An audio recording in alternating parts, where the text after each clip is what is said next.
The Senate will come to order, and the chaplain, Dr. Barry Black, will lead the Senate in prayer.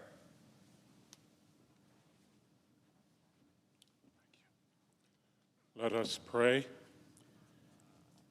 Eternal God, this day we give you our lives, for without you, we are like dust in the wind.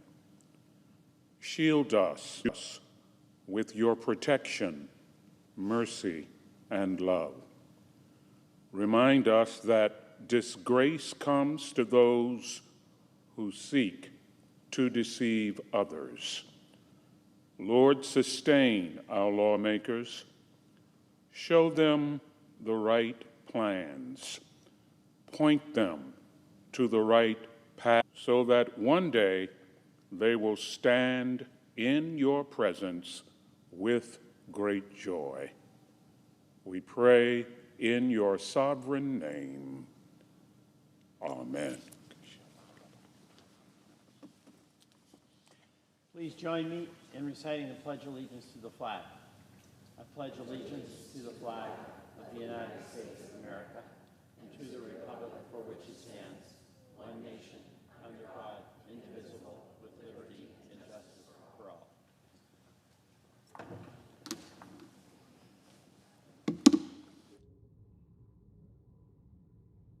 The clerk will read a communication to the Senate.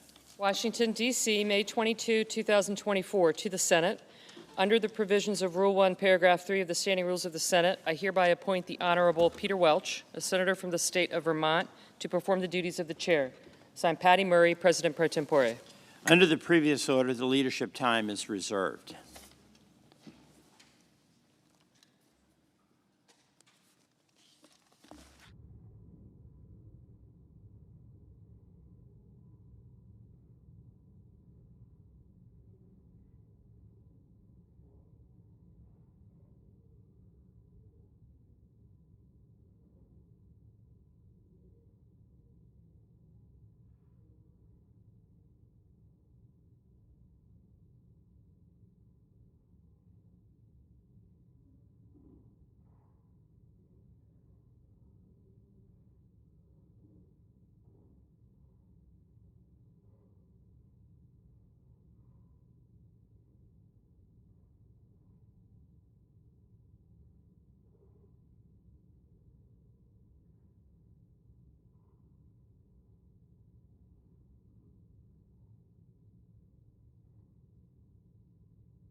Second reading.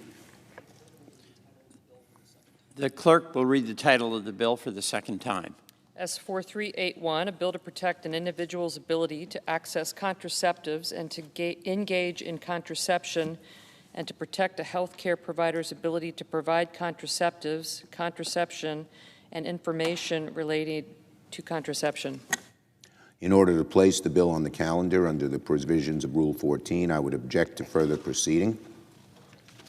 Objection having been heard, the bill will be placed on the calendar. I move to proceed to calendar number 397, S4361. The clerk will report. Motion to proceed to calendar number 397, S4361, a bill making emergency supplemental appropriations for border security and combating fentanyl for the fiscal year ending September 30, 2024, and for other purposes. Mr. President.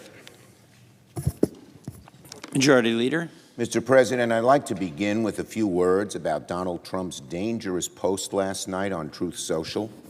What Donald Trump said, falsely suggesting his political opponents are out to kill him, is beyond the pale and is the stuff that leads to political violence.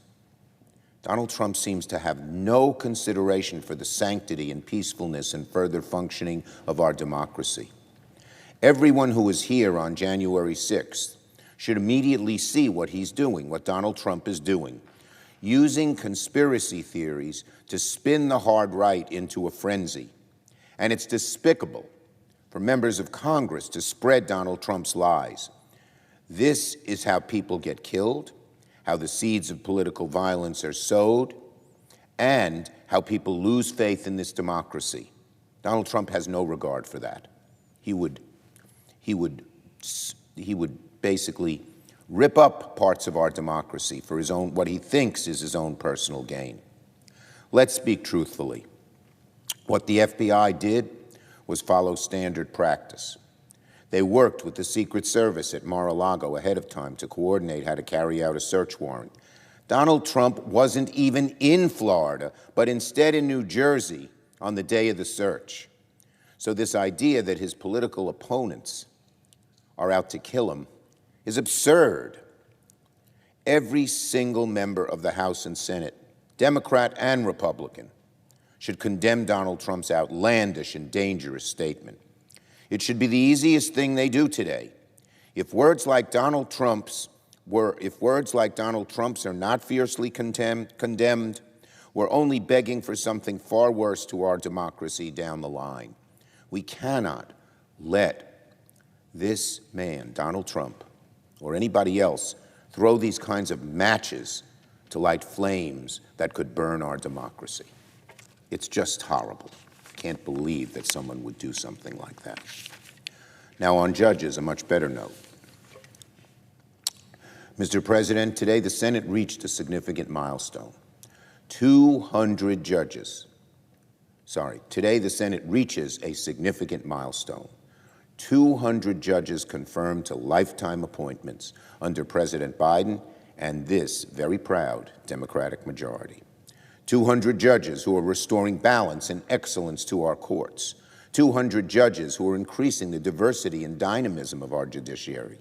200 judges who are committed to applying the law fairly, impartially, equally. Of those 200 judges, I'm so proud. 127 are women.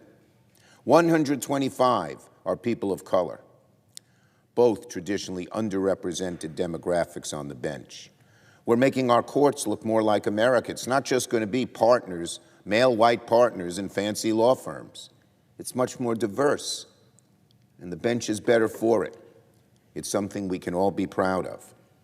127 women, 125 people of color are over twice as many women and more than 3 times as many people of color confirmed under the last administration. We've confirmed more black judges, more Latino judges, more Asian American judges. We confirmed the first Muslim American man and woman on the bench, the first Navajo federal judge, the first black woman to serve on the Supreme Court, of course, Justice Ketanji Brown Jackson. We've confirmed more judges who have served as public defenders and civil rights lawyers and consumer lawyers and immigration lawyers and labor lawyers. Again, not just partners and big law firms. We've confirmed more judges, in other words, who embody the very ideal of America, a place where rule of law is protected, where the rights of all are honored, and where everyone gets a fair shake. I commend Chairman Durbin. I commend the Judiciary Committee for their great work processing judges in and out of our committee. I commend President Biden for nominating so many of these people and working with our Senate colleagues as to who would be best from their states and regions. Senate Democrats are very proud of our record. We're proud of our judges, and we will keep going. On the border. Well, Mr. President, tomorrow senators face an important decision. Will both sides come together to advance a bipartisan border security bill, or will partisanship get in the way yet again? 3 months ago, Donald Trump told his Republican allies to block the strongest bipartisan border security bill Congress has seen in a generation. Luckily, we are trying again tomorrow, and I hope this time Republicans join us to achieve a different outcome. The only way we're going to fix the border is through bipartisan legislation, just like the one both sides spent months negotiating a few months ago, and which we're taking up again tomorrow. We don't expect every Democrat or every Republican to support this bill. It wasn't designed that way. It wasn't designed to get all the votes of one party, which then almost inevitably means you get none of the votes from the other side. It was intended to be a compromise that could pass and become law. We know there are disagreements, as there always are, about the best way to proceed on the border. But that's precisely why I've emphasized from day one, we need to have strong border support if we hope to get border done. Unlike H.R. 2, a very partisan bill, the bipartisan border bill, was written with the goal of getting 60 votes in the Senate, with the support from both Republicans and Democrats. It had input from both Republicans and Democrats. H.R. 2 can't claim that. If anything is political, it's H.R. 2. It didn't receive a single Democratic vote in the Senate because Democrats weren't consulted. It didn't even get the full support of Senate Republicans. H.R. 2 was the definition of political theater, of one side sitting in a room by itself, writing what it wanted, not even thinking of how you pass a bill. Our bill, however, is what a serious attempt at border reform looks like. Now, most people might not remember, but a few months ago there was a lot of bipartisan interest in getting our border bill passed before Donald Trump killed it in its tracks. Our Republican colleagues, including the Republican leader, was adamant we needed to get border security done as part of the National Security Supplemental. This is what the Republican leader said right before our bill was released. I think this is the ideal time to do it. He then added, Leader McConnell added, this is a unique opportunity where divided government has given us an opportunity to get an outcome. These aren't the words of someone who thinks our efforts were political theater. These are the words of someone who thinks we were close to reaching a breakthrough. And he wasn't alone. My friend from South Carolina also said that to those who think that if President Trump wins, that we can get a better deal, you won't, he added. This moment will pass. Do not let it pass. Republican senator from South Carolina. So let's be perfectly clear. Our bipartisan border bill represented a real chance, in fact, the best chance in decades, to act on border security, to make a law, not just to make a political point. Importantly, the bill would have made huge strides towards cracking down on the scourge of fentanyl. It would have given billions for DEA, for DHS, to hire officers to focus exclusively on drugs, and billions for state-of-the-art equipment to detect the flow of drugs at border crossings and ports. And some of my Democratic colleagues will be talking about that at 12:30 at an event, how this bill really does more than anything we have done thus far, and we've worked hard on it, to deal with the scourge of fentanyl. So today, my Democratic colleagues will shine a spotlight on the immense good this bill would do to protect our country from the free flow of this dangerous drug, fentanyl. If you told me a year ago that this was the kind of bill we had before us, I would have been certain Republicans would have helped enact this bill into law. By any objective measure, it's strong, necessary. And one final note. The last time we came close here was 2013, when we passed comprehensive immigration reform. We did it bipartisan. It was the only way to do it. I and my late friend, good friend, John McCain, had a gang of 8, 4 Democrats, 4 Republicans. We got, I believe it was, 69 votes on the floor of the Senate. Unfortunately, the House didn't pass it. But it's just a lesson to all of us. Bipartisanship is the only way to go. H.R. 2 is not the least bit bipartisan. Our bill was completely bipartisan. So tomorrow, we're going to lay out a clear choice. Tomorrow, we will see who is serious about actually wanting to fix the border and who prefers to merely talk about fixing the border. Now on the Farm Bill. Tomorrow, House Republicans will mark up their partisan farm bill that frankly completely misses the mark. The Farm Bill should support the farmers who grow our food. It should protect our land. It should invest in jobs for rural communities, big and small, to rebuild their economies. The Farm Bill should provide life-saving hunger assistance for the millions of Americans who rely on programs like SNAP. And it should extend SNAP benefits to our friends in Puerto Rico who've been excluded from this program for decades, and it will expand it to them. It's sad to see that rather working together to get a serious Farm Bill passed, House Republicans are playing games and pushing a one-sided, insufficient partisan bill. Senate Democrats, on the other hand, have released a Farm Bill proposal that maintains a bipartisan coalition and invests in all of the areas I mentioned, so I commend Chair Stabenow for her work. Let me be clear. A purely partisan Farm Bill that departs from the long-standing spirit of bipartisanship has no future in the Senate. And unfortunately, I might add, it seems to be where this House, the Republican House leadership and party always goes. They always retreat to a corner of partisanship. They're not interested in improving the lives of American people. They're just interested in scoring political points to a narrow group back home, the MAGA group, that seems to have such power in the party. So I hope that doesn't happen on the Farm Bill. It's always been bipartisan. House Republicans, come on, wake up. You want to help our farmers? Work together with Democrats and pass a bipartisan bill. Contraceptives. Yesterday, we began the process for the Senate to consider the Right to Contraception Act, led by Senators Markey and Hirono in June.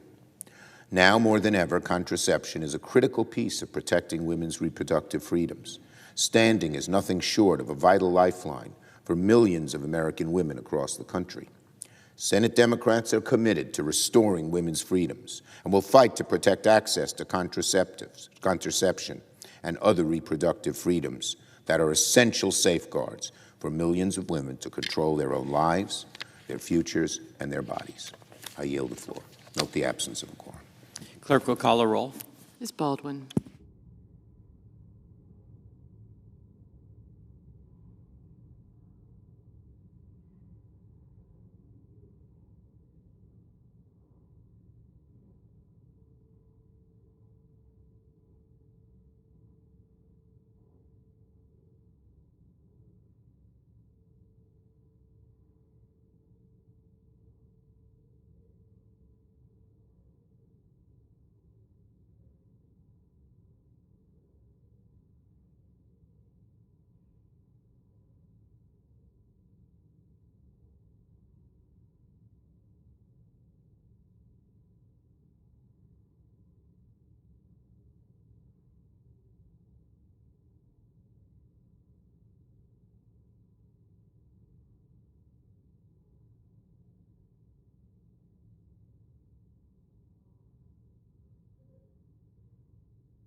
Proceedings on a quorum will be dispensed with. Without objection.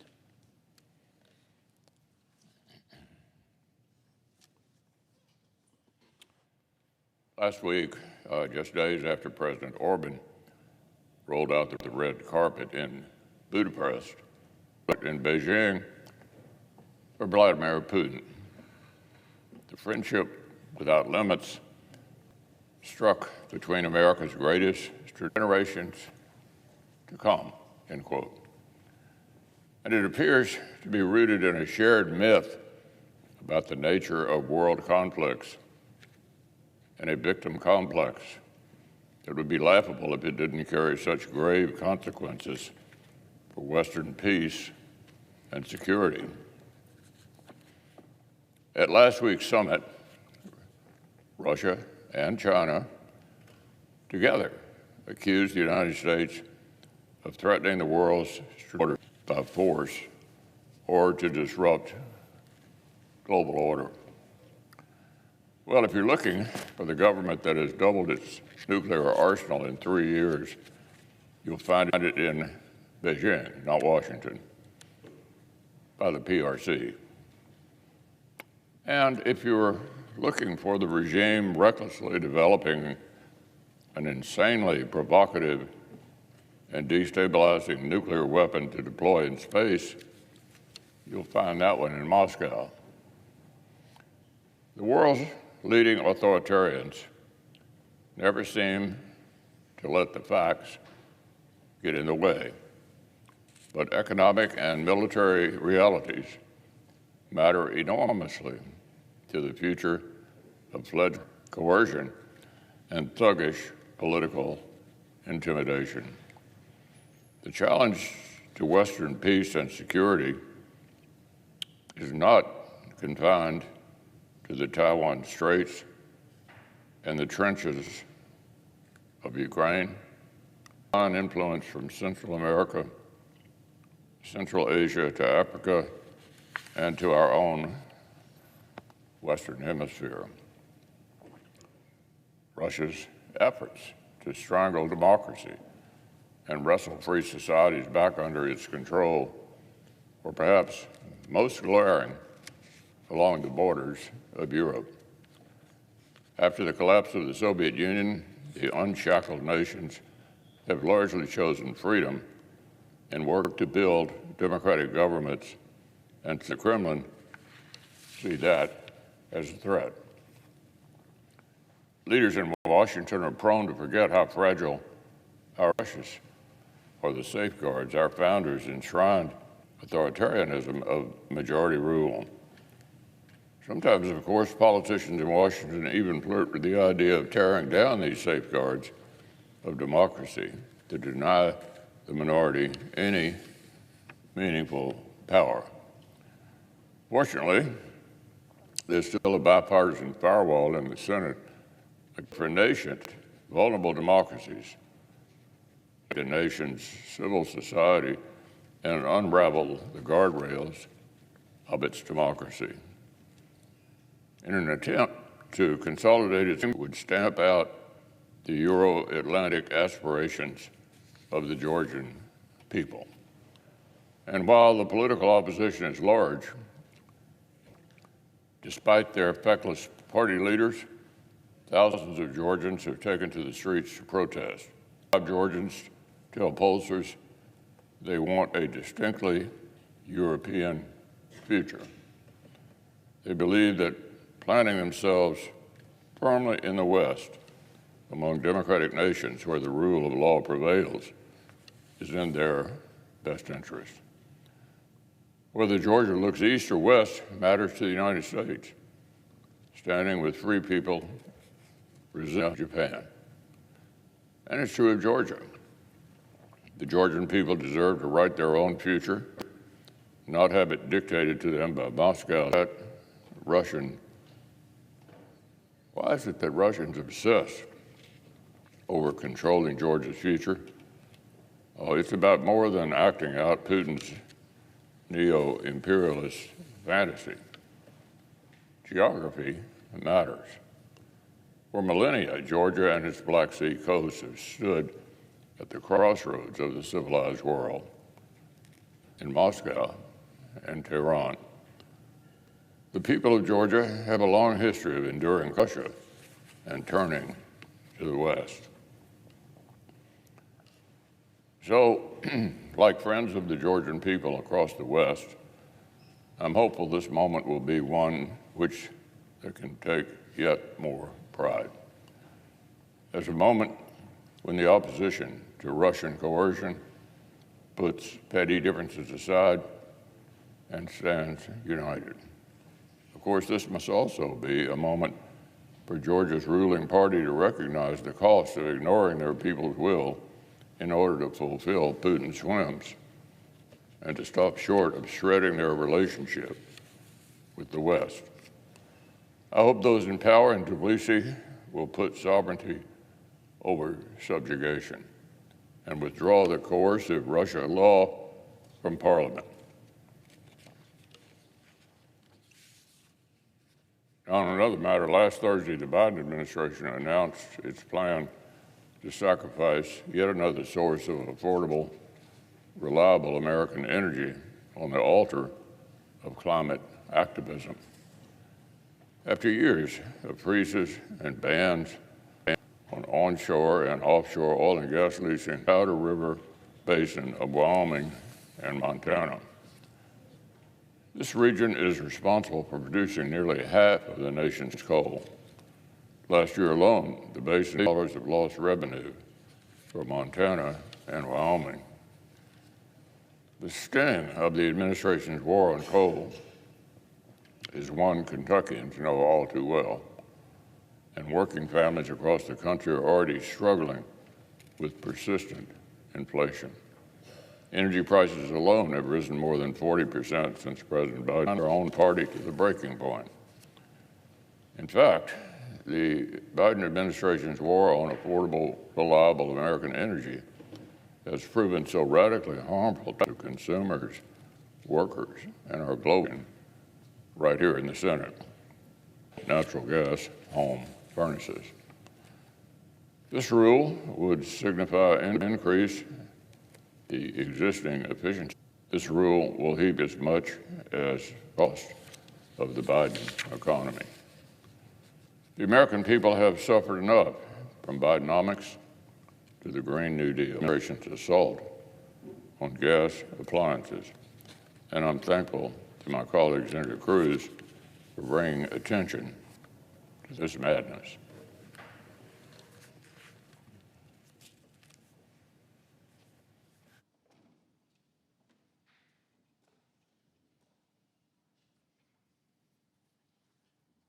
What was the vote on the Cruz Sierra?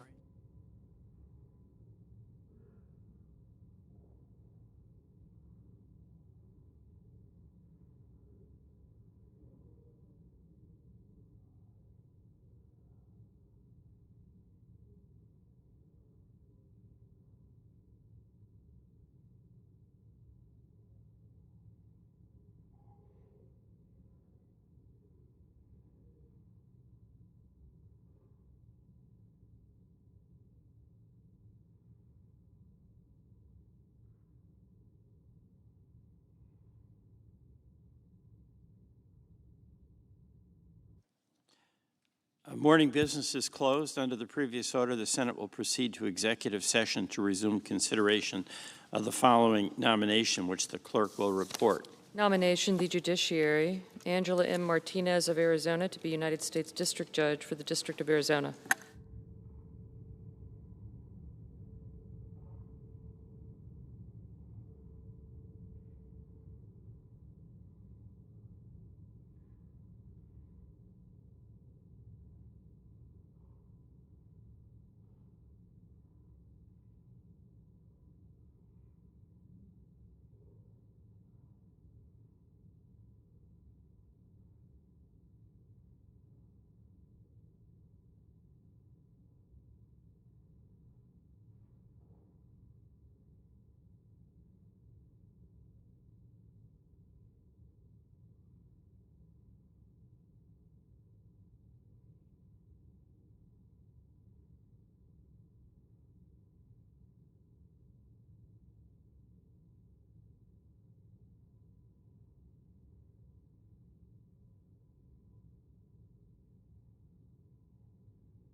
Israel, for the first time attacking the Jewish state from Iranian territory. Outlaw rebels and brigands in Yemen are also firing missiles and drones at Israeli and allied shipping, to include U.S. naval vessels.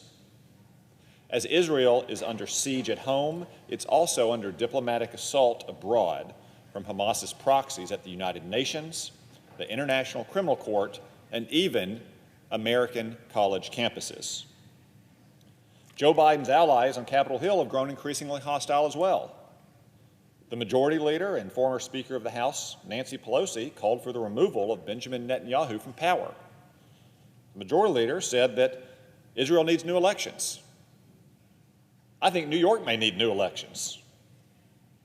Senator Bernie Sanders said that we should, quote, not send another nickel for Netanyahu, while Congresswoman Alexandria Ocasio-Cortez supports a bill that would strip the tax-exempt status of pro-Israel charities.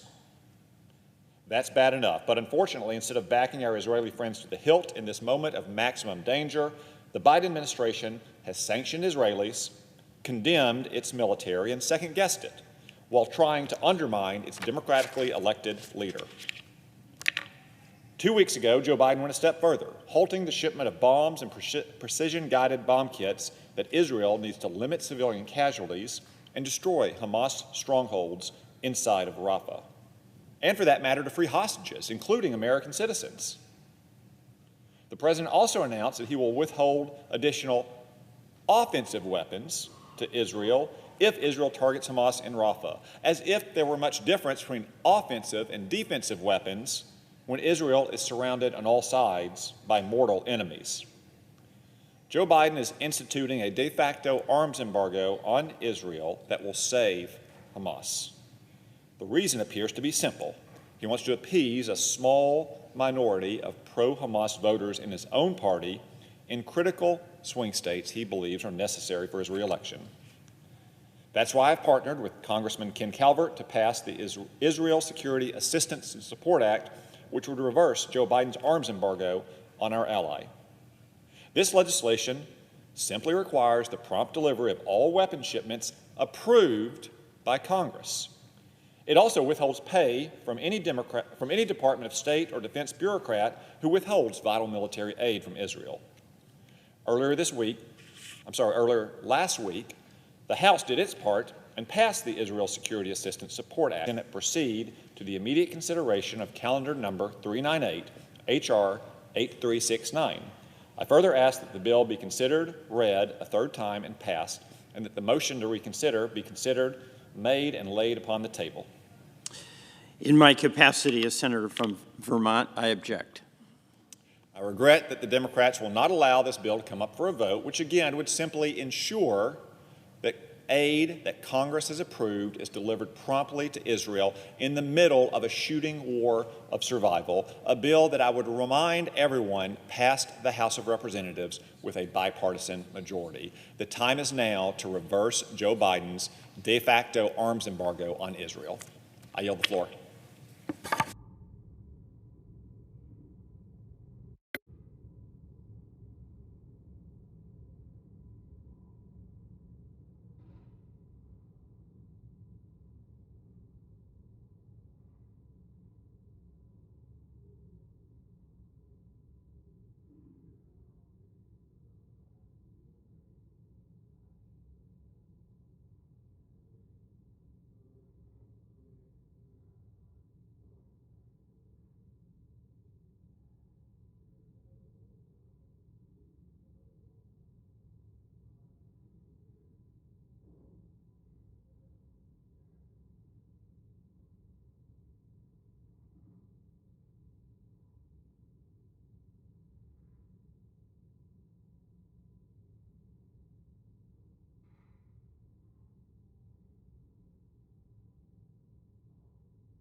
Republican whip. Thank you, Mr. President. Mr. President, Senate and a quorum call. It is not. Mr. President, last month, President Biden announced yet another student loan giveaway. Among other things, this latest scheme would waive accrued and capitalized interest for certain borrowers and staggeringly provide significant loan forgiveness for President Biden's latest reckless expenditure of taxpayer dollars will go in part to providing loan forgiveness for 750,000 borrowers with an average household income above $300,000. All told, the President's latest student loan giveaway will cost nearly $150 billion. That's on top of the $475 billion in loan forgiveness the President announced last summer. That scheme, which the administration dubbed the Saving on a Valuable Education Plan, will implement de facto loan forgiveness on a massive scale by creating a system in which the majority of future federal borrowers will never fully repay their student loans. The Department of Education estimated that borrowers with only undergraduate debt enrolled in the SAVE program can, on average, expect to pay back just $6,121 for each $10,000 that they borrow. That amounts to the federal government taking on average, almost 40% of the cost of these borrowers' student loans. Mr. President, there are so many problems with the President's plans, it's difficult to even know where to begin. First, there is the staggering cost of these and other Biden administration student loan programs. The Committee for a Responsible Federal Budget, where the President's own Treasury Secretary used to sit on the board, had this to say, and I quote, "Including the Biden administration's new student debt cancellation plan, we estimate all recent student debt cancellation policies will cost a combined $870 billion to $1.4 trillion. That's more than all federal spending on higher education over the nation's entire history." That, again, is a quote, Mr. President, from the Committee for a Responsible Federal Budget. Let me just repeat that last line. That's more than all federal spending on higher education over the nation's entire history. And the vast majority of this debt cancellation, the committee goes on, was put in place through executive actions under President Biden.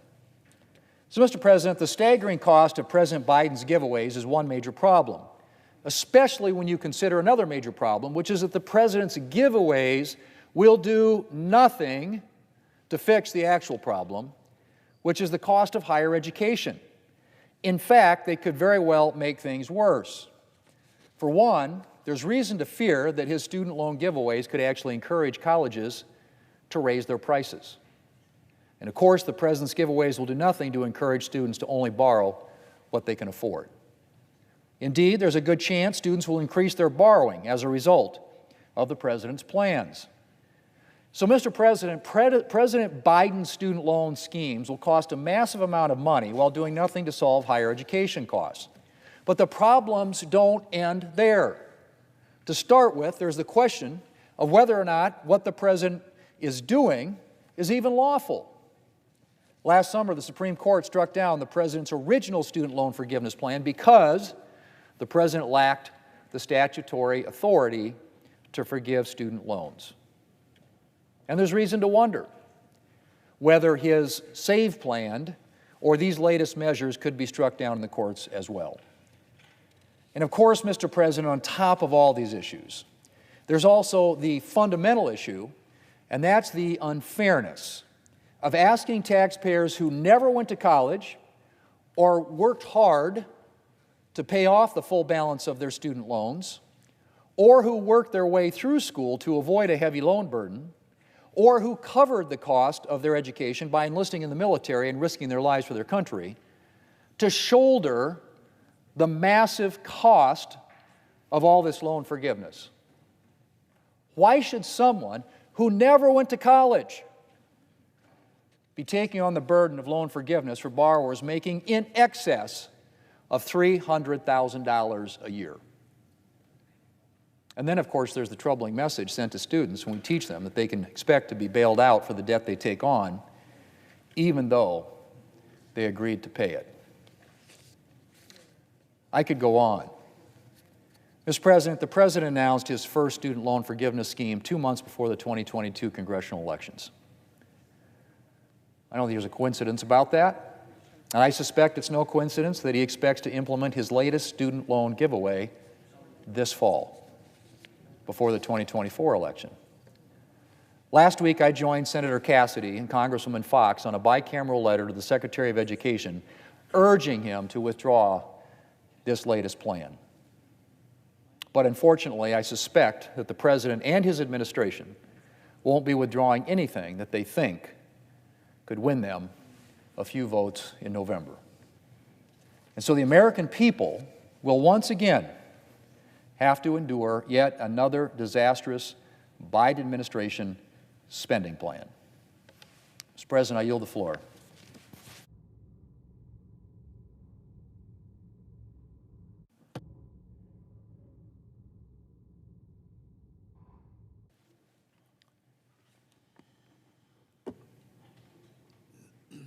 Mr. President. The Senator from Vermont. Thank you, Mr. President. I was in the chair and objected in my capacity as a senator from Vermont to the unanimous consent motion of the senator from Arkansas. I'd like now to have an opportunity to explain the basis of that. First, the senator from Arkansas essentially said that President Biden is appeasing pro-Hamas voters in imposing an arms embargo on Israel, and also in that assertion suggesting that President Biden is not fully supportive, as he has been throughout his political life, to Israel. But let me start by saying something where what I say, I believe, represents the unanimous point of view of this United States Senate, and that is that the attack by Hamas on Israel, the taking of hostages, the sexual assault, the murder of so many innocent Israelis is condemned by each and every one of us. No one condemns it more than President Biden, who went to Israel on his own to show his solidarity and empathy for what happened to the Israeli people. Second, I believe that every member of the United States Senate supports the Jewish democratic state of Israel. Number three, while the senator from Arkansas is suggesting a, quote, arms embargo, the United States Congress, without my support, by the way, for reasons I'll explain, has sent billions of dollars in aid with the supplemental appropriations bill. The fact that the president is raising questions about how best to secure the long-term status of Israel as a Jewish and democratic state in the context of this conflict in Gaza is in no way a suggestion of lack of support. There is serious debate within Israel about the war plan that is being prosecuted by the Netanyahu government. And in fact, a member of the War Cabinet has indicated that he will leave the War Cabinet if, in fact, the Prime Minister does not come up with a plan for what happens after the cessation of hostilities in Gaza. Is there going to be an occupation by Israel? Is there going to be a joint Arab force that will be peacekeeping? Will there be an effort to constitute a Palestinian government that has the support of its people? None of these plans envision Hamas having a role, and they can't have a role. But the president is asking responsible questions that are being asked by seriously engaged military, political, and security folks in Israel.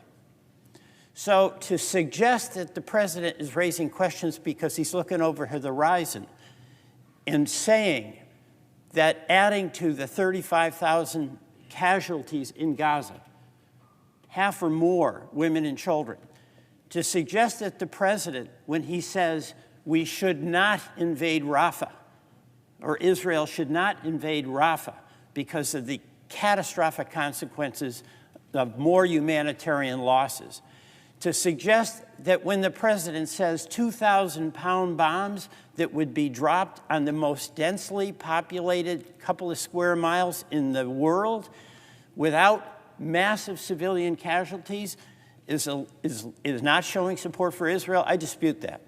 I disagree with that. This effort requires judgment, and the president has been given authority by this Congress to send arms to Israel. He has made a decision that 2,000-pound bombs should not be included in that. And he's not alone. There are many in Israel raising the question about the wisdom of how this war is being prosecuted. We know that in order for there to be peace between Israel and the Palestinians, we must have a two-state solution. That is not just the policy of the Biden administration. It's been the policy of the Obama administration, the Bush administrations, the Carter administration. 2 states for 2 people, where the respective rights of those people for self-governance, the renunciation of violence towards one another has got to be the long-term goal. We have a situation right now where our ally, Israel, and the current government, Israel, disagrees with that 2-state solution approach. And in fact, the Netanyahu government position is that there should be 1 state. And what we're seeing right now is the escalation of violence by extreme settlers in the West Bank that is causing more instability. So the president, as our commander-in-chief, must be given some latitude about how best to distribute whatever munitions have been authorized by the United States Congress. And in the president's judgment, 2,000-pound bombs to Rafah are the wrong munitions at the very wrong time. All of us have enormous heartbreak for what has happened to those Israelis and their families, to those Palestinians in Gaza who are being used by the vicious Hamas as human shields. But the president is committed, as I'm committed, as I believe all of us are committed, to the peace and security in the Middle East, and we believe, most of us, that that requires a 2-state solution where there's an independent, democratic Palestinian state, self-governing, respectful of Israel's security, and where there's an Israeli state that reciprocates towards the Palestinians in Gaza and in the West Bank. And it's for those reasons, Mr. President, that I stood in opposition and objected to the unanimous consent request of my colleague from Arkansas. I yield the floor.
Again? Oh, the majority whip. Are we in a quorum call? Nope. Thank you, Mr. President. I ask unanimous consent that Alexandra Gelber, a detailee to the Senate Judiciary Committee, be granted floor privileges for the remainder of the 118th Congress. Without objection? Mr. President, I ask consent that I be allowed to complete these remarks before the roll call begins. Without objection. Thank you, Mr. President. Over the past 3 years, something profound has happened on the floor of the United States Senate.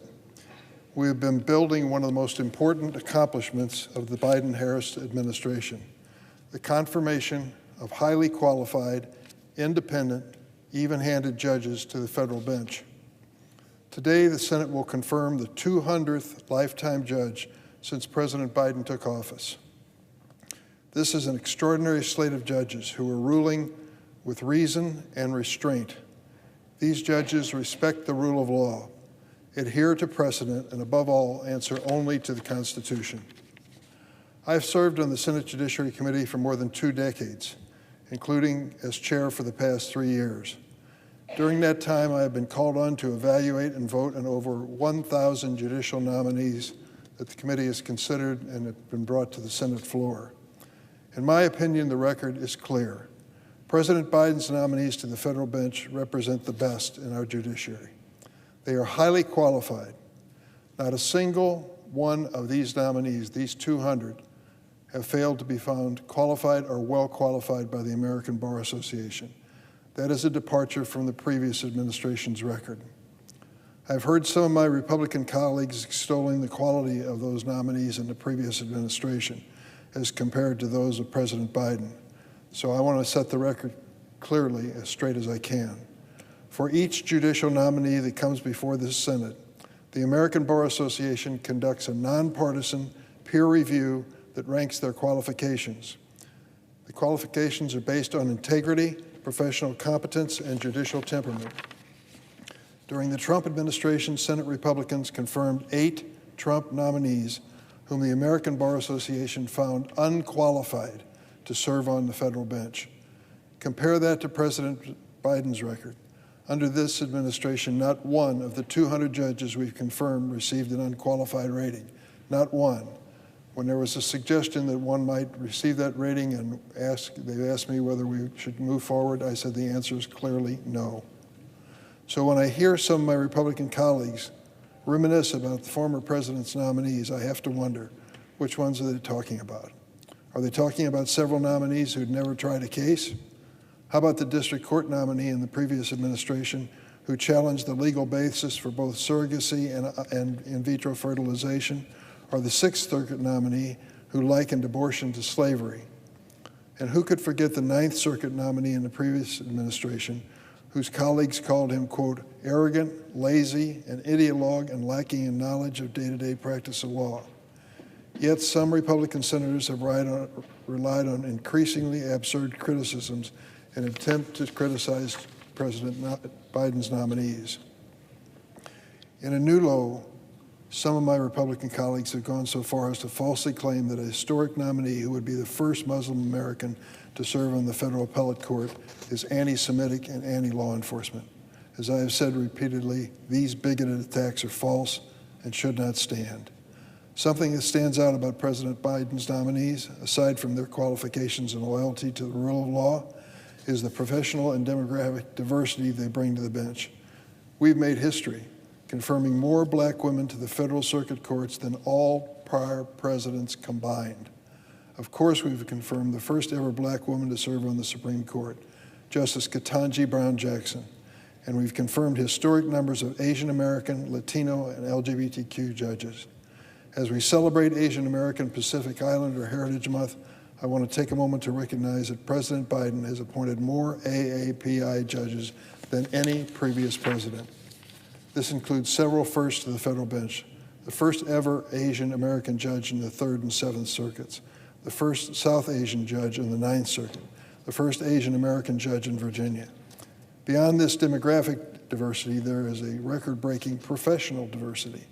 In the past 3 years, we have confirmed more public defenders as circuit judges than all prior presidents combined. In addition, we've confirmed state court judges, federal magistrates and bankruptcy judges, and prosecutors who've made significant contributions to the country's justice system. We have confirmed jurists with experience protecting the rights of voters, the rights of workers, civil rights, women's rights, and LGBTQ rights. Another notable aspect of this record is that the vast majority, nearly 90% of these confirmations have been bipartisan, nearly 90%. This includes over 3/4 of the appellate nominees. In addition, I want to thank the number of my Republican colleagues who have worked in good faith with the White House, with me, and the committee to fill vacancies in their states. This focus on qualified consensus nominees will go a long way toward restoring trust and faith in our judiciary. The American people deserve federal judges who not only look like America, but understand the American experience from every angle. We have accomplished this during the longest evenly divided Senate in history, and now with a narrow majority. We celebrate these 200 judges, but we should not stop here. We will continue elevating jurists who are qualified, principled, and committed above all to protecting the Constitution. The American people deserve nothing less. Mr. President, let me close by saying it's been an honor to serve as chairman of the committee, but our success in bringing these nominees to the floor really belongs to the members of the committee. 10 Democrats and 10 Republicans. Those Democrats in particular have dutifully come to the committee hearings and to the votes and waited patiently for their opportunity to vote and bring these nominees to the floor. We wouldn't be here without them. I salute them and their dedication to the rule of law and our responsibility in the Judiciary Committee, and I yield the floor.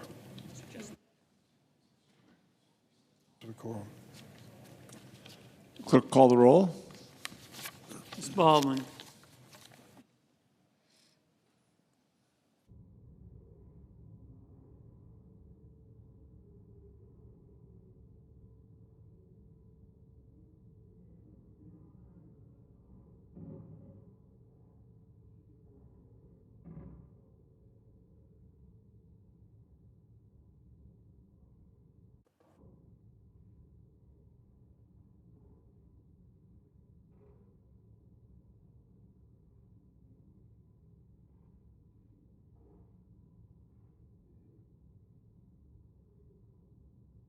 Mr. President, Majority Leader. I ask unanimous consent that the quorum be dispensed with.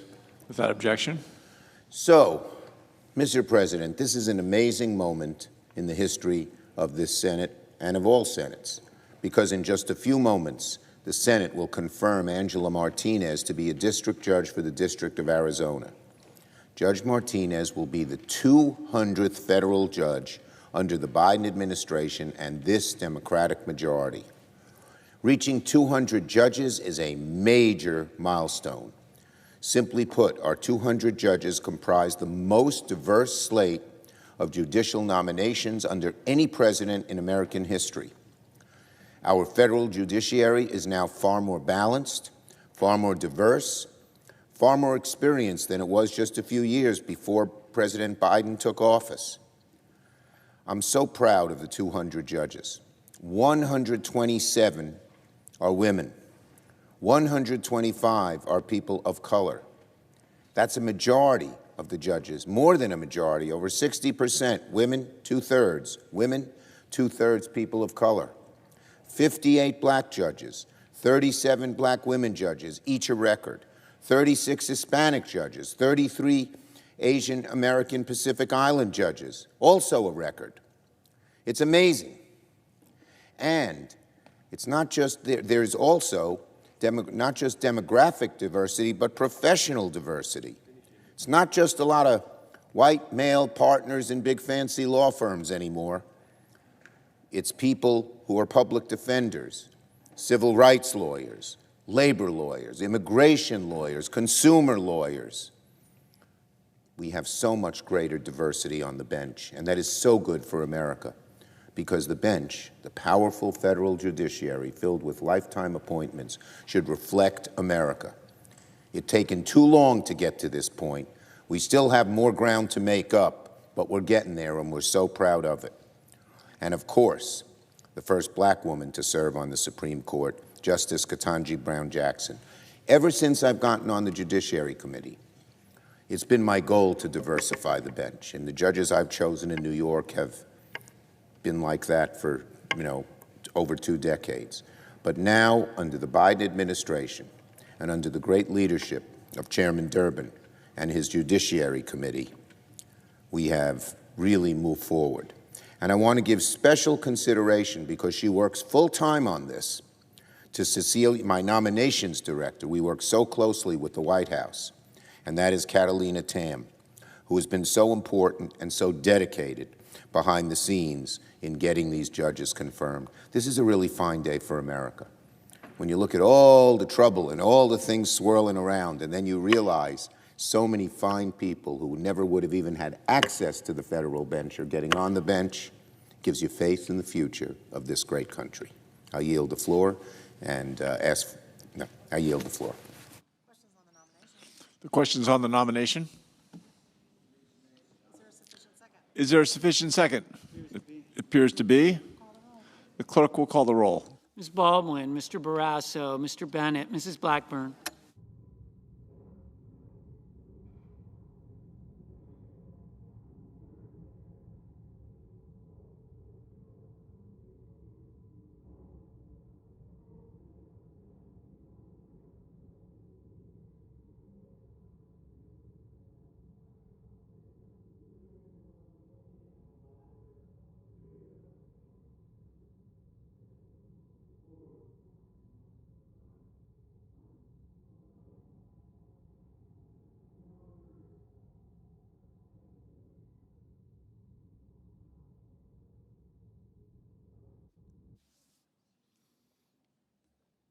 Mr. Blumenthal, Mr. Booker, Mr. Bozeman,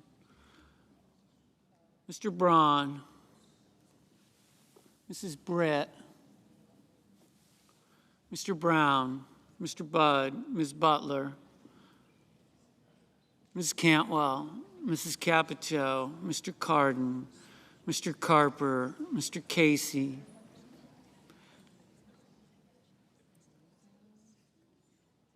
Mr. Cassidy,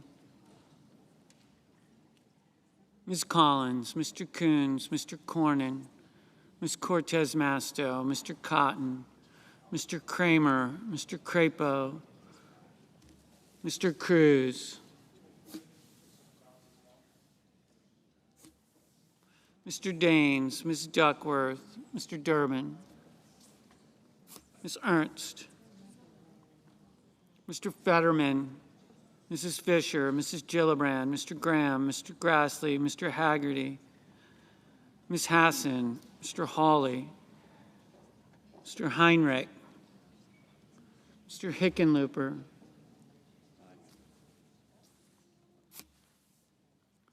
Mr. Rono,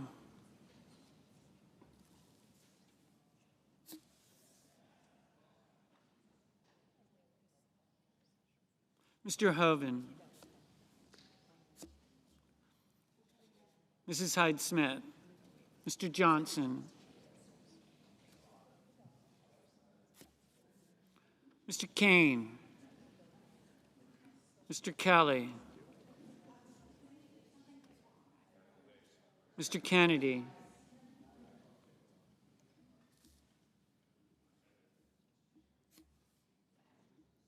Mr. King,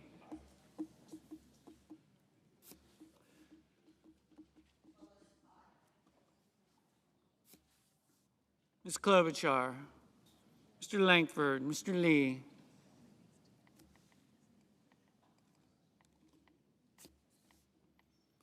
Mr. Lujan, Ms. Lummis, Mr. Manchin, Mr. Markey, Mr. Marshall, Mr. McConnell, Mr. Menendez, Mr. Merkley, Mr. Moran, Mr. Mullen, Ms. Murkowski, Mr. Murphy, Mrs. Murray, Mr. Ossoff, Mr. Padilla, Mr. Paul, Mr. Peters, Mr. Reed, Mr. Ricketts, Mr. Risch, Mr. Romney,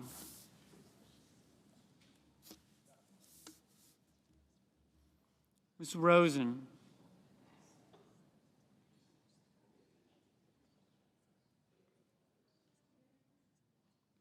Mr. Rounds, Mr. Rubio.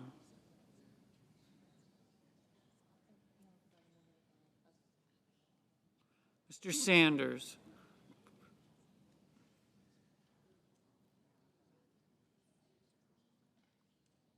Mr. Schatz.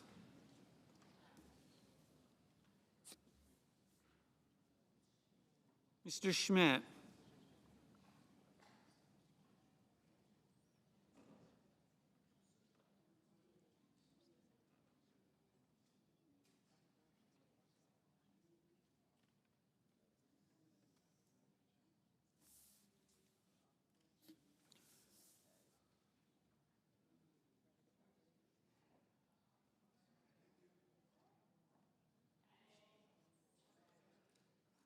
Mr. Schumer.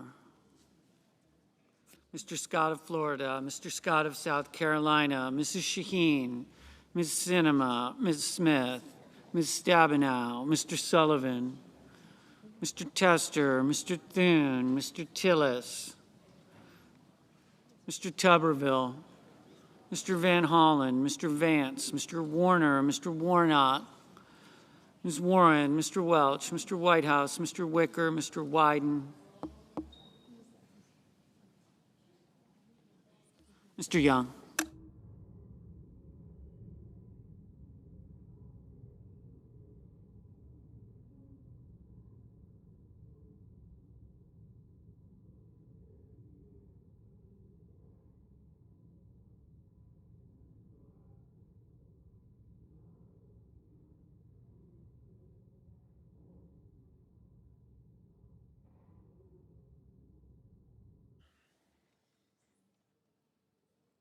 Senators voting in the affirmative: Booker, Capito, Cardin, Kramer, Crapo, Duckworth, Durbin, Hickenlooper, Klobuchar, Langford, Lummis, Marshall, Murray, Schatz, Schumer, Sinema. Mr. Coons, aye. Senators voting in the negative: Barrasso, Blackburn, Braun, Fisher, Hyde-Smith, Johnson, Rounds, Schmidt, Tuberville, Vance. Mr. Murphy, aye.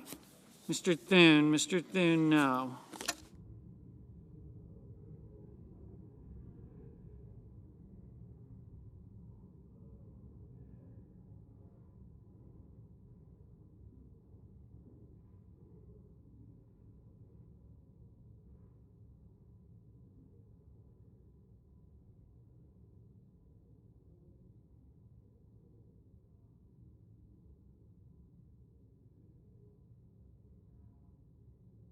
Mr. Kane, aye.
Mr.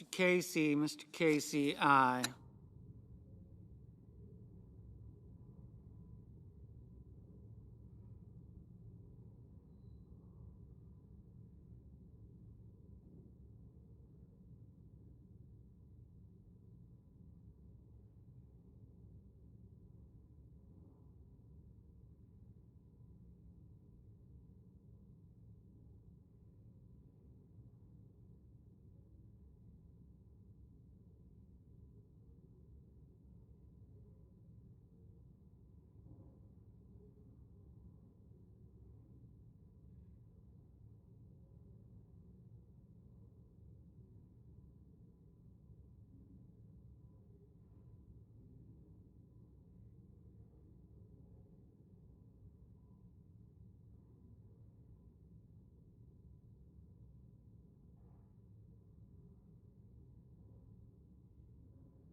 Mr.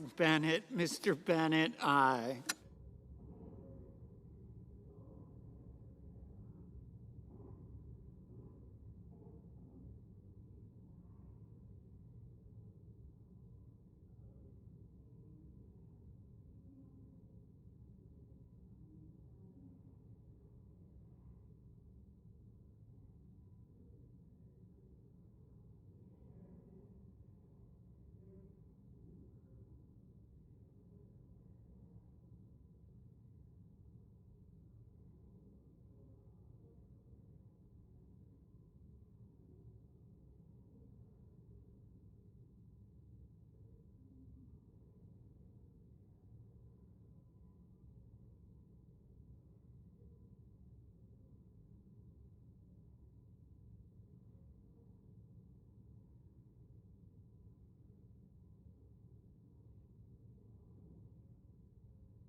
Mrs. Brett, no.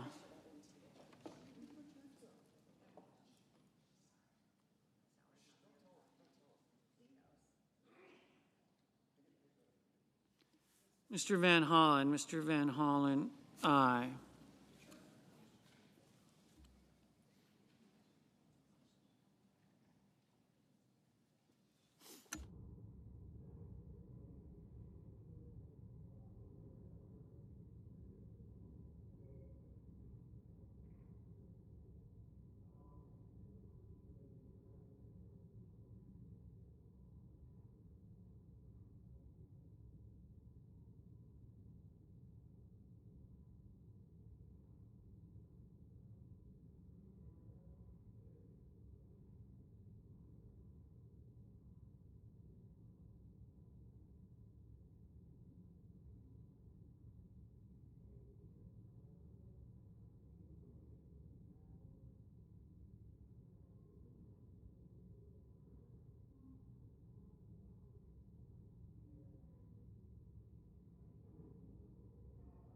Mr. Lee, no. Mr. Blumenthal, aye.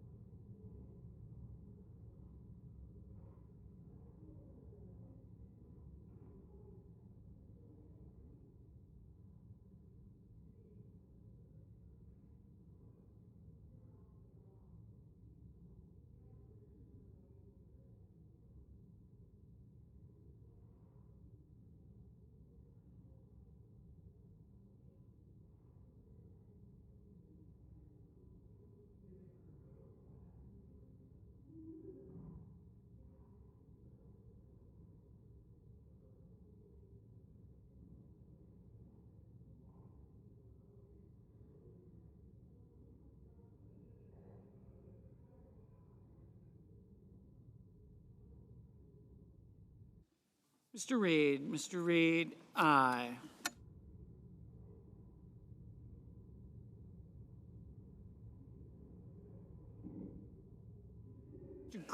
Mr. Graham, aye.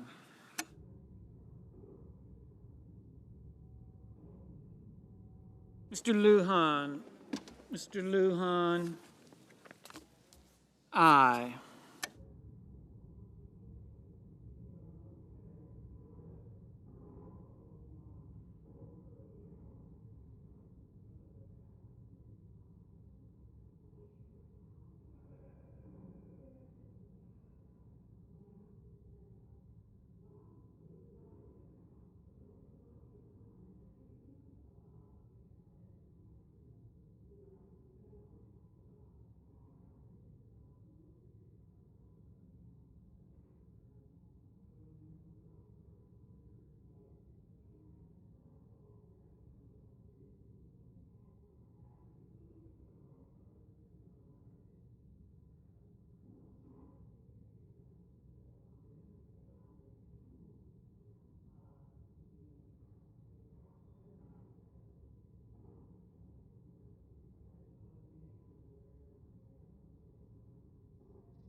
Mr. Merkley, Mr. Merkley, aye.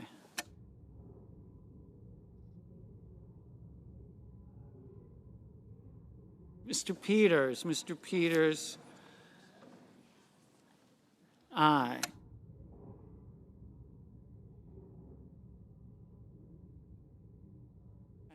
Ms. Cortez Masto, Ms. Cortez Masto, aye.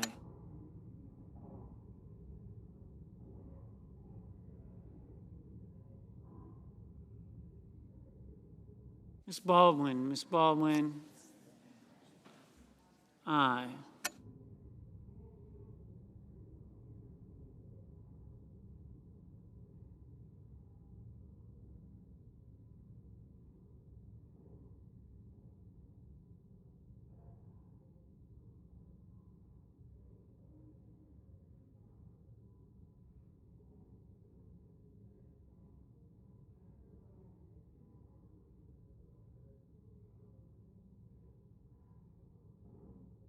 Ms. Stabenow, aye.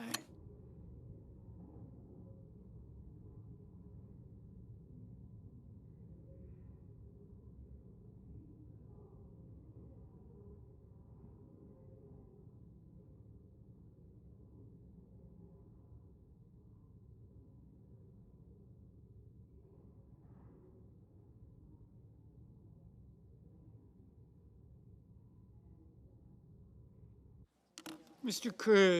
Cruz, no. Mr. Kennedy, no. Mr. Romney, aye. Mr. Scott of Florida, no.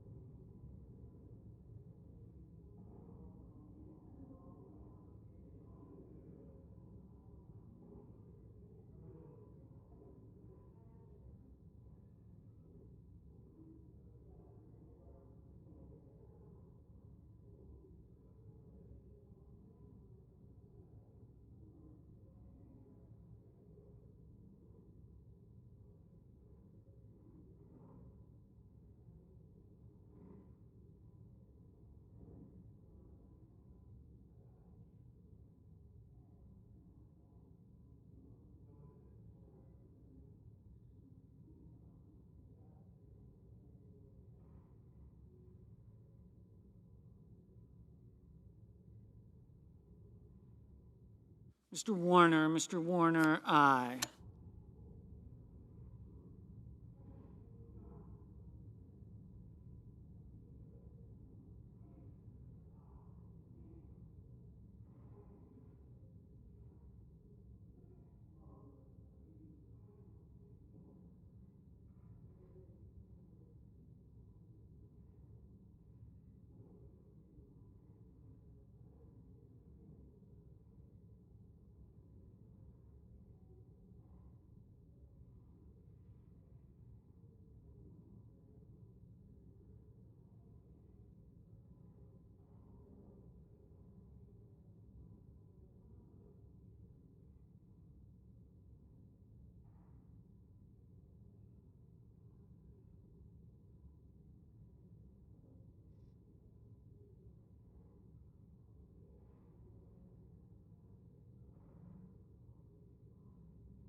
Mr. King, aye.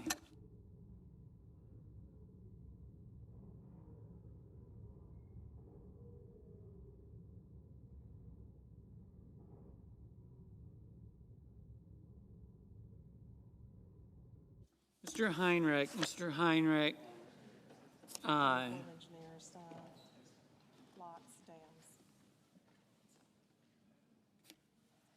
Mr. Cotton, no.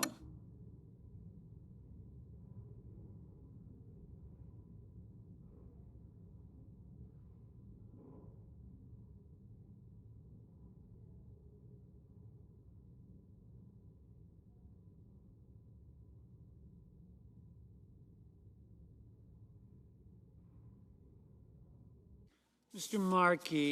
Markey, aye.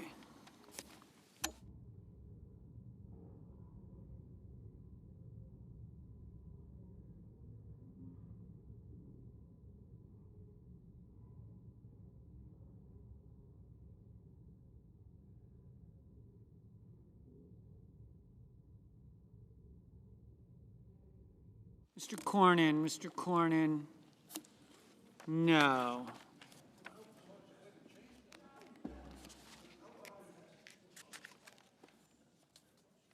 Mr. Brown, aye.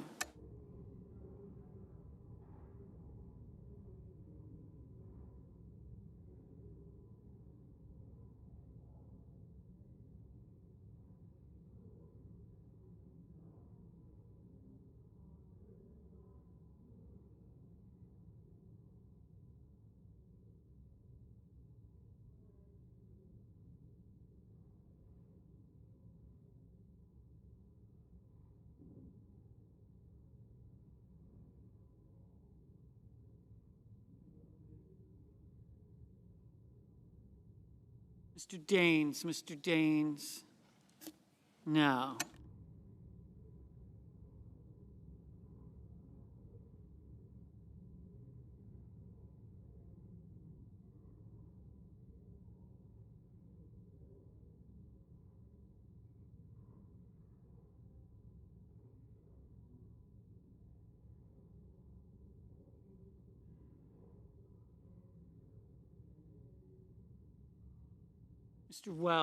Mr. Welch, aye. Mr. Fetterman, aye.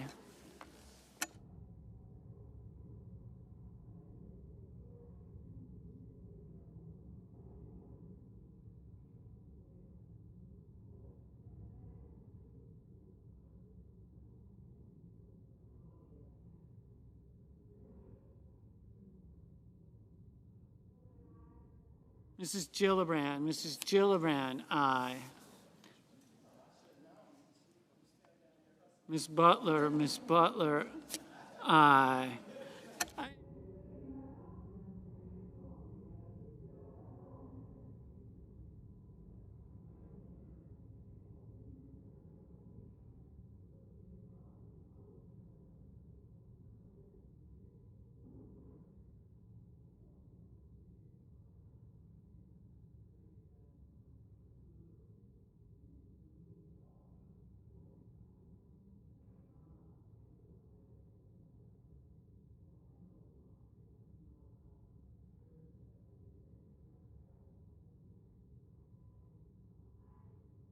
Mrs. Shaheen, aye.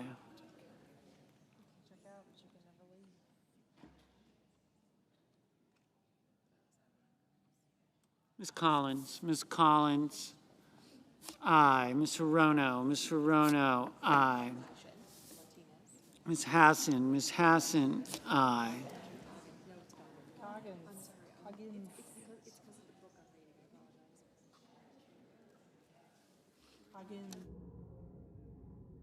Mr. Grassley, no. Mr. Cassidy, aye.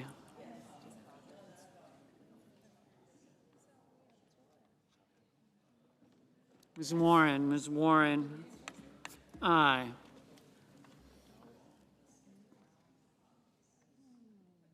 Mr. Sanders, aye.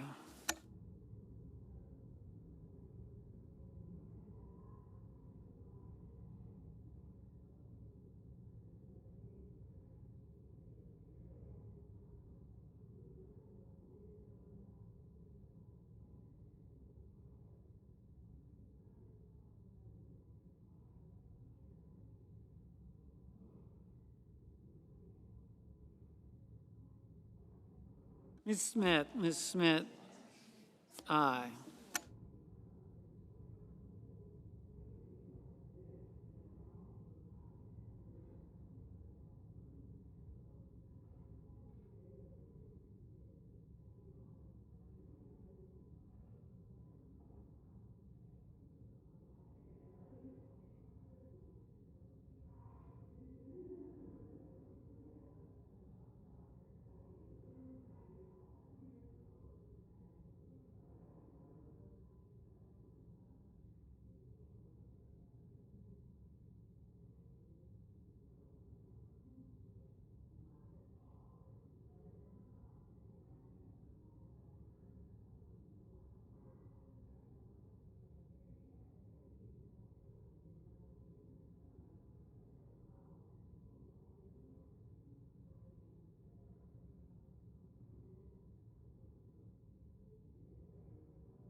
Mr. Ricketts, no.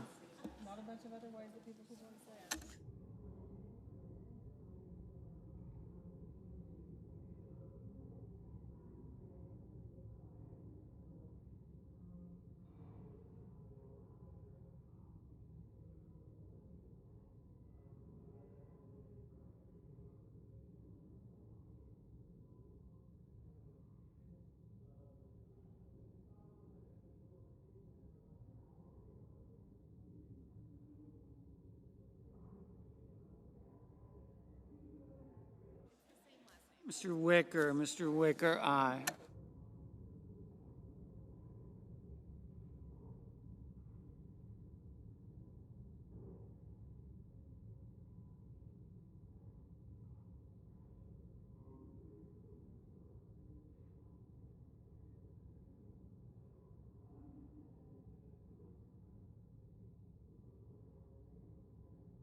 Mr.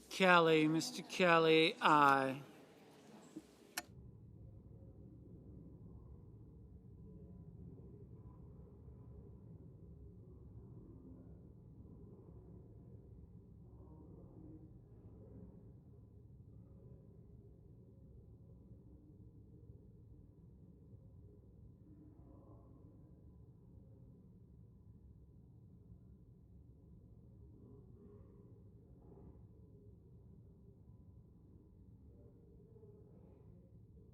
Mr. Carper, aye. Mr. Hoven, aye.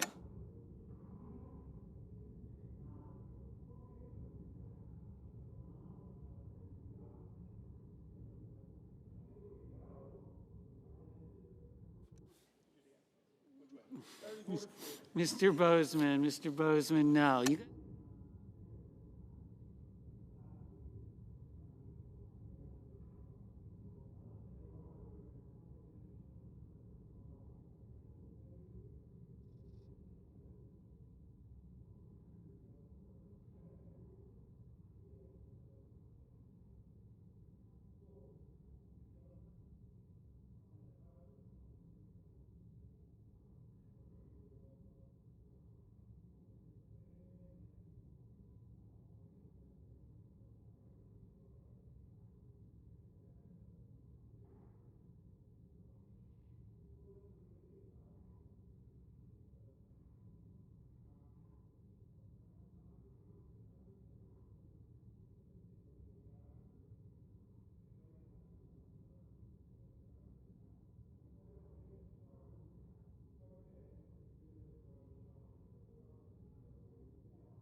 Whitehouse, aye.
Ms.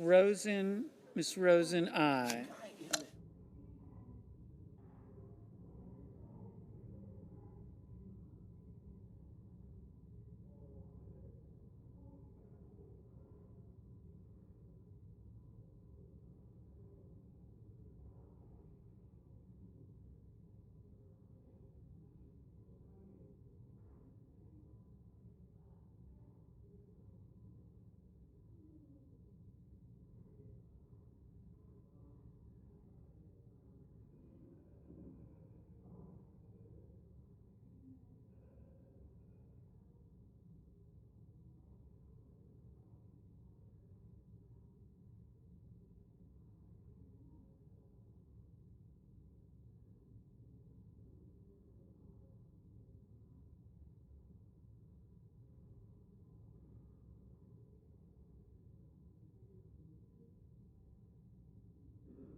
Mr. Risch, aye.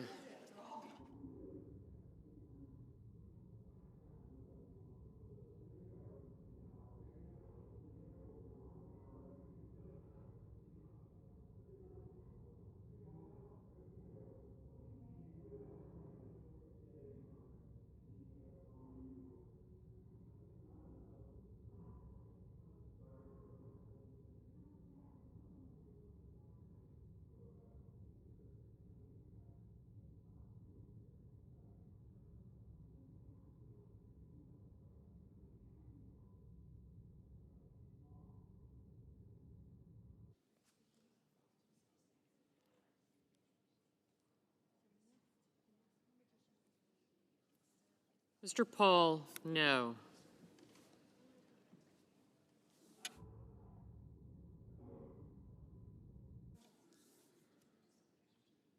Ms. Cantwell, aye.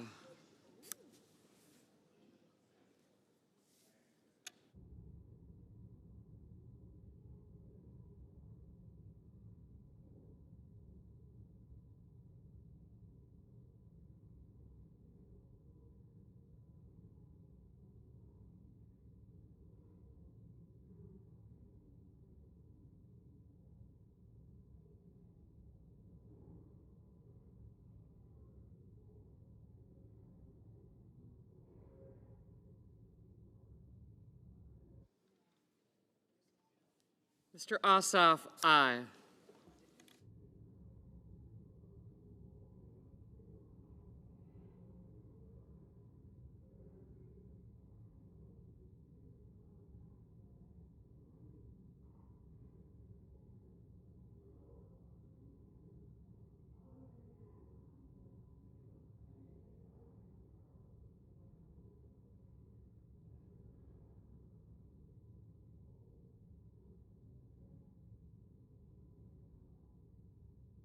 Mr. Moran, aye.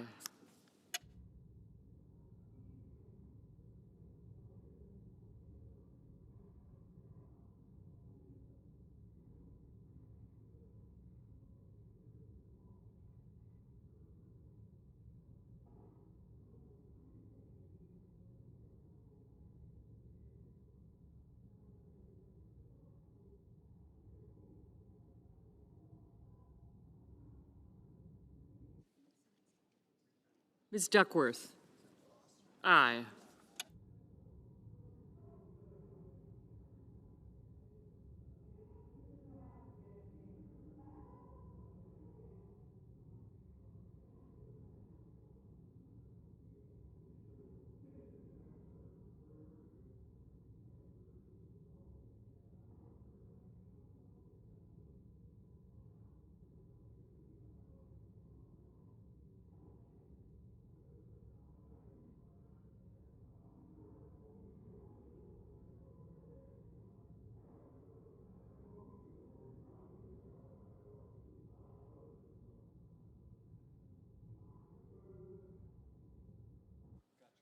Mr. Warnock, aye.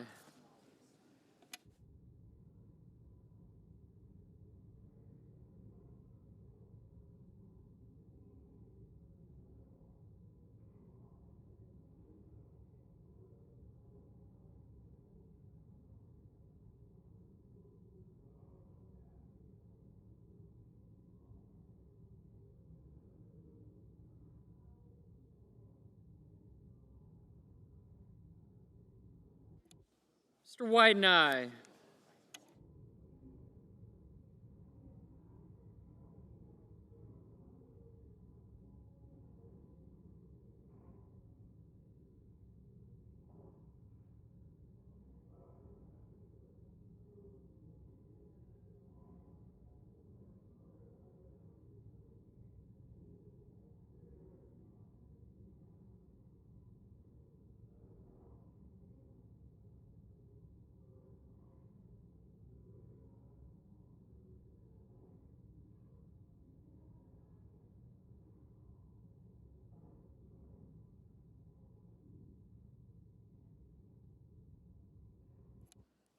Mr. Sullivan, no.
Mr. Tillis, aye.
Mr. Budd, no.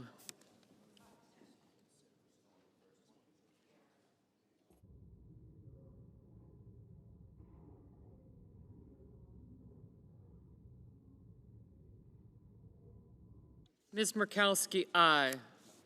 Mr. Rubio, no.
Mr. Scott of South Carolina, no.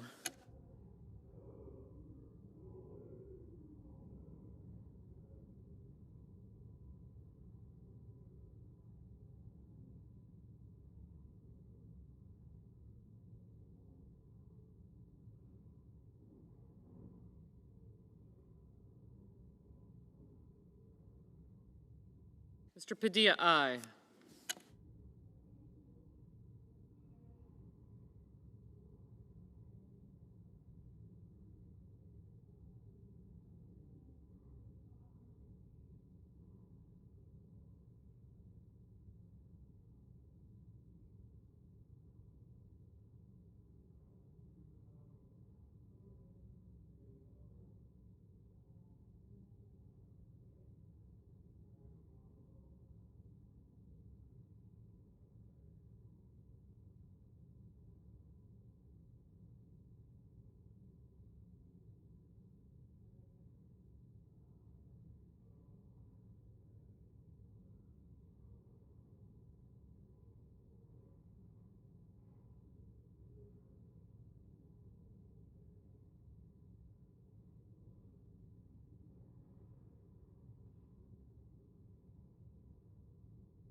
Ms. Ernst, no.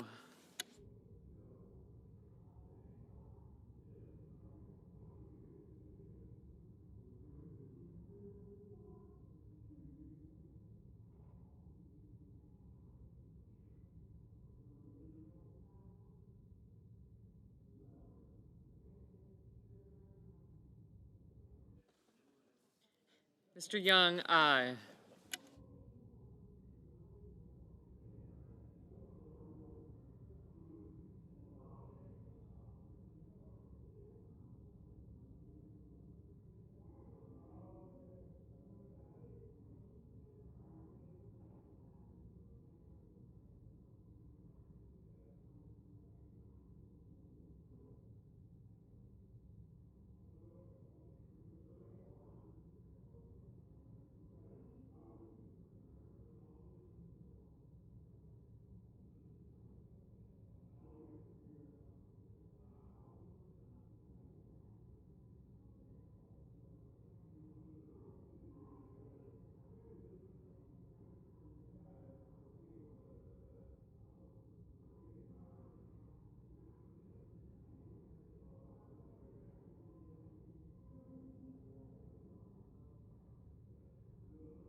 Mr. McConnell. Aye.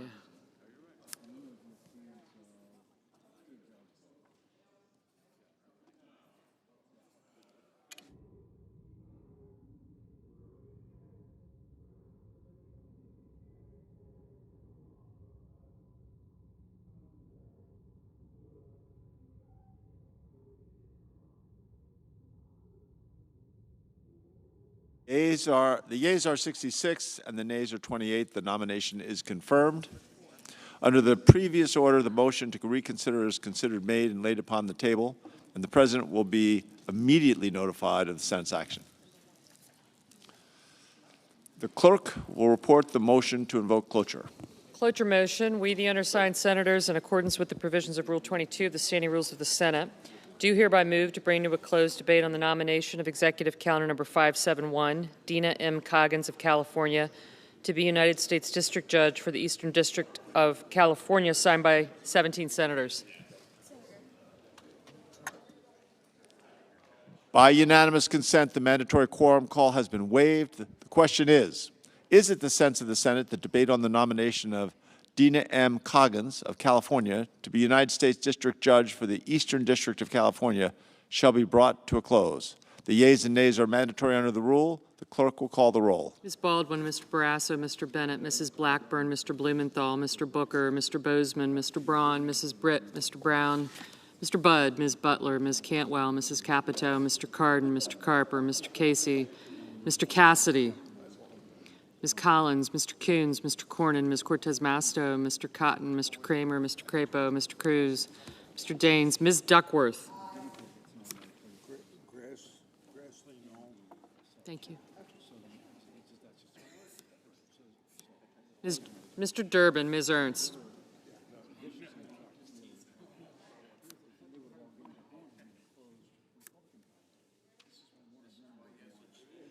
Mr. Fetterman. Sir.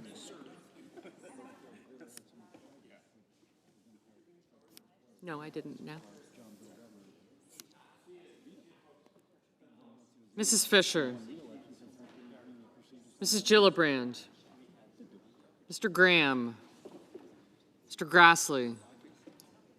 Mr. Haggerty. Ms. Hassan. Mr. Hawley.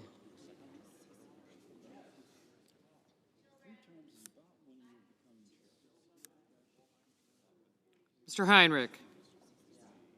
Mr. Hickenlooper. Thanks.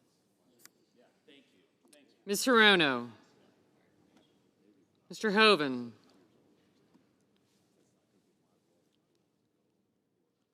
Mrs. Hyde-Smith. Mr. Johnson.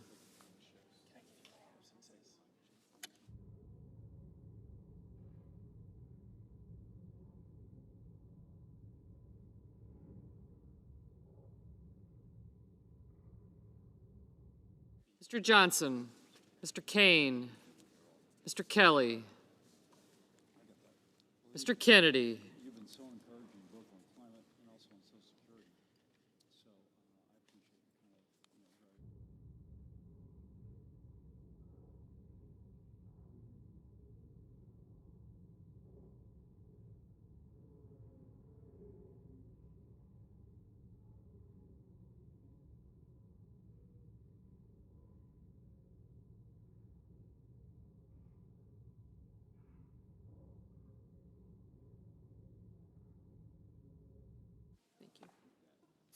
Thanks. Mr. King, Ms. Klobuchar, Mr. Langford,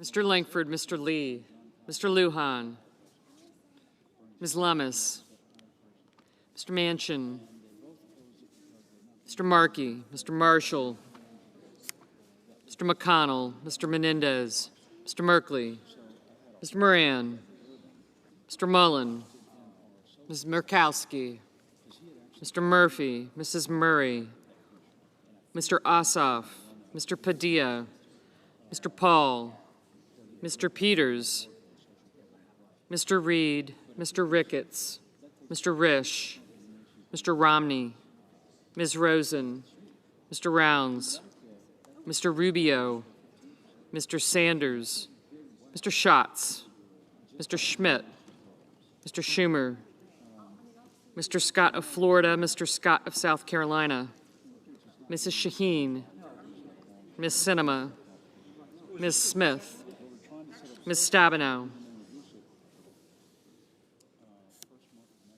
Mr. Sullivan,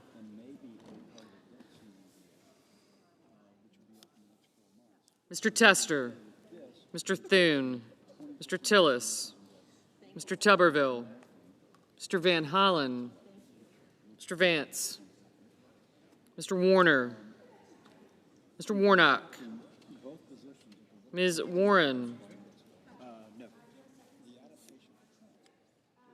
Mr. Welch, Mr. Whitehouse, Mr. Wicker, Mr. Wyden, Mr. Young.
Senators voting in the affirmative: Duckworth, Durbin, Gillibrand, Hassan, Hickenlooper, Hirono, Merkley, Reed, Schumer, Sinema, and Welch. Senators voting in the negative: Capito, Cornyn, Ernst, Grassley, Hoeven, Johnson, Marshall, McConnell, Paul, Rubio, Scott of South Carolina, and Young.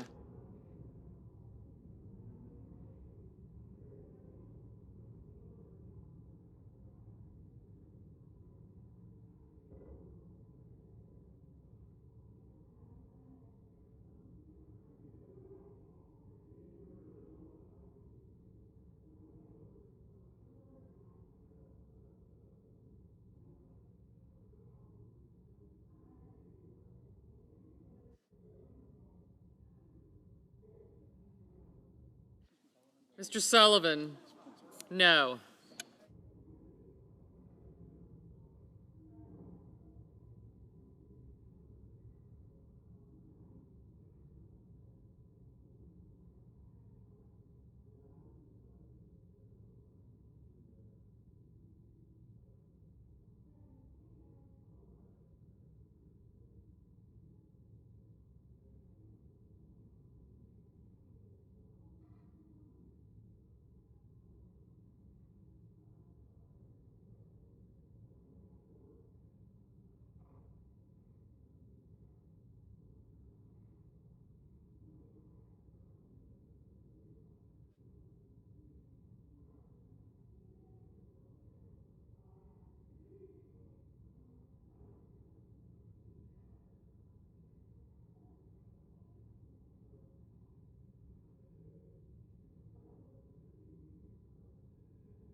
Ms. Murkowski, aye.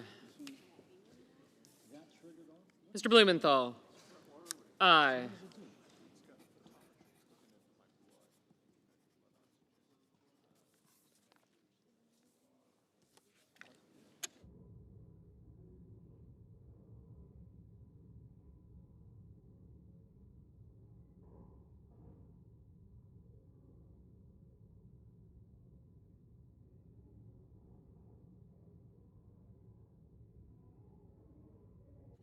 Ms. Murkowski? No.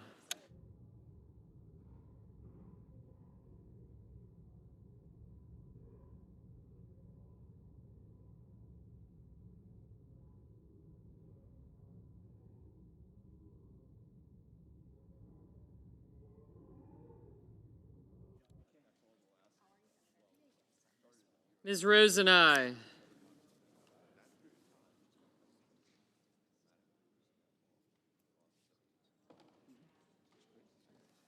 Mr. Kane? Aye.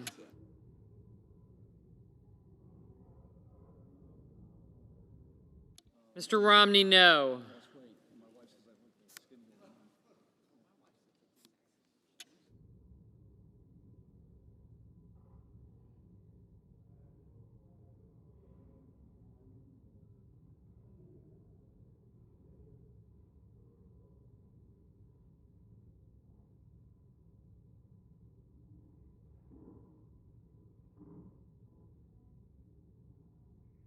Mr. Cassidy, no.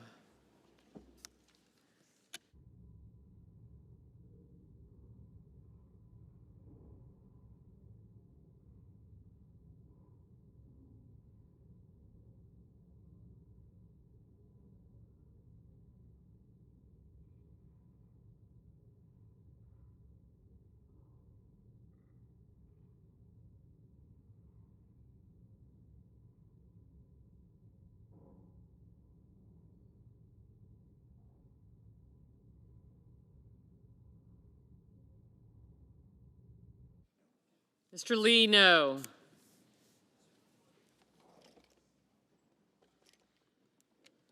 Mr. Tillis, no.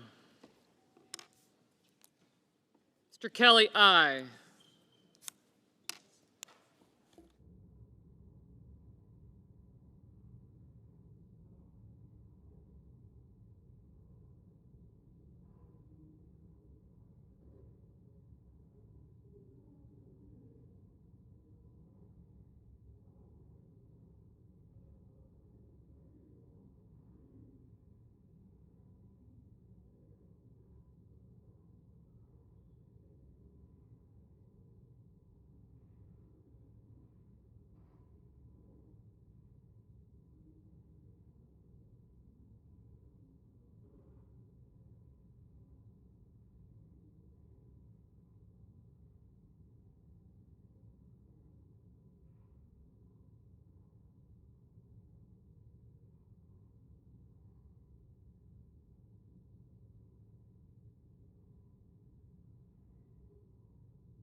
No. Mrs. Fisher, no.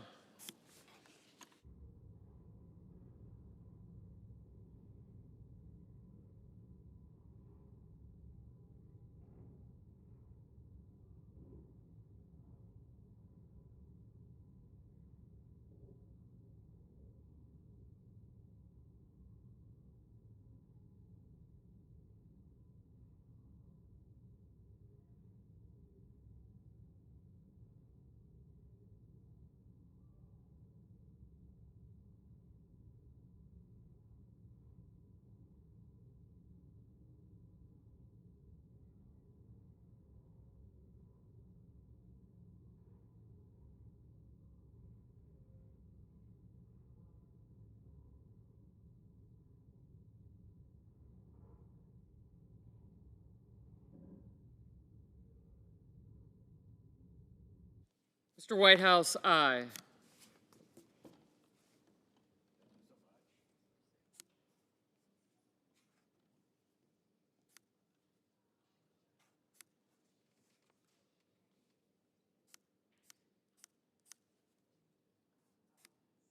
Ms. Collins, aye.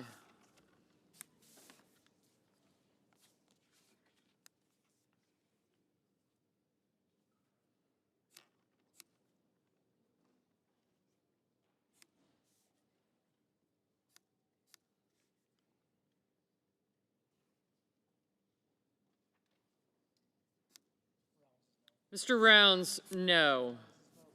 Ms. Cortez Masto, aye.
Mrs. Murray, aye.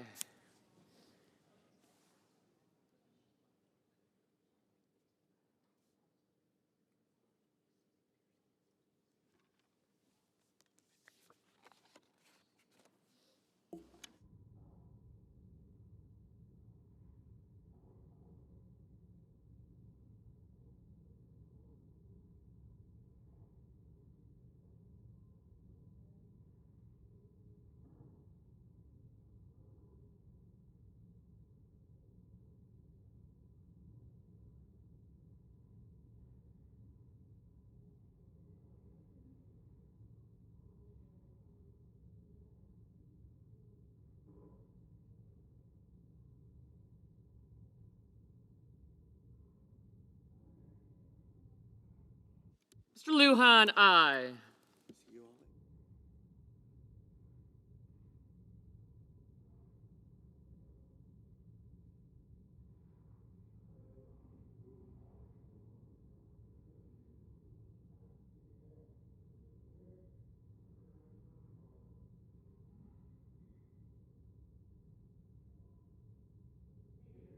Mr. Peters, aye.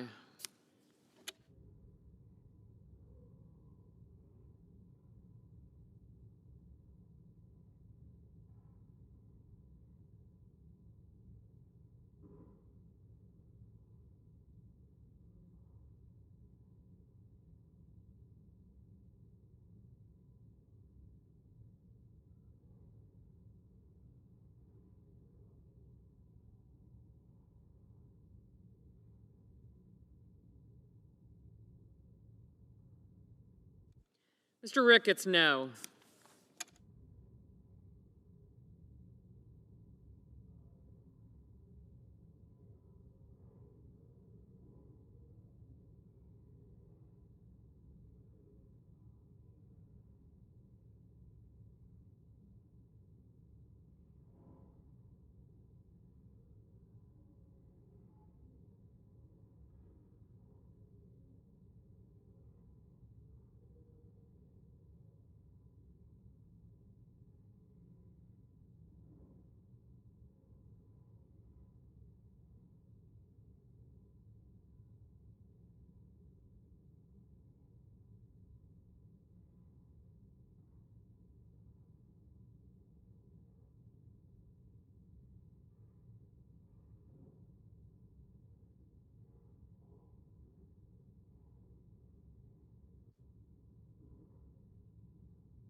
Mr. Cotton, no. Mrs. Britt, no.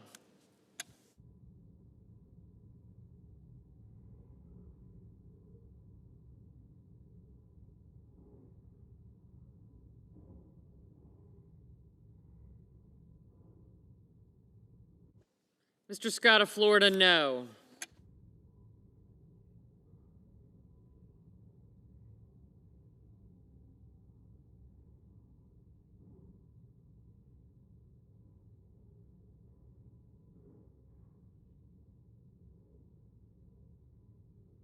Mr. Budd, no.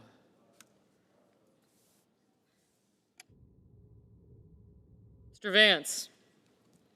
No. Mr. Carper? Aye. Thanks. Mr. Crapo? No.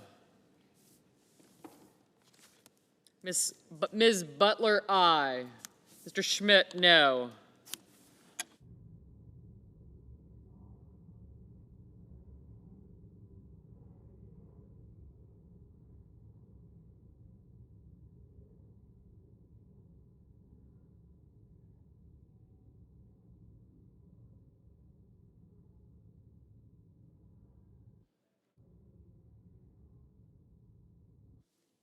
Mr. Sanders, aye.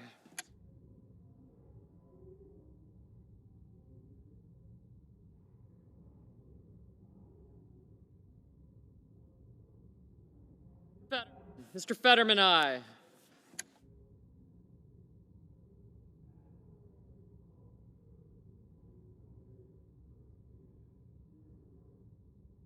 Mr. Kennedy, no. Mr. Wicker, no. Mr. Tuberville, no.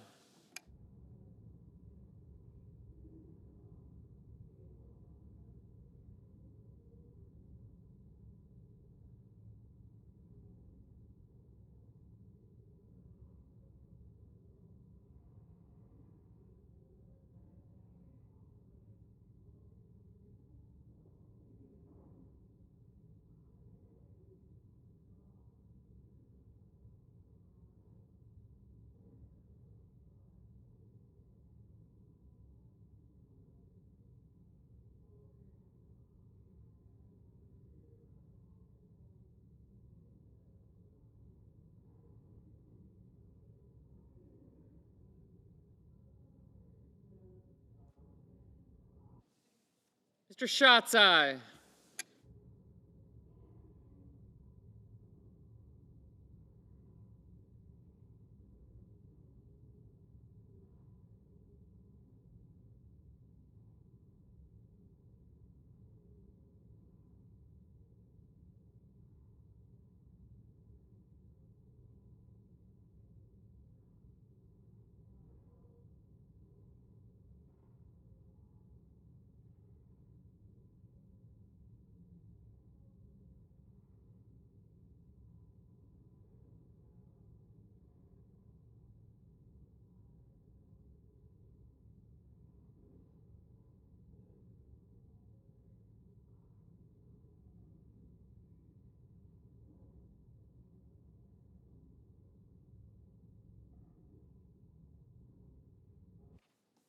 Mr. Bennett, aye.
Mr. Warner, aye. Mr. Kramer, no. Mr. Braun, no.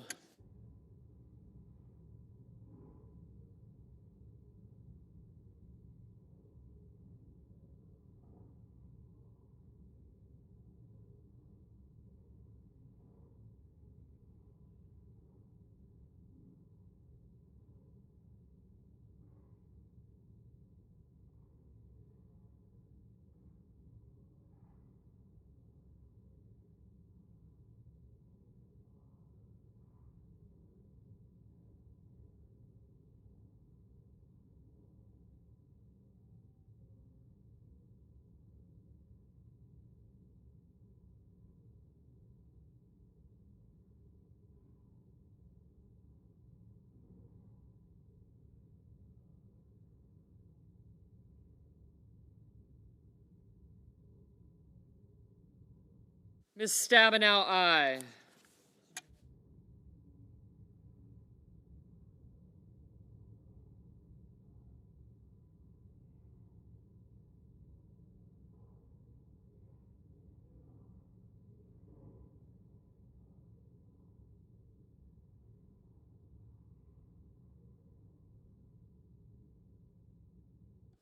Ms. Baldwin, aye.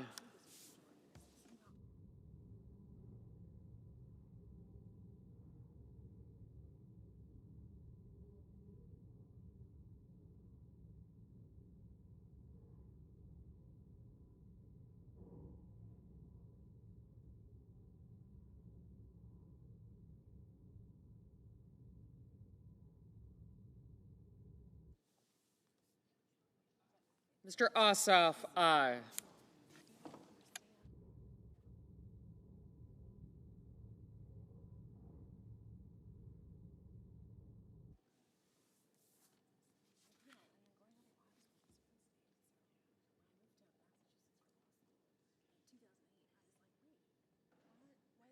Mrs. Shaheen, aye.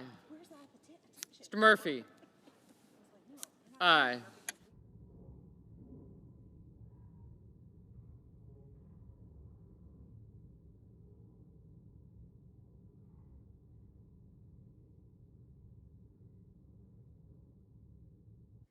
Mr. Markey, aye.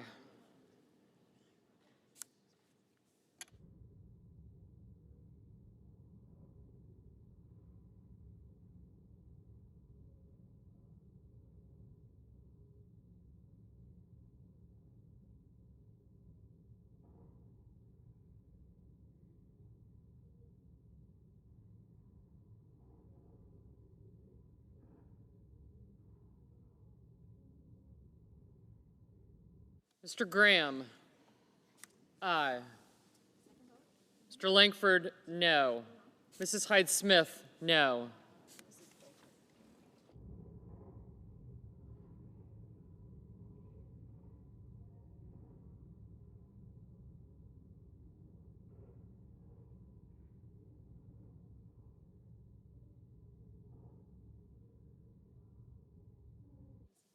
Mr. Risch, no.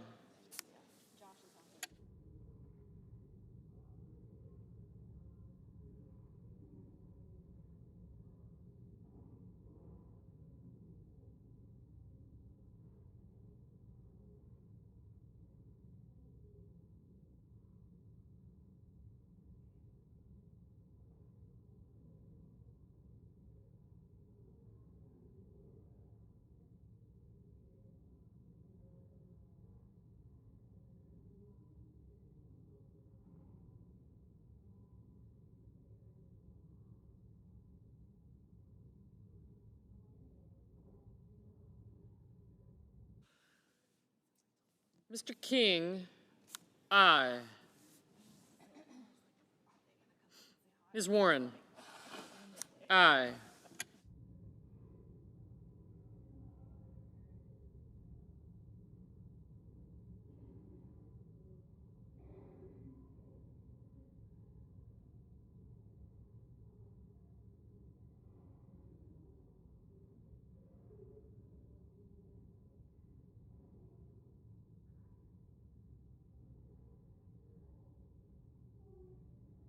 Mr. Casey, aye.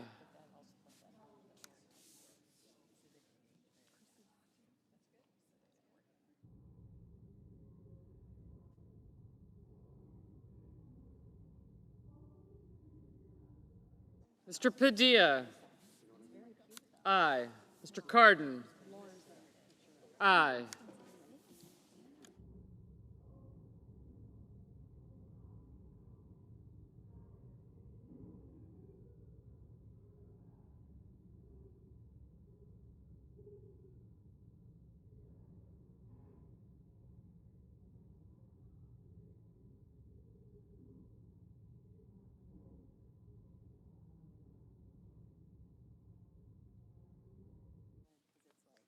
Ms. Cantwell, aye.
Mr. Brown, aye.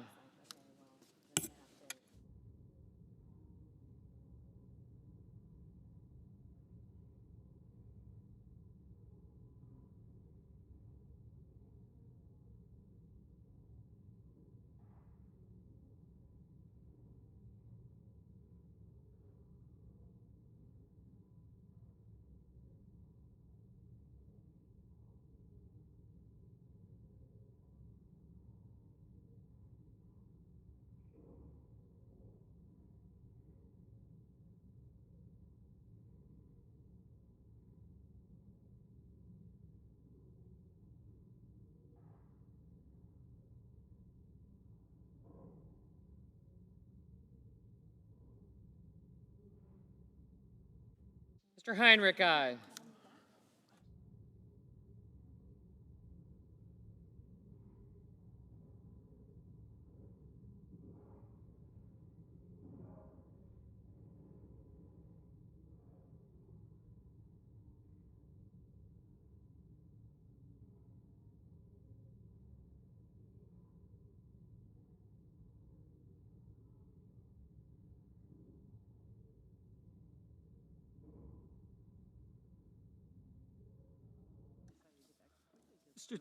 Mr. Thune, no.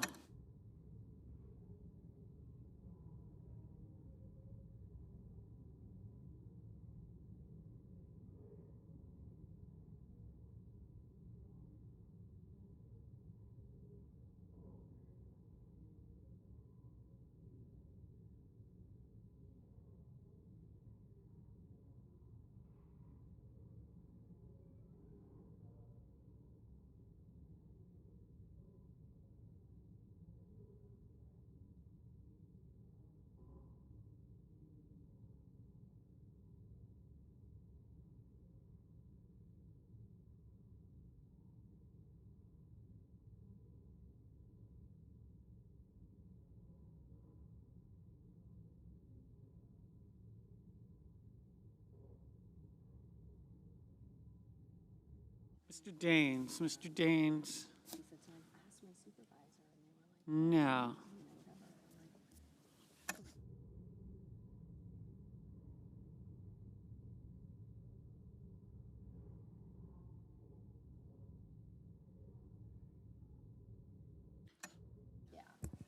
Mrs. Blackburn, no.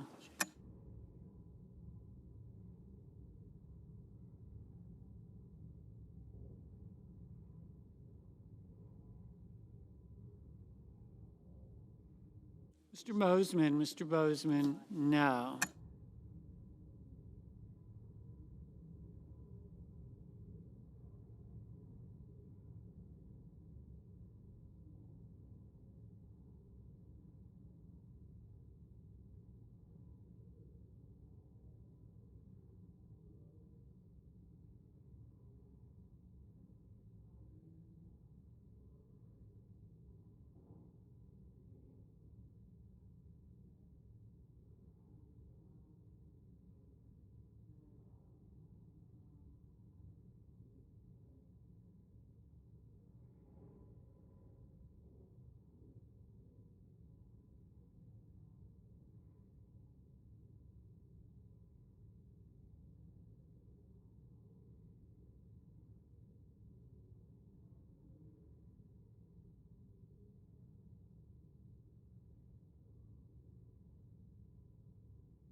Mr. Warnock. Mr. Warnock.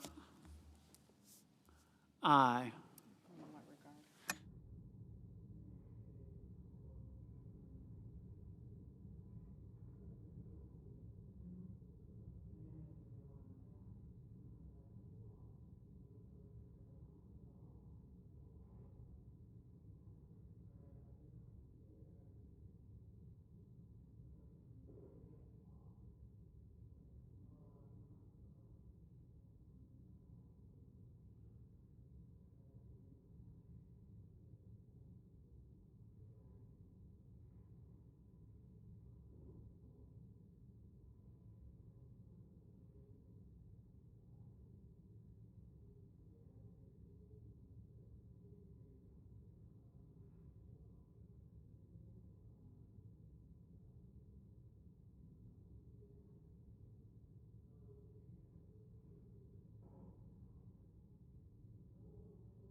Ms. Smith. Ms. Smith, aye. Mr. Booker. Mr. Booker, aye.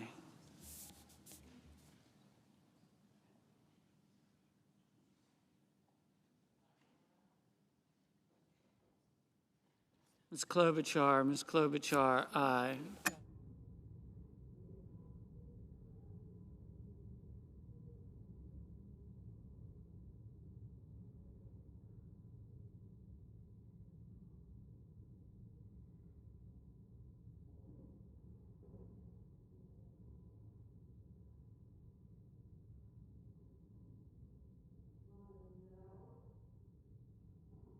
Ms. Lummis. Ms. Lummis, no.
Mr. Coons, aye.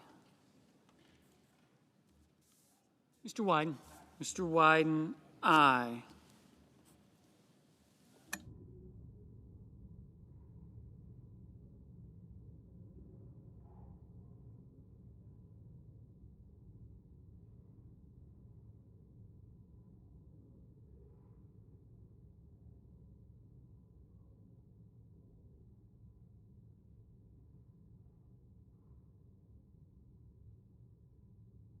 Mr. Van Hollen, aye.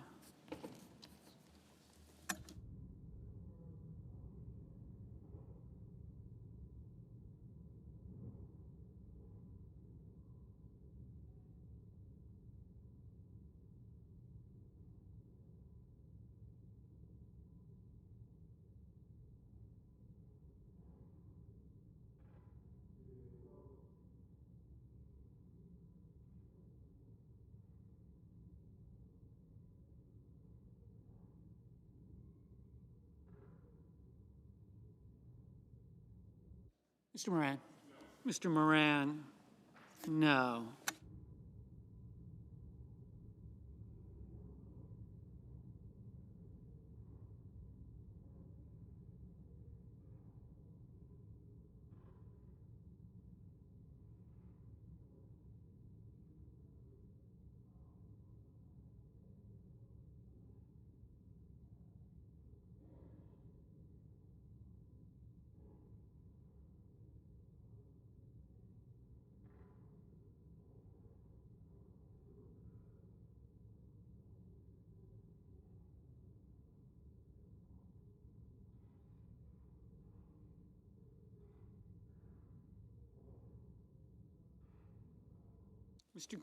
Mr. Cruz,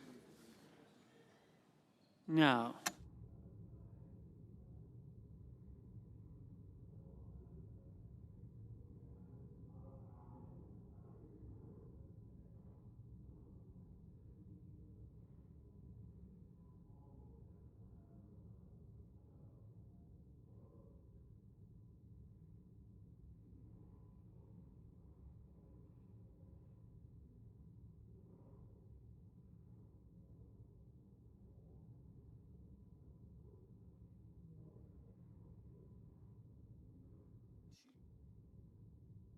On this vote, the yeas are 50, the nays are 44, and the motion is agreed to. The clerk will report the nomination. Nomination, the judiciary, Dina M. Coggins of California to be United States District Judge for the Eastern District of California.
Madam President. Senator from West Virginia. Thank you, Madam President. Last week, on May 14th, our friend and ally, Israel, celebrated its 76th Independence Day. As we all know, Israel was founded in the wake of the Holocaust to give the Jewish people a homeland that allowed them to return to their ancestral land that they had been forcibly removed from. I'm proud, very proud, that the United States was the first country to recognize Israel.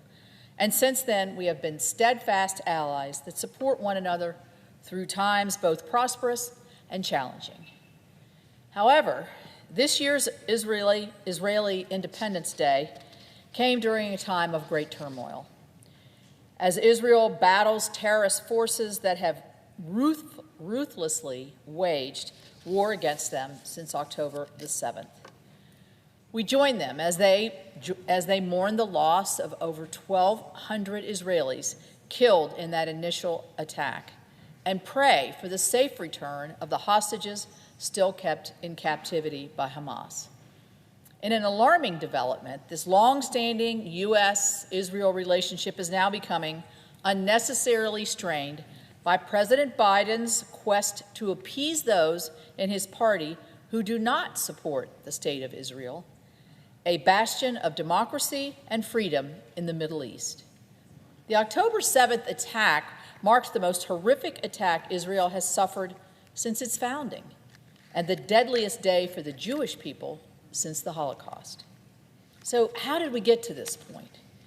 The common refrain for those opposed to Israel now has been to call for ceasefire now. We've seen it all across our college campuses. And we saw President Biden clap along to these demands again as he delivered a commencement address just this past weekend. And what's even more mind-boggling is that those who are protesting are demanding, who are they demanding a ceasefire from? I haven't heard a single campus protest group call for Hamas to lay down its arms or call for Hamas to release the hostages. Why? Why? Because they want Israel to stop fighting, because they want Israel to stop defending itself, and because they want Israel to lose. We cannot forget the fact that a ceasefire was in place on October the 7th, and that ceasefire was broken by Hamas as they deliberately attacked innocent civilians in the most brutal and barbaric ways. So let's not forget that some of these communities, the border towns in Israel that were attacked by Hamas, were some of the most ardent supporters in Israel for the Palestinian people. They were some of the biggest advocates for peace. Yet, despite the reality, here in the United States, our colleges have become embroiled in controversy over this and played host to anti-Israel and anti-Semitic protests that ultimately stopped Jewish students from attending class and even led a rabbi at Columbia University to recommend Jewish students return home for their own safety. These protesters demand that Israel drop their weapons, yet refuse to acknowledge that Hamas is the instigator of the war. But we now know what Hamas's entire plan was: to minimize any chance of peace in the region, to attack Israel's most peace-promoting citizens in the most brutal of fashions, especially and most dangerously and horrifying toward Israeli women, to undermine the incredible progress that had been made possible through President Trump's Abraham Accords, to stop an emerging normalization deal with Saudi Arabia, and to conduct an attack on Israel so horrific that Israel had no other choice but to respond. In what world would we ever expect a country to be attacked in such a brutal fashion and not fight to defend itself? It's important to note that the chaos and instability benefits one bad actor above all else, and that is the Iranian regime. Without Iran's help, both financially and militarily, Hamas would not have been able to execute their terrorist attacks on the Israelis. Iran has further supported Hamas's efforts by launching over 300 projectiles at Israel on April the 13th. And lest we forget, it was an Iranian-made drone that killed 3 American soldiers in Jordan on January the 29th. We must recognize that the deep ties between Hamas and Iran and their common goal of destroying Israel and bringing harm to the United States and our citizens. Calls for a ceasefire only embolden Hamas and their stated aim to repeat the October 7th attacks a second, third, and fourth time. Israel must defend itself, and they must root out the evil that is Hamas. So earlier this week, we learned that the International Criminal Court would seek arrest warrants for leaders of Hamas and Israel for war crimes. It is simply shocking to me that the ICC would seek to establish a delusional level of equivalency between the actions of Israel and the actions of Hamas. I've seen the footage of the attacks on Israeli and American citizens that occurred on October the 7th, and it is clear that Hamas is the real criminal involved in this conflict. Hamas continues to show no regard for its own people, spending billions of dollars on over 300 miles of tunnel system, but yet they're refusing to allow their Palestinian citizens to shelter there and continue to use hospitals and schools, places of worship for military purposes, knowingly placing citizens in harm's way. While Israel was founded on the principle of promoting development for the benefit of all of its inhabitants, Hamas's only mission is to destroy Israel. The differences between their founding principles, their leadership, and their actions could not be any more different. And it is abhorrent that the ICC would attempt to argue otherwise. In these times of instability, you would hope that the President of the United States would display strength. Instead, President Biden has decided to play politics by placing a hold on security assistance that this Congress most recently approved. This is just the latest foreign policy blunder from an administration plagued by weakness on the international stage. Shortly after this policy of withholding weapons was announced, Hamas steps away from the negotiations on the safe return of the hostages. Seems like a pretty big coincidence to me. Hamas is still holding American hostages captive, although I wonder how many of these hostages are still alive, as we discovered, I think it was last week, 4 bodies were discovered. And President Biden should be doing everything within his power to bring home those American hostages. Instead, he is publicly withholding weapons from our ally and giving their adversary cover. When President Biden took office, he pledged ironclad support for Israel, but now he is publicly backing down from that promise. He's projecting to our allies and our adversaries that the U.S. promises can be subject to political pressure. To further underscore the administration's lack of responsibility, my EPW committee came across something very disturbing this week in our ongoing oversight of President Biden's so-called Inflation Reduction Act. You might wonder what EPW or the IRA have to do with Israel in their battle against terrorists. But we discovered that the Climate Justice Alliance, a group that received $50 million from the Biden administration in December, openly denies Israel's right to exist and actively supports the horrific actions of Hamas. They even promote graphics that glorify the bulldozers used by Hamas on October the 7th. It's despicable that the EPA is sending millions of dollars through the IRA to a group that perpetrates hatred and violence under the guise of fighting climate change. And this administration would allow U.S. taxpayers' dollars to fund these anti-Semitic activities. There is no doubt that the last 7 months have been an incredibly difficult time for the people of Israel and Jewish Americans here at home. Never in my life, never would I have ever expected to hear and see the anti-Semitic discourse that I see being conducted on our own land, our own American shores, and the violence and intimidation towards Jewish communities. Together, we must condemn the rise of anti-Semitism and make clear that this hatred has no home in our country and in our world. My Republican colleagues and I will continue to display our unwavering support for Israel and push for the assistance that they need to ensure their survival and victory in this fight, as allies do have needs, particularly in this time of need. So with that, I yield the floor to my friend from North Dakota, Senator Hoeven.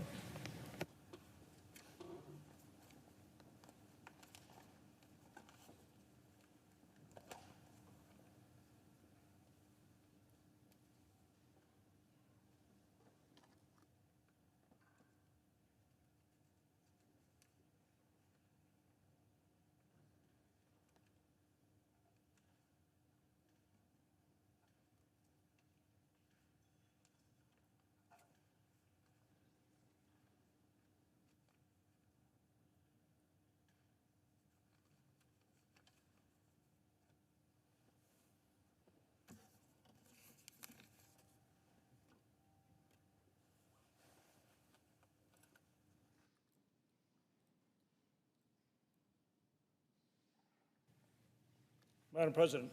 Senator from North Dakota. Madam President, I am pleased to join my colleague from West Virginia and others who you'll be hearing from. Next, our colleague from Nebraska. In regard to our absolutely ironclad support for Israel and why it is so important that we stand, and we stand strongly, with our friend and ally Israel. On October 7, Hamas committed appalling atrocities against Jews in southern Israel. I went to Israel 1 month later to show my support for a close ally during this very dark hour. And I'm still today very proud to stand with Israel. But I'm very concerned about the Biden administration holding up weapons that need to be delivered to Israel. So I've co-sponsored 2 important pieces of legislation requiring the President to expedite delivery of defensive aid to Israel. First, Senator Cotton's Israeli Security Act, and then the Assistance Support Act that Senator Cruz is put forward as well. That's the Assuring Resupply of Munitions, or ARM Act. Congress has moved decisively to support Israel, and these bills make crystal clear, there is no doubt about it, our desire that Israel receive our support without hesitation. We say that October 7 can never happen again, but if we say never again, we should mean it. If we truly mean never again, then the only path forward is for Israel to win the war. To win the war. And that is why it is so important that we give Israel the tools it needs to win the war as soon as possible. Destroying Hamas means allowing Israel to reestablish security for its people. Destroying Hamas also means it can no longer terrorize and repress the people of Gaza. If we're concerned about the lives of Jews and Gazans, the sooner Hamas is defeated, the better. The sooner Hamas is completely defeated, the better. Putting limits on military assistance only means prolonging a conflict that Israel must win, and it means greater loss of life among both Israelis and Gazans. Delaying or halting military aid also sends the wrong message to both our allies and our adversaries. Our allies, like Israel, rightly wonder whether U.S. promises will be kept when times get tough. Our adversaries, like Hamas and Iran, wonder whether they can manipulate us into failure. When we hesitate to keep our promises and give our enemies the chance to regroup, we incentivize the very behavior that we must oppose. We have to wipe out terrorism. We have to work with our allies, not just Israel, but all of our allies, to wipe out terrorism. If Hamas survives, it will certainly seize more hostages in the future. That's what Hamas does. If Hamas survives, it will keep using innocent civilians as shields. Think about that. Using innocent citizens as their shields. If Hamas survives, it will see October 7th as a triumph rather than a disaster. The administration may believe that pausing military assistance will save lives or limit suffering, but it will only sow the seeds of future conflict. There is no substitute. There is no substitute for victory over Hamas. Congress has provided the resources to support our ally Israel, and I call upon the administration to keep our promises, to act according to the will of the American people, and to accept nothing less than the complete defeat of Hamas. With that, Madam President, I yield the floor.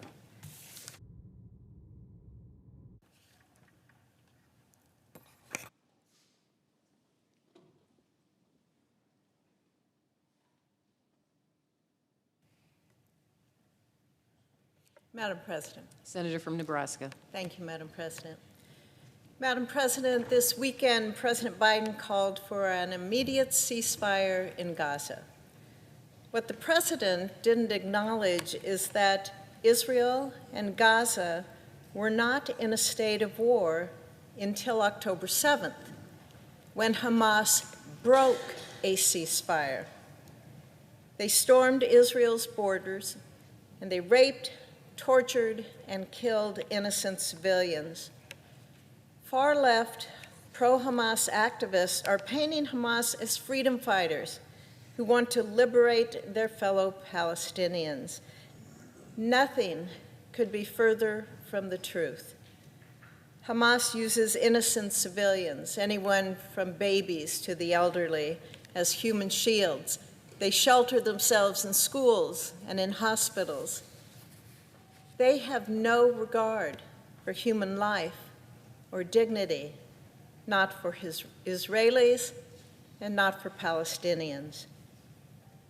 Members of Hamas filmed themselves laughing as they maim. These are no freedom fighters. They are terrorists. We saw a sobering example of that this weekend. The Israeli military recovered the bodies of 4 hostages who were captured, abused, and murdered by Hamas. They found them lying in a tunnel in Gaza. These included the body of Shani Look, a young woman Hamas captured at the Nova Music Festival on October 7th. She and the other hostages ran from the armed terrorists who were killing people to their left and to their right, but Hamas caught up with them. They sexually assaulted and maimed Shani before they murdered her. This weekend, the Israeli military, these are not the deeds of freedom fighters. These are the deeds of terrorists. There are still over 100 hostages being held in Gaza, many of whom are believed to be dead. 8 of those hostages are Americans, 3 of whom are dead as well. Calls for a ceasefire, one neither party has agreed to yet. He's just calling for Israel to surrender.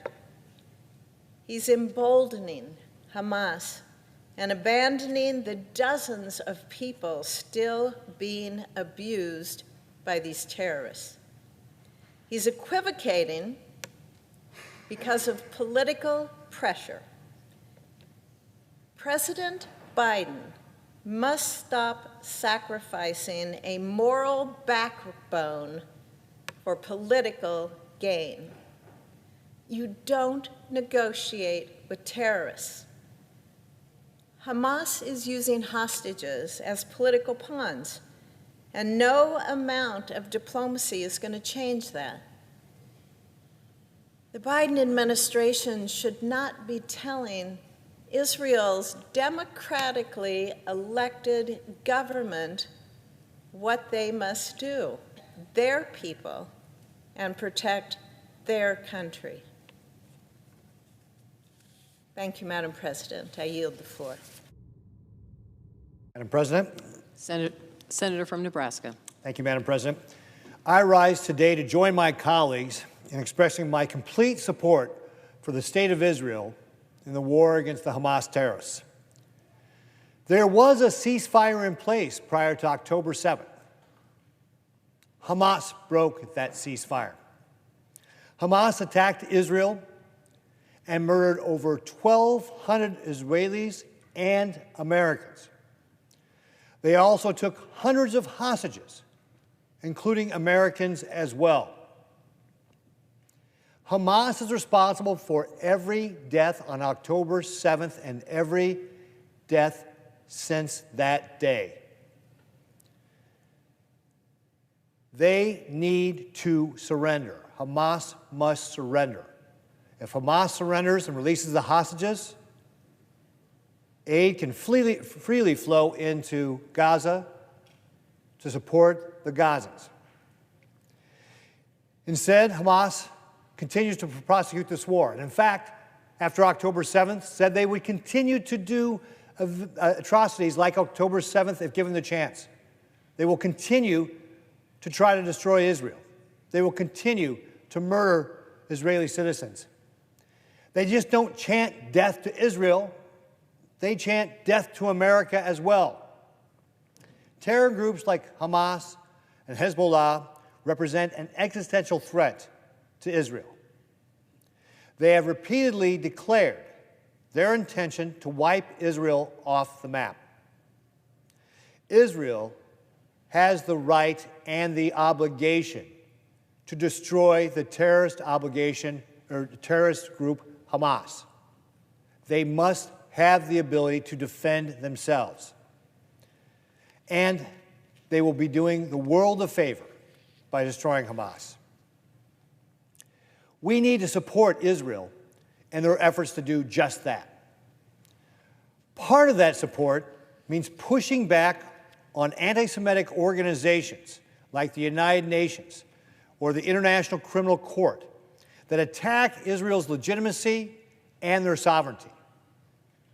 The International Criminal Court's ludicrous decision to apply for arrest warrants for the Israeli Prime Minister Benjamin Netanyahu and Israeli Defense Chief are the most recent example of their anti-Semitism. This outrageous decision not only emboldens terrorists around the world, but creates problems for us here in the United States as well. In the statement, the ICC prosecutor describes crimes that have been committed on the territory of Israel and the state of Palestine. That's exactly backwards.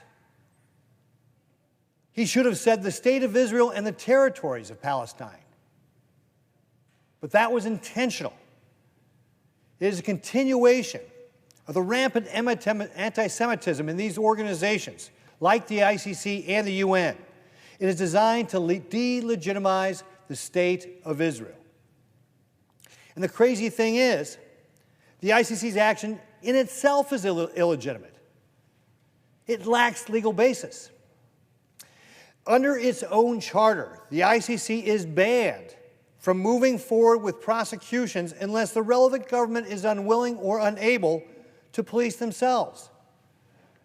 The ICC knows Israel has a robust and independent judiciary.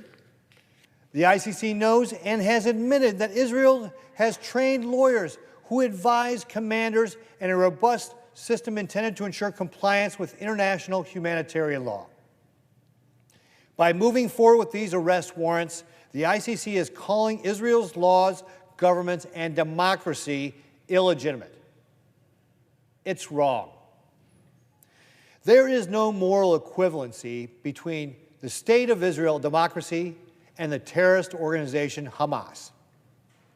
There is no moral equivalency between Hamas's terrorist actions and atrocities on October 7th and Israel's right to defend themselves to take action to destroy that terrorist organization. Hamas terrorists have shot unarmed civilians, dismembered soldiers, raped women, and massacred children. Meanwhile, Israel has fought its war while taking great pains to avoid unnecessary civilian casualties. We need to be supporting Israel in its mission, not undermining the Israeli government. It's in our interest to do so. Neither Israel nor the United States are members of the ICC. Both countries are outside of the ICC's jurisdiction. Yet the ICC is going after Israel anyway. America should take note. If the ICC can violate Israel's sovereignty, it can violate America's sovereignty. The ICC needs to face the consequences of its anti-Israel policies. While it's good that President Biden has condemned the arrest warrants as outrageous, Israel needs more than words. It needs actions. Last month, my Republican colleagues and I sent a letter to the ICC with a warning. If the ICC moved forward with arrest warrants for Israelis, we would push to end all American support for this disgraceful organization. We're here today to tell President Biden one simple thing. If your commitment to Israel is really ironclad, as you say, you'll join us in holding these anti-Semitic organizations accountable. Let's sanction the ICC's employees and associates and prevent them from coming to the United States. Let's work with our allies to ensure that they refuse to honor the ICC's indictments against either Israel or the United States. Let's truly demonstrate our ironclad support and stand with our ally Israel in its hour of need. Thank you, Madam President.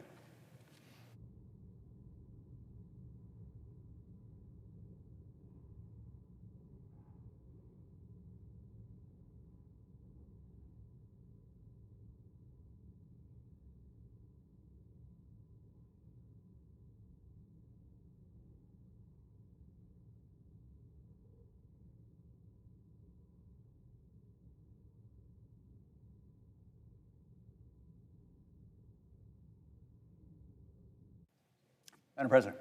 Senator from North Carolina. Today is the 229th day of captivity for 8 American citizens held hostage in Gaza by the terrorist organization Hamas. 229 days of being deprived of food, water, and medical care. 229 days of being subjected to unbearable violence, abuse, and psychological torture by Hamas terrorists.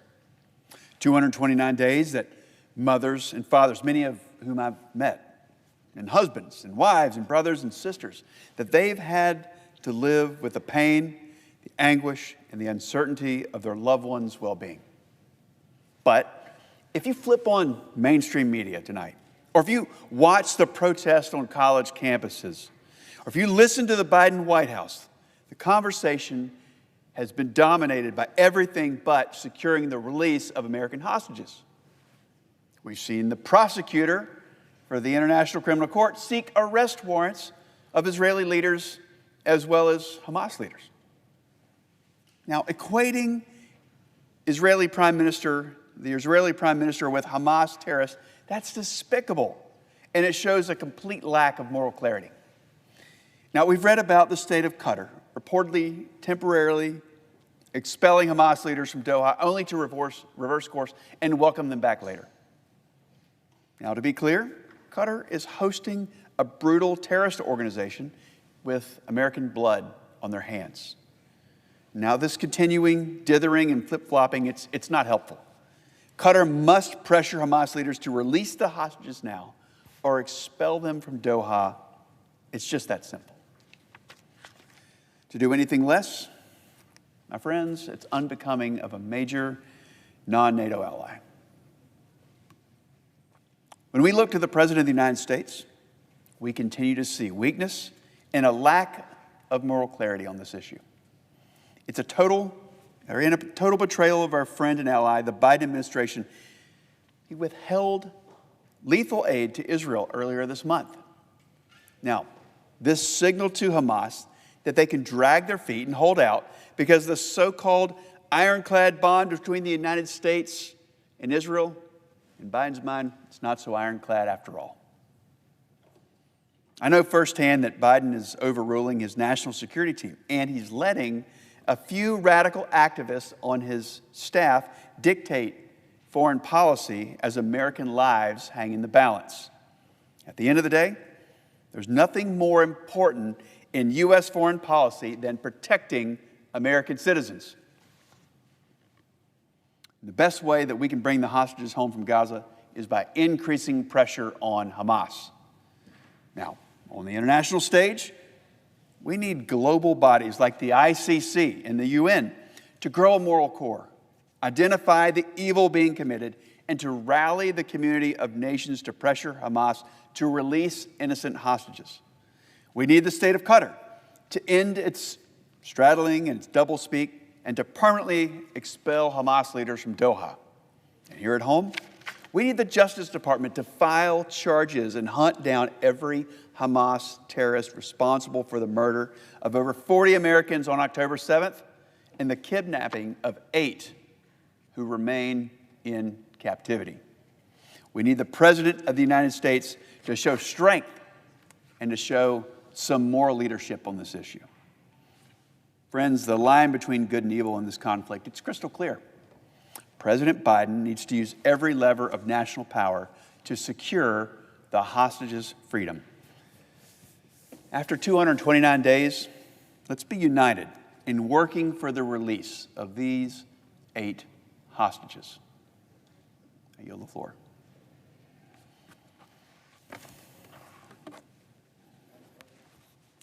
The Senator from South Carolina. Thank you very much. To kind of continue on the theme of our good friend from North Carolina, apparently today or yesterday, the countries of Ireland, Spain, and Norway recognized a Palestinian state. Here's my question. Who's in charge of the state? Who's running the place? And what are its boundaries? Did you recognize Hamas being in charge of Gaza? Do you want to keep the PA as we know it now in the West Bank as old and corrupt? What did you recognize? These are allies, but they need to hear from a friend what you did is reprehensible. You're rewarding terrorism. On October the 7th, Hamas attacked the state of Israel and murdered 1,200 innocent people, put babies in ovens, raped women, set people on fire, and recorded it all. And your response is to create a Palestinian state? You're rewarding terrorism. The way a Palestinian state will be created, if ever, is through direct negotiations between the State of Israel and Palestinians, not a unilateral recognition of a Palestinian state after the largest terrorist attack against the Jewish people since the Holocaust. To my friends in Ireland, Spain, and Norway, what you did was reward Hamas. Here's the message you're sending. Kill Jews and you'll get a reward. Again, tell me about the state you just recognized. Who is in charge and what are the boundaries? You can't answer those questions, but you went ahead and recognized the Palestinian state for political reasons. The world is turned upside down. And Madam President, you've been a stalwart defender of Israel, and we appreciate it. Here's what I would say. After October the 7th, Hamas is engaged in using the Palestinian people as human shields at a level I haven't seen in warfare. And the response is to punish Israel, who is in a no-win situation. The battalions have to be destroyed. The tunnels are underground. Why do you need a 2,000-pound bomb? Because they're underground tunnels that only a major bomb will be able to destroy. When it comes to civilian infrastructure, the destruction of it has been in large part because Hamas has used schools, mosques, and hospitals as military sites, putting all that infrastructure in place in jeopardy by militarizing it. On top of all that, the International Criminal Court has decided to issue an arrest warrant for the Prime Minister of Israel and the Defense Minister of Israel. as well as Hamas leaders. Boy, is the world turned upside down. To consider Israel like Russia, Putin's had an arrest warrant issued because there's no rule of law in Russia. People fall out of windows who are opposition leaders. People get poisoned. There is no rule of law in Russia. There's a robust legal system in Israel. It's probably the pride of the world.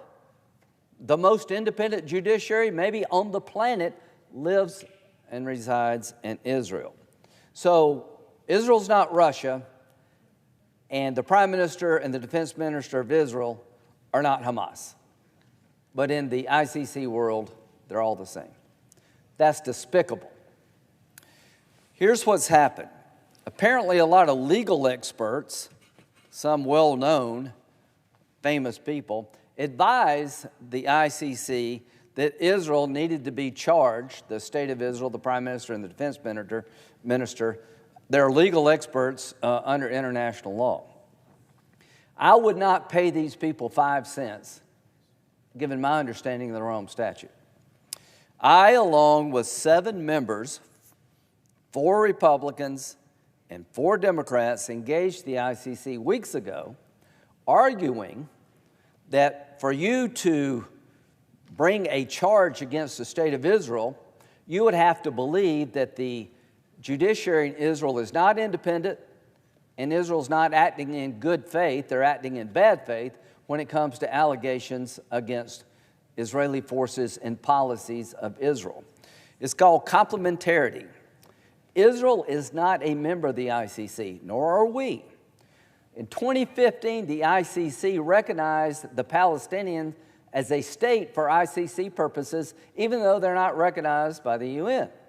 Why they did that, I don't know. But they took over jurisdiction of this conflict. And where do we lie now?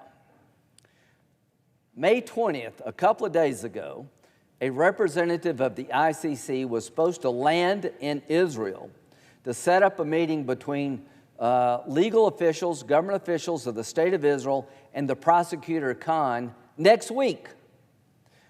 The group that I was involved in urged the ICC to sit down and talk with Israel, called complementarity. Under the Rome Statute, the ICC cannot act if the nation in question, unless the nation in question is unable or unwilling to proceed with an investigation or if the investigation is conducted in bad faith. There is no way you could find Israel is not acting in good faith when they were willing to meet you 2 days ago.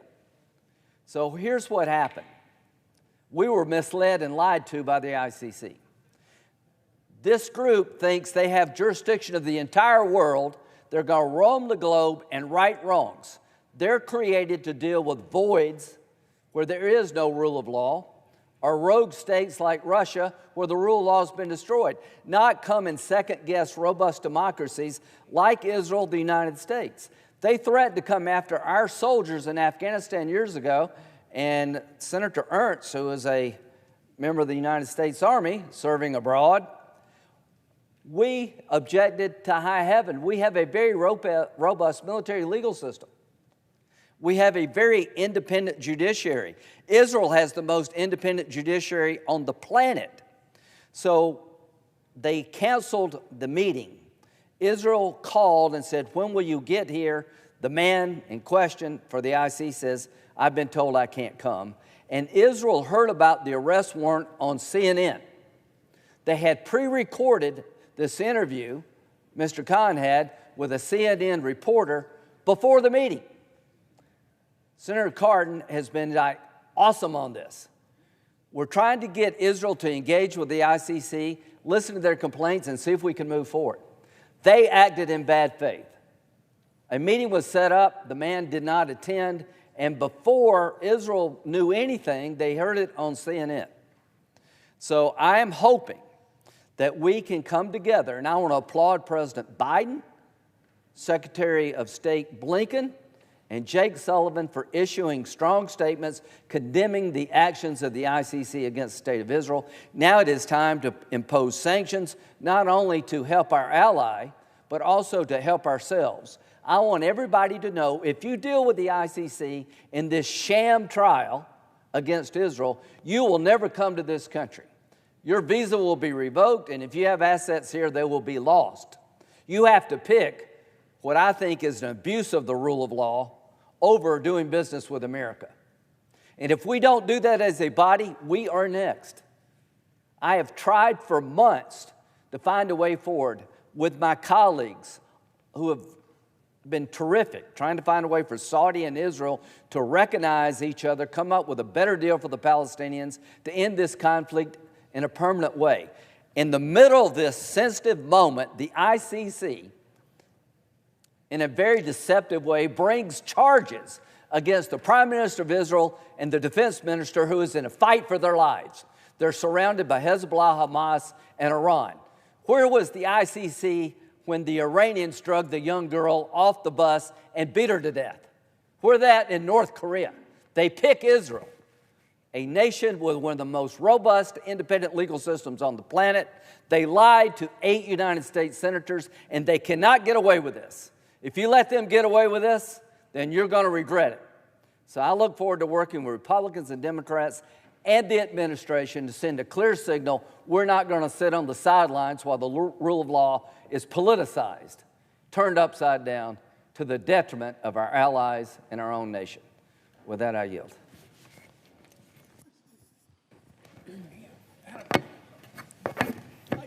Madam President. The senator from Iowa.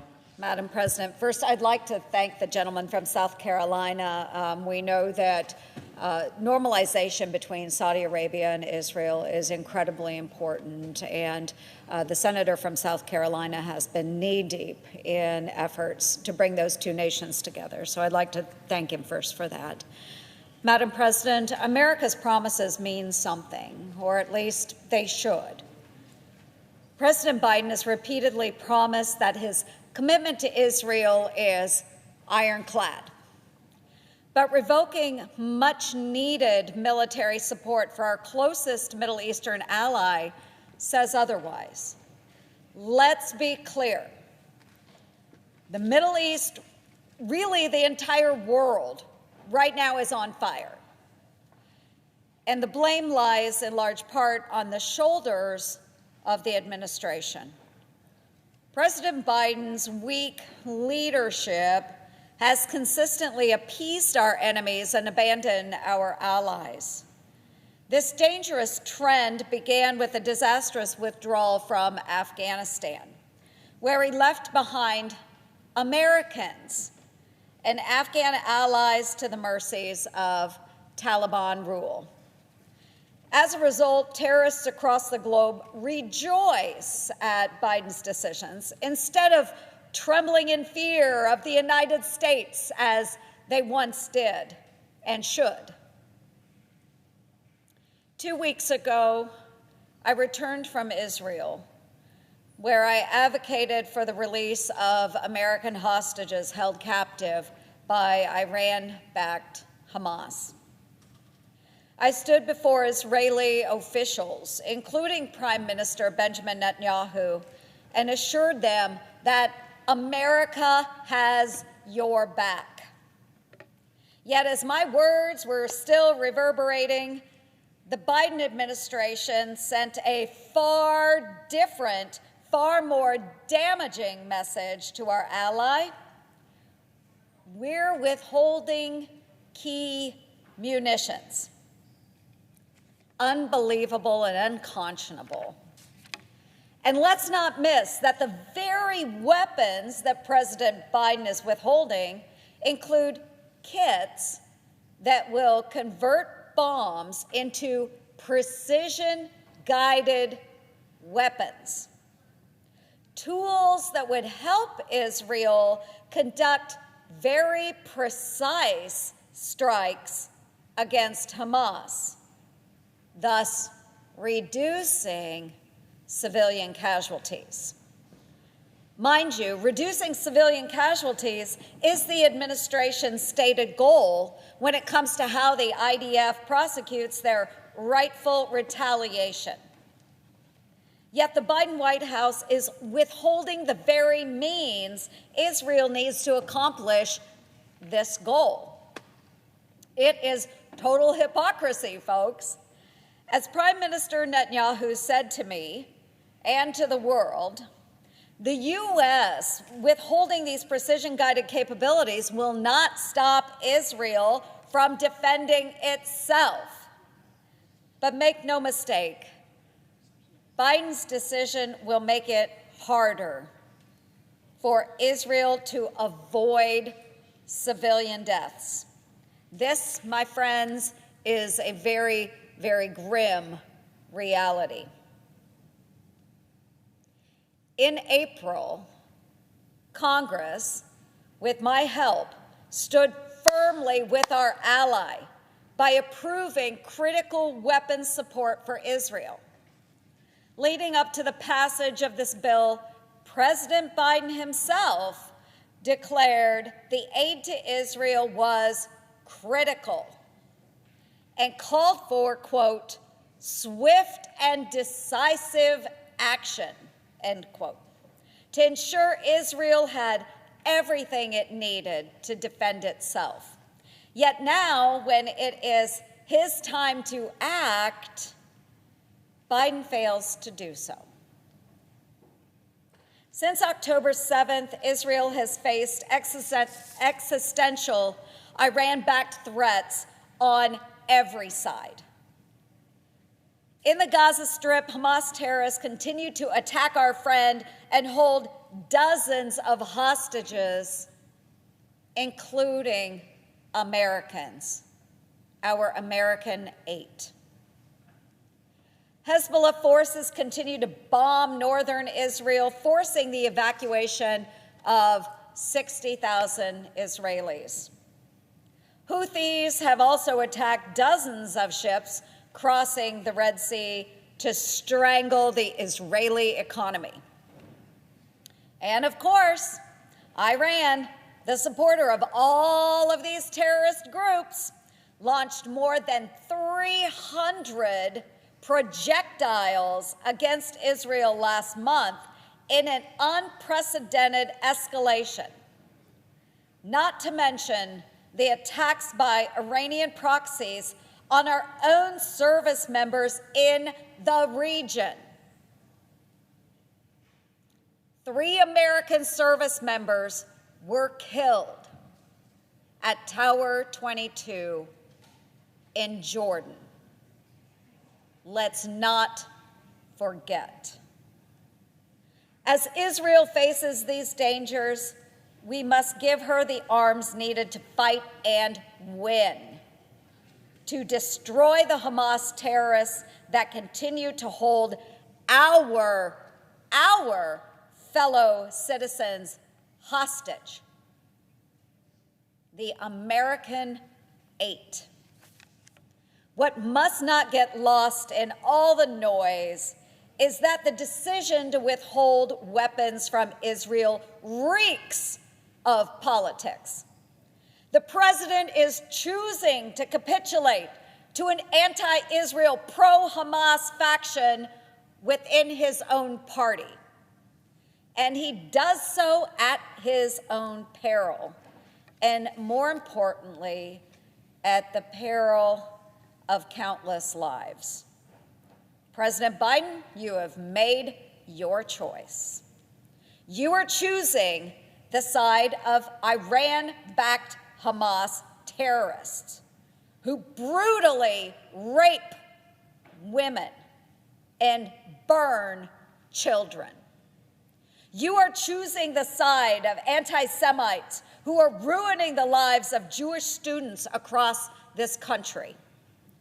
You will live with the consequences of your choices, and most gravely, so will the American hostages and U.S. service members being targeted by Iranian proxies every single day. Madam President, Republicans will not waver in our support for Israel and our Jewish friends. Never again is not just a slogan, it is a solemn vow. And in this pivotal moment, we will stand on the right side of history. With that, Madam President, I yield the floor. Madam President. Senator from Connecticut. Thank you, Madam President. Nearly every day, Republicans come to this floor to tell us how much they care about the border, how much they believe in border security. And yet, when they have an opportunity to do something about it, they don't just balk, they run for the hills. If you care about securing the border, then you actually have to pass legislation that secures the border. It doesn't secure itself by itself. Our statutes are outdated. Our Border Patrol doesn't have enough resources. You have to change the law. You have to put more resources on the border. That is what the bipartisan border security bill did. I regret the fact that all but 4 Republicans voted against it after they requested that we engage in a bipartisan process to develop that border security bill, after they demanded that we pass bipartisan border security legislation. But because we believe that this issue is so important, because the American people believe that securing our border and compassionately treating those who arrive at our border is such an important issue, we are going to bring this bill back for another vote tomorrow. We're going to give Republicans a second chance to do what they say they want to do, work across the aisle in a bipartisan way to provide more resources to control our southwest border. And so I'm glad to be on the floor today with a number of my colleagues who believe, as I do, that this is the time to pass significant bipartisan legislation to secure our border, to reform our broken immigration system. It's what the American people want. We should stop playing political games. Republicans should choose the security of this country ahead of their presidential candidates' political prospects, and we have the opportunity to do that this week. So grateful to have so many of my colleagues on the floor, and I believe starting our remarks will be Senator Kaine. I yield the floor. Madam President. The senator from Virginia. Madam President, I'm thrilled to join my colleagues on the floor to talk about the importance of this border security bill, but I'm also going to talk about my own naivete and admit to being a very naive senator. When I came into the Senate in 2013 with Senator Murphy, one of the first things we did in June of my first year in the Senate was pass a significant and bipartisan immigration reform bill. And that immigration reform bill was comprehensive, including a $40+ billion investment in border security. We passed it in a bipartisan way in this body with nearly 70 votes. And my naivete was this.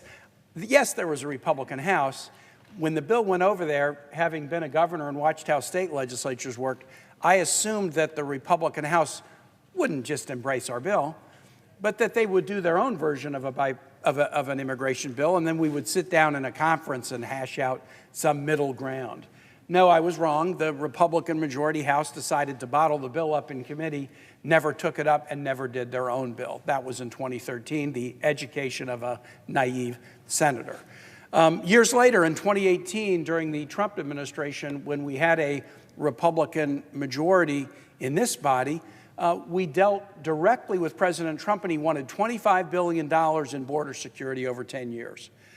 And we basically came up with an offer that was, can you take yes for an answer? I was part of an 8-member crew negotiating a bipartisan deal, protection for dreamers and $25 billion in border security. Every penny Donald Trump asked for, not one penny less. He told us that he supported dreamers. He told us that if the bill got to him, he would sign it because we had a Democratic House. If we could get it through this body, we would get it to President Trump's desk. But as soon as we rolled out the bill with 8 Democrats and 8 Republicans as co-sponsors, President Trump did a 180, turned tail, trashed the dreamers, said the bill was awful, encouraged Republicans to vote against it, and we couldn't get to the 60-vote margin. Okay, so for the second time, we did a bipartisan deal that was going to do good things and invest a whole lot in border security, killed by President Trump. And now this most recent effort. And I so applaud Senators Murphy, Senator Sinema, Senator Langford, and others from the administration who worked on this deal. Bipartisan border security provision with other important provisions. Normalization of Afghan refugees. We have more in Virginia than any other state. Really important work in this bill. Bipartisan. It's not lost on me how hard it is to do a deal where both the American Immigration Lawyers Association and the Border Patrol Union, who tend to be quite opposite politically, take a look at a compromise and say, you know, this isn't perfect, but we need to do this. I don't know of another issue where these two organizations have said, we need to do this. That was the needle that these senators were able to thread after months and months and months of negotiation. But just as in the first two instances, a significant effort to protect our border and make our country safer in a bipartisan way got shot down when President Trump came out and encouraged Republicans to oppose it, even though they had been briefed on the negotiating every step of the way and supported it. President Trump, as soon as he said they should oppose it, folks turned tail and ran. And President Trump was honest. I mean, I'll give him this. He was honest about the reason. He didn't say oppose it because he didn't like Clause A or Clause C. He pretty much said, we don't want to fix this problem. We would rather raise heck about this problem and blame Joe Biden about this problem than fix this problem. We're sent here to solve problems. And when we have a bipartisan solution that fits this narrow window where both left and right say it's the right step to take, we should do it. I'm so glad that this is going to be up on the floor for a vote tomorrow. Look forward to joining my colleagues in supporting it. Urge others to do the same. I yield back, Madam President.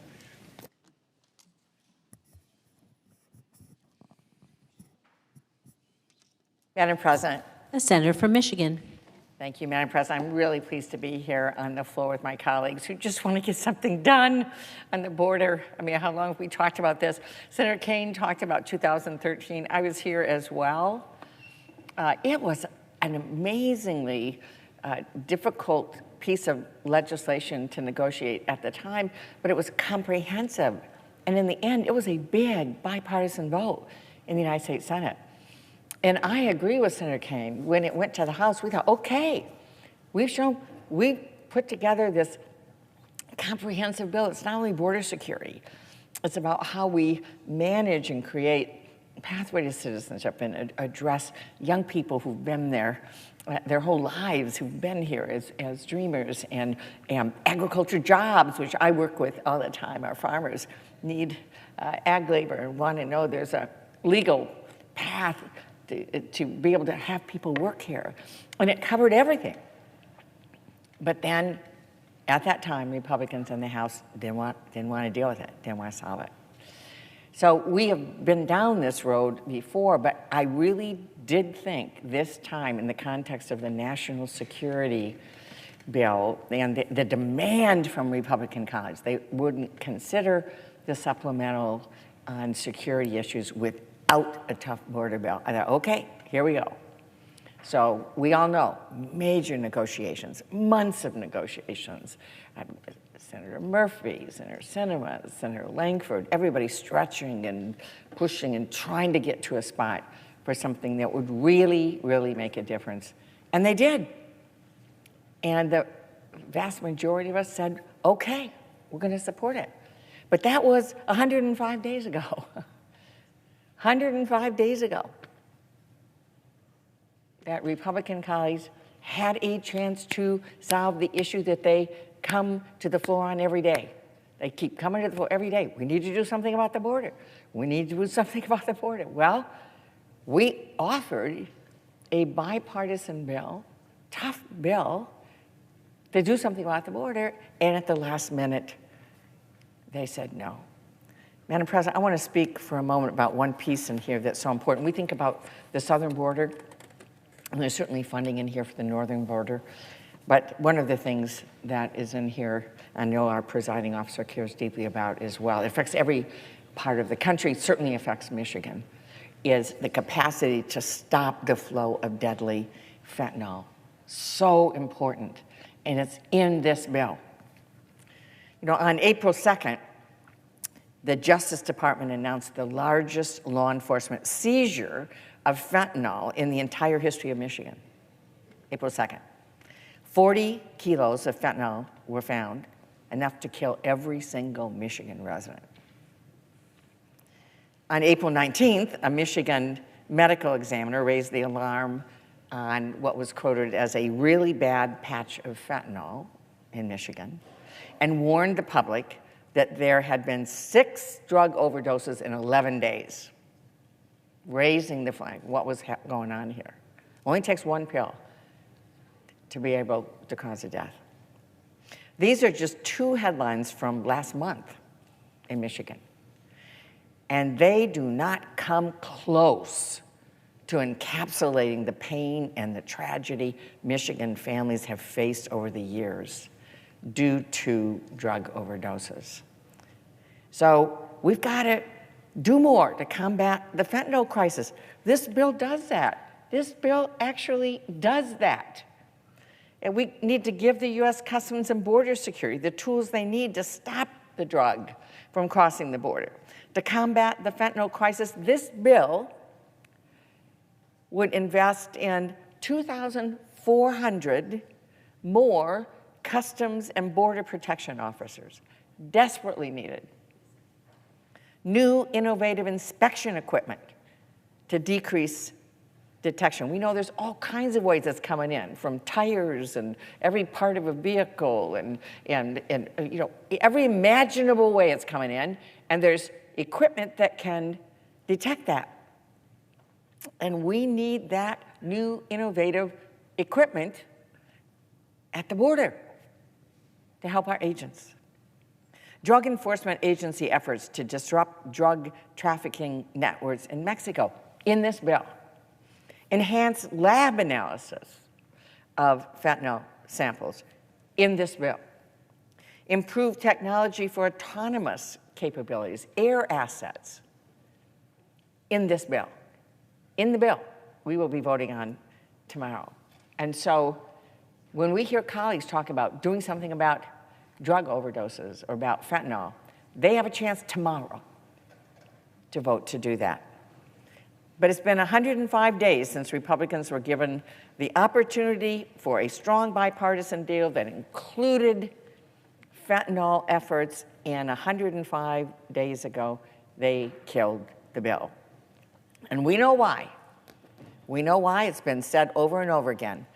Donald Trump told them to. He called people, and he said, we don't want to solve this. We want chaos. That's my middle name. Maybe it's his first name. I don't know. But chaos, chaos, chaos, chaos. We want people to be afraid. We want chaos. We don't care if people are getting hurt or what's happening. And he actually was quoted as saying, please blame it on me. I want you to vote against it. Please blame it on me, which we are more than happy to do because it was him. It was him. We want to solve the challenges at the border. We know they are serious. And we want to give the Biden administration additional tools to solve them. And they want that. They have been asking in every single budget since President Biden was elected, every single budget he's asked for more resources to do the things in this bill. And folks have said, no, no, no, no, no. Well, this legislation does what needs to be done. And as I've said before, it was bipartisan, toughly negotiated, and we appreciate that.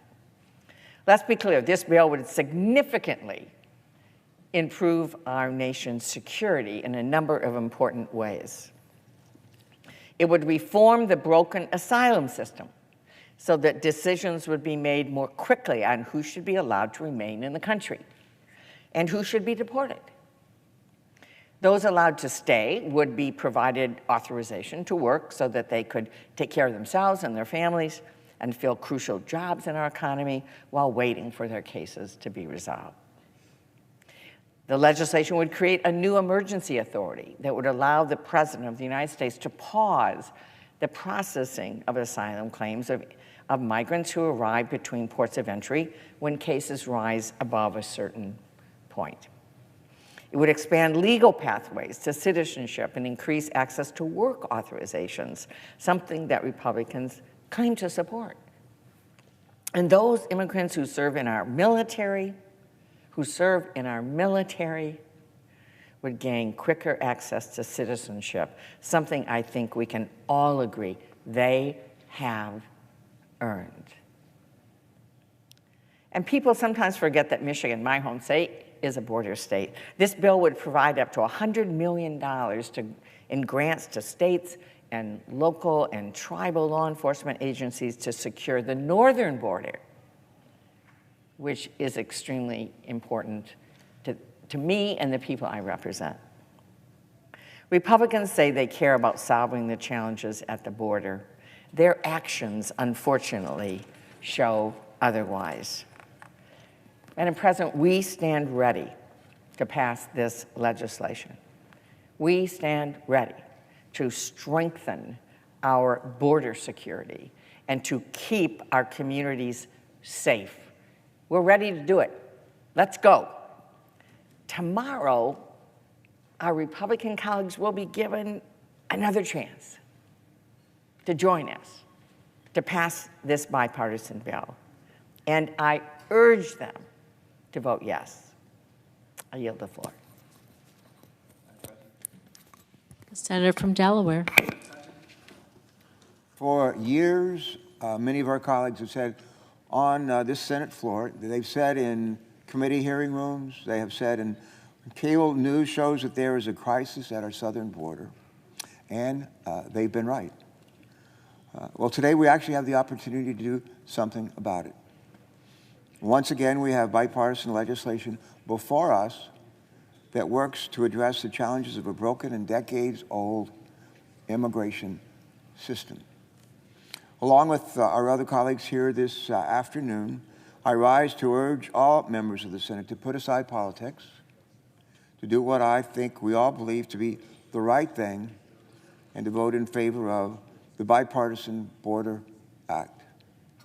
Madam President, as a former chairman of the Senate Homeland Security and Governmental Affairs Committee, I know that we have tried to come together in Congress to fix our immigration system for about as long as I can remember, under presidents and congressional leadership of both parties.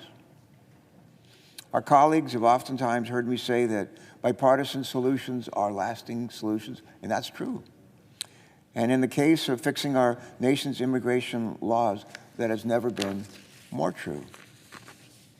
Thanks to the tireless work of a Democrat from Connecticut, a Republican from Oklahoma, and an independent from Arizona, along with members of their staffs, we've reached a bipartisan compromise on one of the toughest issues our country faces today.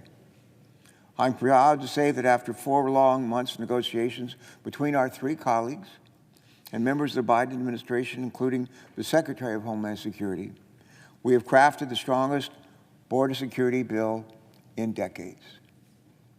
The legislation produced during these negotiations proves that bipartisanship is not just aspirational. It's ours for the grasp. It's ours for the taking. The legislation produced during these negotiations proves that bipartisanship is not just aspirational, but it's actually possible. Yet despite all this hard work and the countless hours our colleagues invested in hammering out this critical piece of legislation, many of our Republican colleagues rejected this same bill earlier this year, largely at the behest of Donald Trump. I'd like to quote again, as Senator Stabenow has, what Donald Trump said on his social media account earlier this year. This is a quote. Republicans should stop wasting their time on immigration until after we elect more senators and congressmen and women in November. Democrats are just playing games, have no intention of doing anything to solve this decade-old problem. We can pass great legislation after the red wave, close quote. Well, while Democrats, Republicans, and independents negotiated in good faith, it was Donald Trump who decided he'd rather attempt to sow chaos at the border rather than to deal with it and to fix it. It was also incredibly disappointing to see so many of our Republican colleagues, especially in the House, turn their backs on this bipartisan approach and play politics with our immigration policy. They chose to put Donald Trump first over what is best for our country. Fixing the crisis at our southern border requires tough policy choices, but it also gives us an opportunity to seek some wisdom from the Scripture. I believe we need to look no further than the New Testament's Matthew 25, where we find these words, "When I was a stranger in your land, did you welcome me?" That's what it says. When I was a stranger in your land, did you welcome me? Many immigrants seeking refuge here oftentimes leave their home countries and brave horrible conditions at home in order to seek a better life in this country, a life of freedom, a life of opportunity. We know all too well the factors that have contributed to the challenges at our border. Among them are a global pandemic, increased violence and criminal activity, the smuggling of illicit narcotics, and our nation's own devastating addiction to illegal drugs, not to mention authoritarian government rule and poverty throughout the Southern Hemisphere. And those are just some of the root causes. If we are serious about addressing the challenges of our immigration system, it's imperative that we focus on these root causes of migration. The Bipartisan Border Act before us would finally work to make our country safer by increasing resources and implementing policy changes both at the border and to our immigration system as a whole. And this legislation has numerous endorsements from some unlikely places, including the Border Patrol Union and the U.S. Chamber of Commerce. So today we now have another opportunity to choose policy over politics, to choose principle over politics. Everyone on the Senate floor today knows that improving the security of our border is not just good policy, it is the right thing to do. In fact, some 84% of all voters in this country believe that we should be prioritizing reform to our immigration system rather than sticking to the status quo. 84%. As U.S. Senators, we are elected to serve our constituents, the American people, and we have an opportunity today to meet that responsibility by enacting the legislation that is before us. Our three Senate colleagues have proven that working together is possible, and now it's up to the rest of us to do the right thing. Let's finish the job, let's implement a lasting solution, and let's do it together. With that, I yield back the floor. Thank you. Senator from New Hampshire. Madam President, I agree with my colleagues. We have a crisis at our southern border. And in New Hampshire, it's affecting us because there are too many deadly drugs flowing into our country and not enough technology and equipment and personnel to stop it. So it's not every day that I agree with my Republican colleagues on an issue as big as the border, but on this one, I agree. We needed to act. That's why a group of negotiators, Republicans were led by Senator Lankford, Democrats by Senator Murphy and Senator Sinema. I appreciate the work that all three of them did. They rolled up their sleeves, they got to work for months. They passed paper back and forth. They ironed out big and small details of the bill that we voted on that's before us. And the final agreement is the strictest, I think that's worth repeating.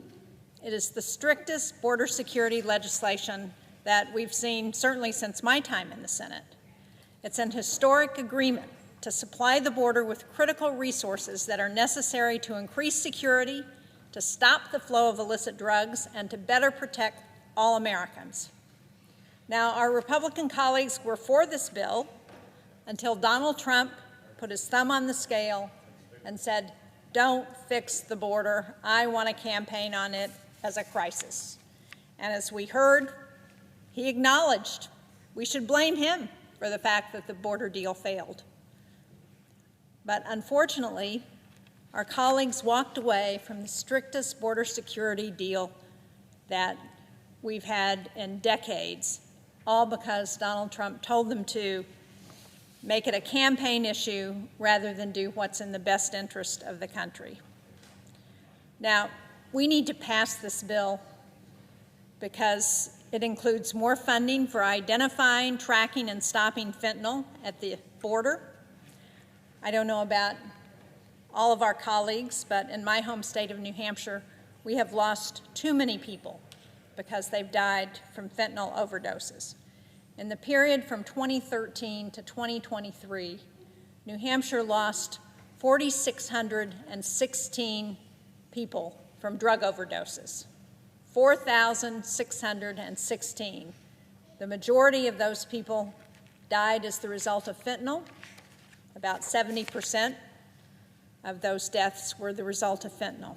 And anything we can do to cut down on the amount of fentanyl that's coming into the United States, we ought to be doing it. We know that fentanyl is moved across the U.S.-Mexico border in huge quantities, often in cars and trucks, and we know that it comes across almost 100% at our ports of entry. And they can't search every vehicle in every way, and that's why we need technology. We need to be able to scan vehicles for drugs and other contraband. We need to make sure they can expand these capacities, which is why there's a provision in the bill to provide significant increases in funding for CBP to deploy more non-intrusive inspection technology that would more efficiently and effectively search for fentanyl and other drugs. The bill also gives Immigration and Customs Enforcement increased funding to focus on counter-fentanyl investigations and enforcement, because we need more boots on the ground dedicated to finding fentanyl and other drugs and dedicating to holding those accountable who are bringing these deadly drugs into our country. The danger of the continued fentanyl epidemic demands more action from Congress. We need more funding, we need more agents on our borders, and with this bill, we would do just that. Now, New Hampshire also doesn't border our southern border, but it does border Canada, which has the longest international border in the world, over 5,000 miles. New Hampshire has a very short piece of that, but there are many stretches of the border, particularly in New Hampshire, that are remote, that are sparsely populated, and unlike many other borders, not militarized. That means our northern border is vulnerable to exploitation. And we have a program that we have had in past budgets called Operation Stone Garden.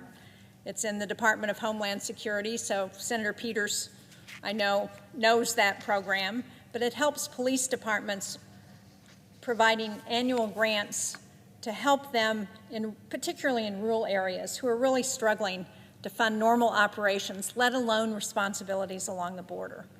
These are funds that allow police departments to pay overtime for officers to patrol the border along with the U.S. Border Patrol. Sadly, in the northern border, most of those funds have been diverted to the southern border, and many of our agents who have patrolled the northern border have been diverted to the southern border. That's a challenge for states like New Hampshire and others where we have large sections of that border that are rural, where in parts of New Hampshire's border, we don't even have access to internet. So there are cameras on the border, but they can't pick up anything because we don't have a signal. But despite this program's importance, it's been underfunded for a number of years, leaving states without sufficient resources. So one of the pieces that's in this legislation that we're going to vote on tomorrow is $100 million, with 25% of it that would go to states that are not on the southwest border, states like New Hampshire, to make sure that our law enforcement is also supported and well-funded. So we have a lot to do with our border. Passing this bill tomorrow, getting our Republican colleagues to join us, would make a huge difference in addressing the challenges at our southern border. I hope that they will join us, that they will put aside the opposition from Donald Trump, and that they will do what's in the best interest of the country, not what's in the best interest of Donald Trump. Thank you, Madam President. I yield the floor. Madam President. Senator from Michigan. Madam President, tomorrow, the Senate will consider legislation that would send critical resources to secure our borders. This legislation was forged by serious, bipartisan negotiations. But when it first came to the Senate floor this past February as part of a foreign aid package, my Republican colleagues voted against it and blocked us from even having a debate on this most serious of issues. They plan, unfortunately, to do the same tomorrow.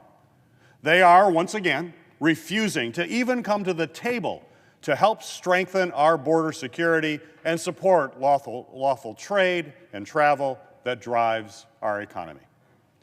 This bill is not perfect. It's not comprehensive immigration reform. But we must keep working towards a broader approach where we modernize immigration laws and address the immigration system as a whole. But we cannot let that hold us back from taking action right now to secure our borders. This legislation is a meaningful step in the right direction. It would address some of our most pressing challenges on the issue and tackle them head on.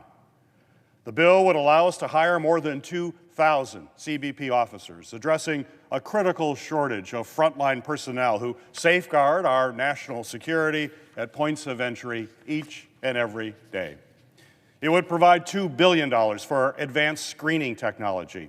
This would allow CBP to expand use of these tools, helping them to identify illegal cargo and stop dangerous drugs like fentanyl from reaching and poisoning our communities. Fentanyl overwhelmingly enters this country through our ports of entry. This bill also aims to change the asylum application process, a priority that Congress has been unable to pass for decades. Republicans in Congress certainly like to talk about the need to secure our borders, but they use this issue to stoke fear in our communities all across the country. But when you get a common sense bill like the bill that we have before us to vote on, a bill that aims to address the problems they claim that they want to solve, they simply walk away.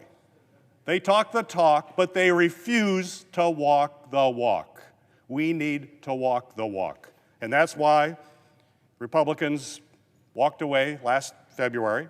They took orders from Donald Trump when he told them to vote against this bipartisan legislation. They made it abundantly clear that Republicans would rather campaign on this issue than actually fix it. They would rather throw rocks than solve the problems facing our country. And, unfortunately, it looks like they're going to do it all again tomorrow. Americans deserve better. Our communities deserve better. Our frontline personnel deserve better. The victims of the fentanyl crisis deserve better. Those fleeing often horrendous conditions in their home countries and seeking asylum on our southern border, they deserve better. And it's an absolute shame that my Republican colleagues have decided not to act, because these challenges are not going to go away on their own. As chairman of the Homeland Security Committee, I've worked hard to craft bipartisan bills and pass common sense border security legislation in my committee. I've had the opportunity to work with key senators on this issue, including Senators Langford, Sinema, and Murphy, who helped broker this deal in the first place. And I'm going to keep working with any member of this chamber who's willing to come together and find common ground and forge solutions to help our country. And I hope some Republicans join me. I yield the floor. From Wisconsin. Madam President, I rise today in support of securing our border and taking action to fix our broken immigration system. Let's back up for a minute. Fixing our broken immigration system and securing our border has evaded Congress for decades. We have poured many hours and much ink trying to solve the very real issues that we have. And we have come close. I was proud to advance the bipartisan Gang of 8 immigration reform that would have tightened border security, provided pathways to citizenship for those already here, and expanded work visas. I, along with many in this chamber, also voted for a bipartisan bill that would have given a path to citizenship for the 1.8 million dreamers who came to our country as children. We nearly passed the Common Sense Plan, a bill that would have invested $25 billion in border security and also provided a pathway to citizenship for our dreamers. All of these efforts, every single one of them, died at the hands of congressional Republicans. Recently, Democrats and Republicans came to the table yet again to find a path forward on border security and fixes to our immigration system. Together, my colleagues from both parties worked hard to find a bipartisan compromise. And they did. The result was a strong measure, even endorsed by the largest Border Patrol union, expedites our asylum process and boosts border security. Then, many Republicans walked away again, apparently deciding that it was better politics not to secure our border.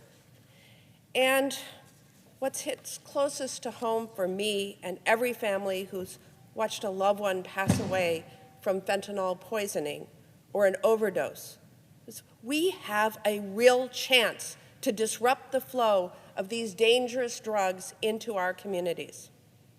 In the 2-year period from 2021 to 2022, over 2,800 Wisconsinites died of an opioid-related overdose.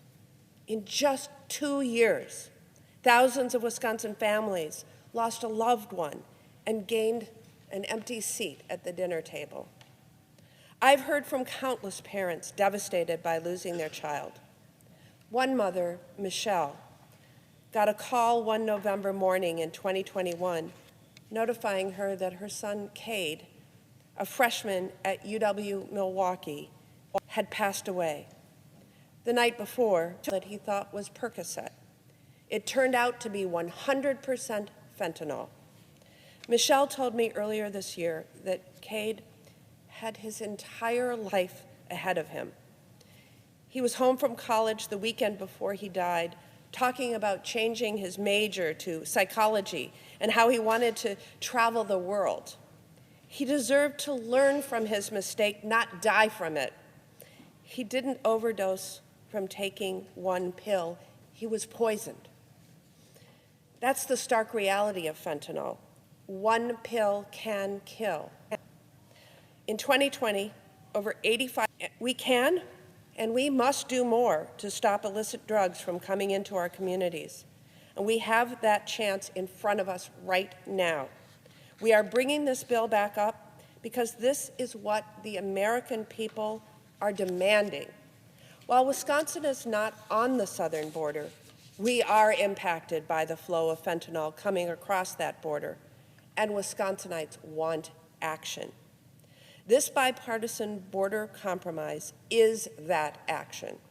This legislation will invest in 100 new cutting-edge inspection machines that help detect fentanyl at our ports of entry. This bill would also strengthen border security with this compromise combat the fentanyl crisis. But this also gives us the opportunity, judges, to expedite the process.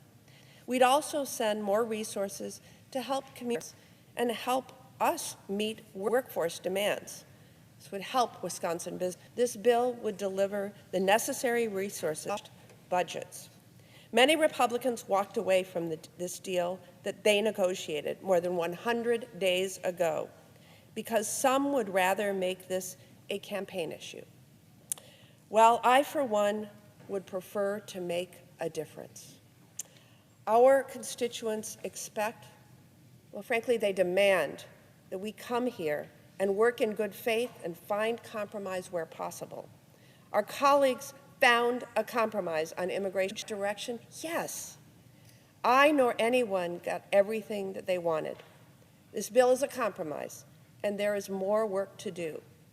Even if we pass this bill, we must remain committed to fixing our immigration system, including creating a clear path to citizenship for immigrants already here, especially our dreamers. But in this instance, we cannot let the perfect be the enemy of the good. We cannot allow politics to win out over progress. We cannot allow the same old Washington games to stop us from saving lives. Right now, do something together right now to secure our border, stop the flow of fentanyl, fix our broken immigration system, and make a real difference for Americans. I yield.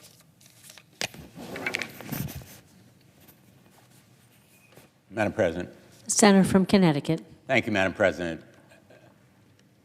I'm honored to join my colleagues in this colloquy and to support this measure. We're nearing the end of the debate for today. We're nearing a vote tomorrow. But the debate will continue, and we will have other votes. Whether this measure passes or not tomorrow, it is only the beginning of what we need to do. And so that debate nationally and in this body will continue. And there will be votes on other steps that carry forward the effort that this Bipartisan Security Act reflects. But we must act. Everyone agrees that we must act to make our border more secure, to fix our broken immigration system, to find a path toward earned citizenship for millions, tens of millions of undocumented people in this country who are paying taxes and playing by the rules, and of course for the dreamers, and for people seeking visas so they can work here and fill jobs that otherwise will be vacant. We often hear Republicans talk about the need to secure the border. I sit on the Judiciary Committee where it seems like my Republican colleagues want to talk and talk and talk about the border, every hearing, every markup, regardless of our actual agenda. They want to talk. Republicans want to talk about the border so much that they sent us contrived articles of impeachment against a cabinet secretary for the first time in 150 years. More talk. Politics is the reason that this body failed to pass this measure just months ago. So for Republican colleagues to now claim that politics is the reason we're here, well, yes, their politics, their presumptive presidential nominee saying that they should not vote for it because of the political advantage they would have from keeping it as an issue. They made clear that all they want to do about the border is talk and use it politically. Democrats spent months negotiating with Republicans. I give great credit to my colleagues, Senator Murphy, Senator Sinema, Senator Lankford, and others who have worked on this issue over the years. I remember well, 2013, the Judiciary Committee overwhelmingly approved a bipartisan measure that then was approved by an overwhelming bipartisan majority in this body, and it went to the House, where it died. Not because it was voted down, but simply because it had no vote. The Speaker of the House refused to give it a vote. We'll have a vote tomorrow on a measure that falls way short of what that one did. In 2013, we provided a path to earn citizenship for 11 million then undocumented. For the Dreamers, we provided billions of dollars for border security, and we reformed the visa and asylum programs, among other ways, by enabling more fairness in that asylum system.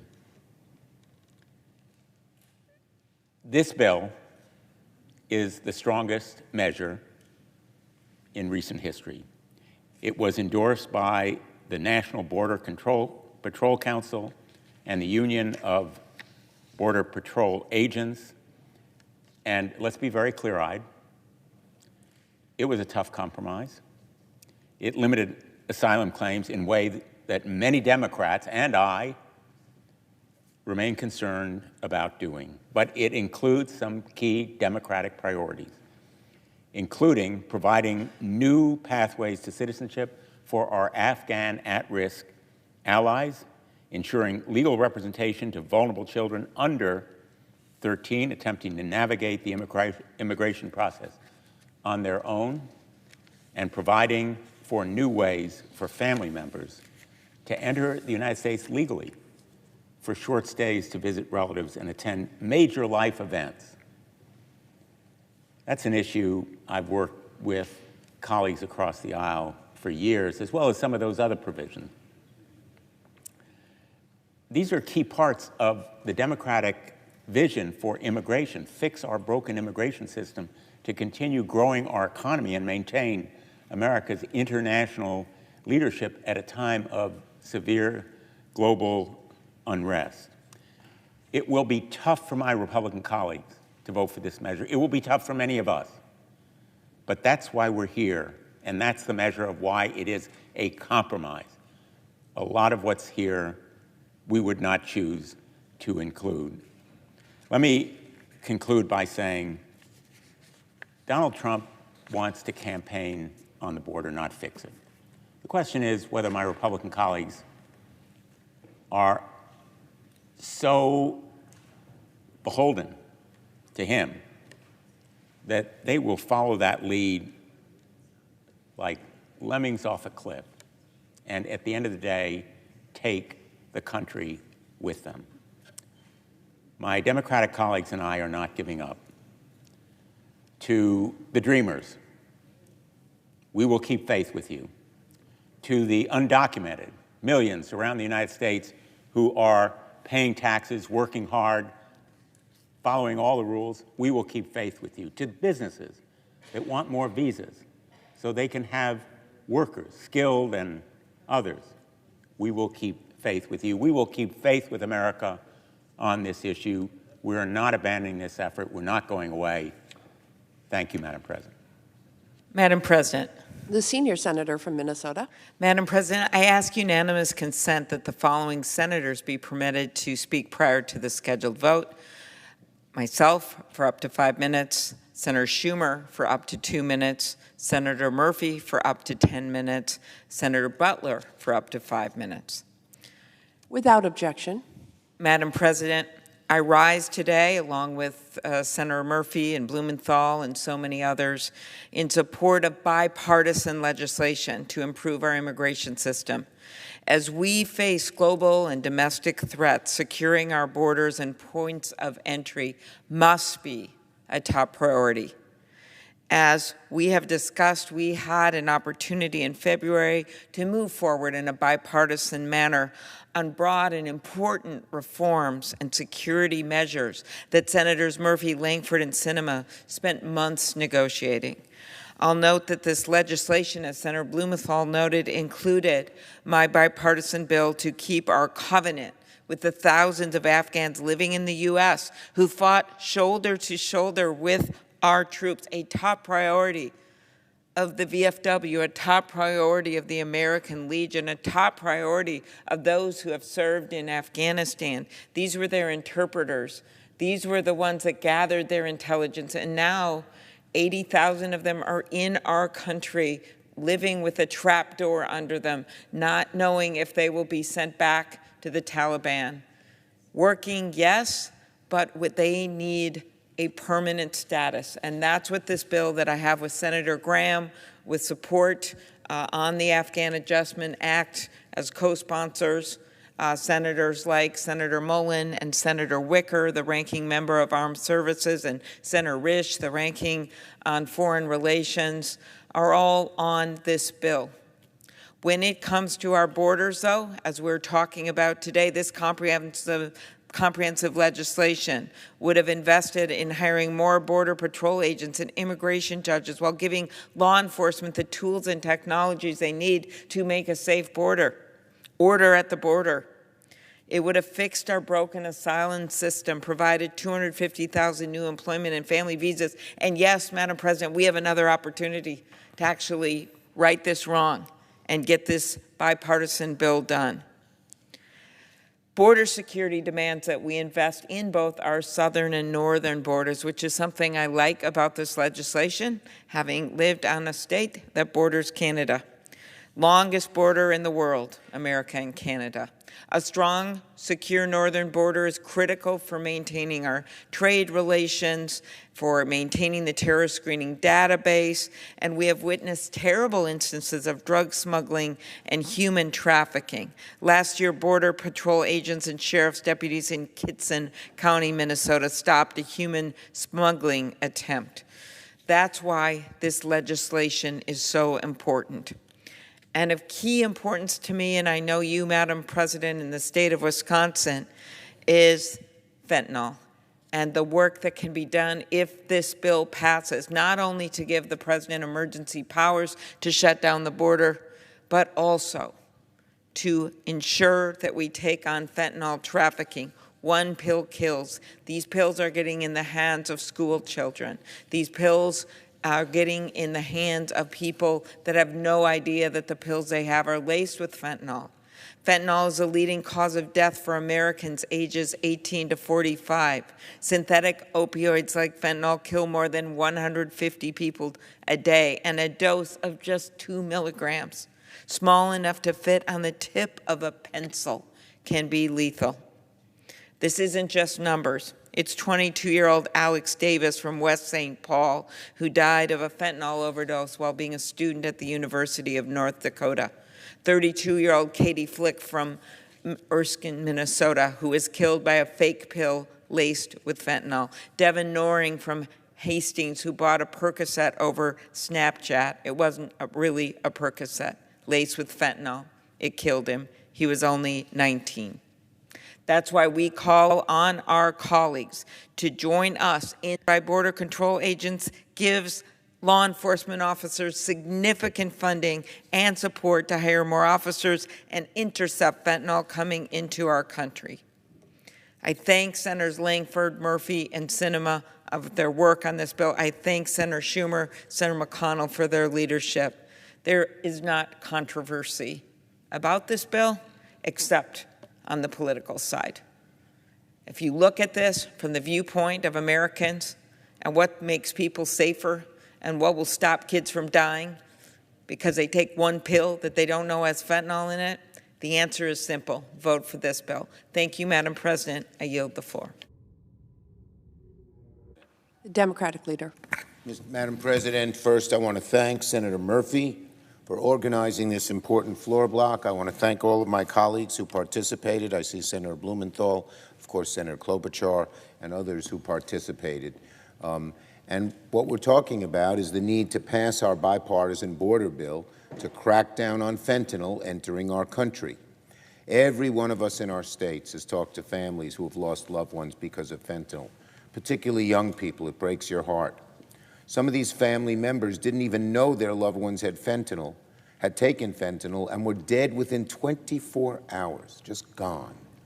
I've experienced that with some families. So now we have a chance to do something with it in this bill. Tomorrow, senators face an important decision. Will both sides come together to advance a bipartisan border security bill, or will partisanship get in the way yet again? 3 months ago, Donald Trump told his Republican allies to block the strongest bipartisan border bill Congress has seen in a generation, something that would have done a great deal to stop the flow of vicious fentanyl into the United States. So we're trying again tomorrow because we hear about these families that Senator Klobuchar mentioned, that I mentioned, that others have mentioned. We have to. And I hope this time our Republicans will join us to achieve a different outcome. Unlike H.R. 2, a very partisan bill, this bipartisan bill was written with the goal of getting 60 votes in the Senate. It had input from both Republicans and Democrats. H.R. 2 can't claim that. It was totally put together by Republicans, got virtually no Democratic support. If anything's political, it's H.R. 2. Has been used politically, but never seriously to get something done. So let's be perfectly clear. Our bipartisan border bill represents a real chance, in fact, the best chance in decades, to act on border security. The bill would make huge strides towards cracking down on the scourge of fentanyl. delivering billions for the DEA, for DHS, to hire officers to focus exclusively on drugs, and billions. We now have state-of-the-art equipment that can detect the flow of drugs at the border. Why the heck aren't we allocating the money to pay for it instead of playing political games? We should be doing that right now. I thank my Democratic colleagues who today are here highlighting how this bill does more than anything we have done thus far to deal with the scourge of fentanyl. If you told me a year ago that this kind of bill that we had before us that really cracked down on fentanyl, which we must fight, I would have thought we would have had a good chance, and we thought Republicans would have leapt at the opportunity to enact this bill into law. By objective measure, it's strong, it's necessary. So tomorrow, we're laying out a clear choice. Tomorrow we'll see who's serious about actually wanting to fix the border, who is serious about actually cracking down on fentanyl, and those who prefer to merely talk about it. I yield the floor. Madam President. The senator from Connecticut. Thank you, Madam President. Tomorrow we're going to have a chance to come together, Republicans and Democrats, be able to secure our border, make better sense of our immigration system. This is what the American people want us to do. They don't elect us to hold press conferences. They don't elect us to post on social media. They don't elect us to argue. They elect us to solve problems. To my great gladness, there are Republicans who are willing to solve these problems. Senator Lankford is one of them. Senator Sinema, an independent. Senator Lankford and I sat in a room for 4 months, and we negotiated a bipartisan compromise, a compromise that would allow us to get tougher on our southern border, to make sure that only the right people are coming to the United States, those that have a legitimate claim of asylum, those that are legitimately fleeing terror and torture, that would create a more compassionate, more effective, more efficient system of immigration. We were engaged in this process because Republicans demanded it. Republicans said, we want you to pass bipartisan immigration reform. We want you to get to a result. We'll vote for it if you achieve that result. They selected Senator Lankford as the chosen negotiator. We achieved that result. Senator McConnell was in the room for those negotiations. It was endorsed by some of the most conservative outlets and organizations in the country, including the Chamber of Commerce, the Wall Street Journal, and the very conservative Border Patrol Union. But it only got 4 Republican votes. And so I want to talk for just a minute about why that happened, what the bill does, and why it's important that we have another vote this week. First, let's just talk briefly about what this bill does. Probably first and most importantly, it fixes the broken immigration system, the asylum system in particular. Right now, you come to this country and apply for asylum, it takes sometimes as long as 10 years before you get your claim heard. That's not fair. That's not fair for the individual who's applying, but that's not fair for others who are waiting outside of the country to try to come to the United States. It's not fair for communities that ultimately have to house and provide services for all those individuals who are waiting to apply for asylum. So this bill fixes that broken system. It takes that 5 or 10 year wait down to weeks or months. This bill gives the president emergency authorities to close down portions of the border when crossings get too high. You can't handle 10,000 people a day at the border. We all know that, Republicans and Democrats. The American public knows that. They saw that chaos at the end of last year. This bill says, President, whether you're Republican or Democrat, has the emergency authority to close down the border during times of high crossings. This bill makes significant investments in combating fentanyl. My colleagues have talked about the scourge of fentanyl. Hundreds and hundreds of people dying in my state, thousands across this country. This bill invests significant new resources in stopping the flow of drugs across our border. It's a $20 billion investment overall. Much of that money is targeted towards fentanyl. And then it just takes a bunch of common sense steps to treat those who are coming to the United States in a more humane way. It says, if you're coming here and you have a legitimate claim to asylum, you should be able to work while your claim is being processed, that you should have a right to a lawyer during that process, that we should provide a little bit of money for young kids, for 8-year-olds to have representation. It provides a pathway to citizenship for certain really critical populations, including Afghans, including the children of H-2B holders. Inside this bill are a number of really important reforms, so that the system just makes more sense. It's more effective. It's more humane.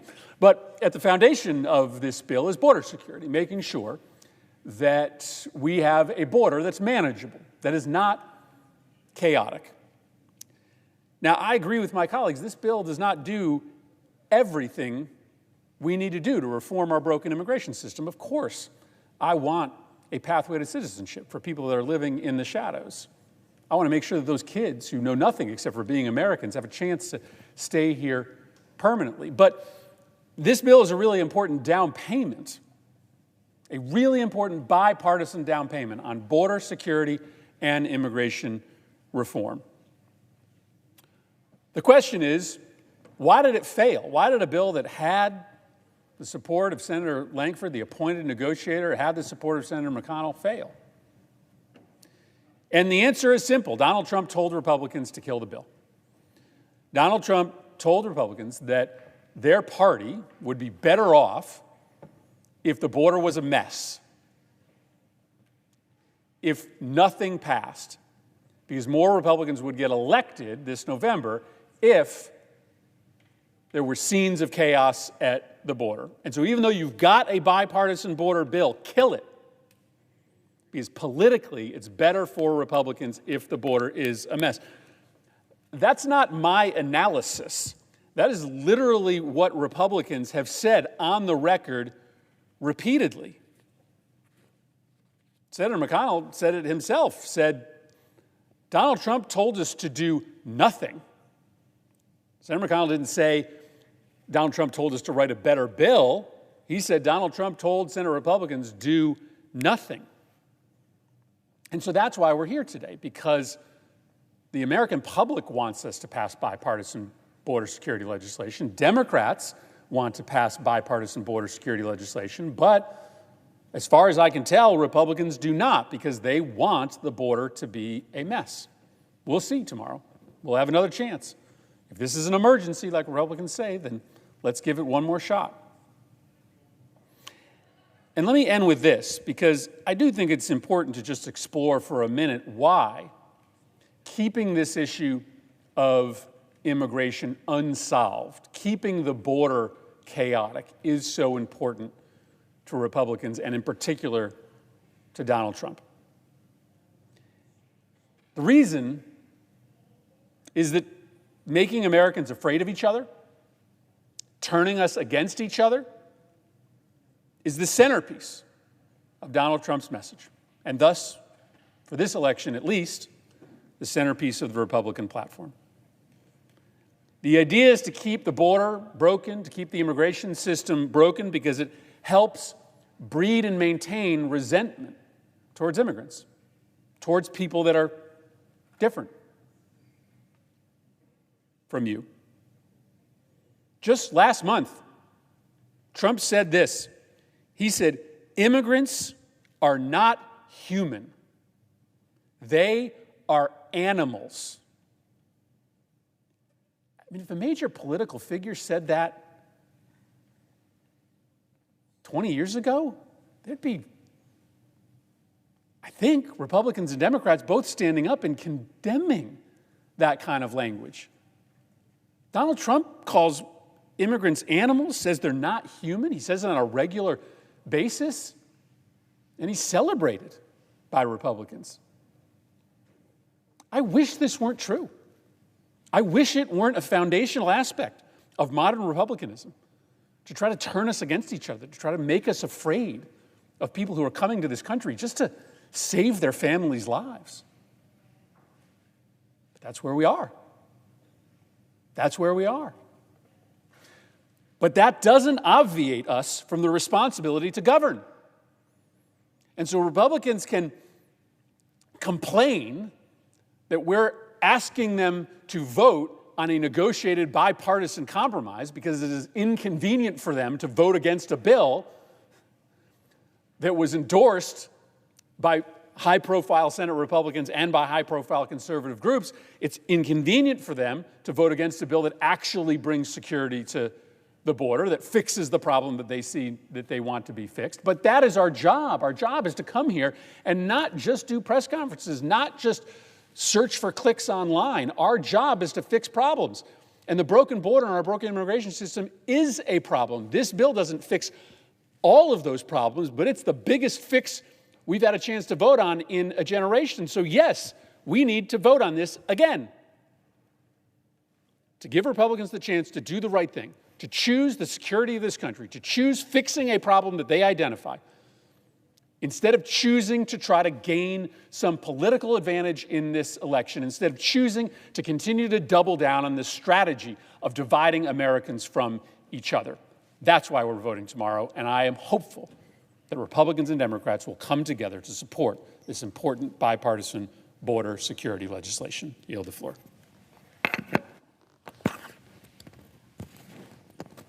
Madam President. The junior senator from California. Madam President, in just a few moments, this chamber is going to consider the confirmation of Judge Deena Goggins to be the United States Judge for the Eastern District of California.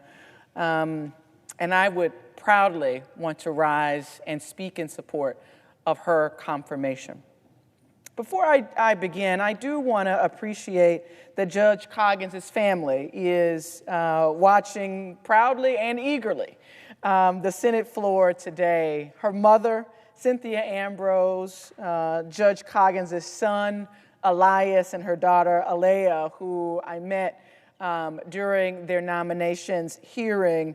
I know they are excited about the opportunity today for their mother to continue her public service at the highest levels in one of the busiest districts in the state and in the country. And so I just want to take the time to thank Ms. Coggins' mother, Ms. Ambrose, Elias, and Alea for supporting their mom, their daughter.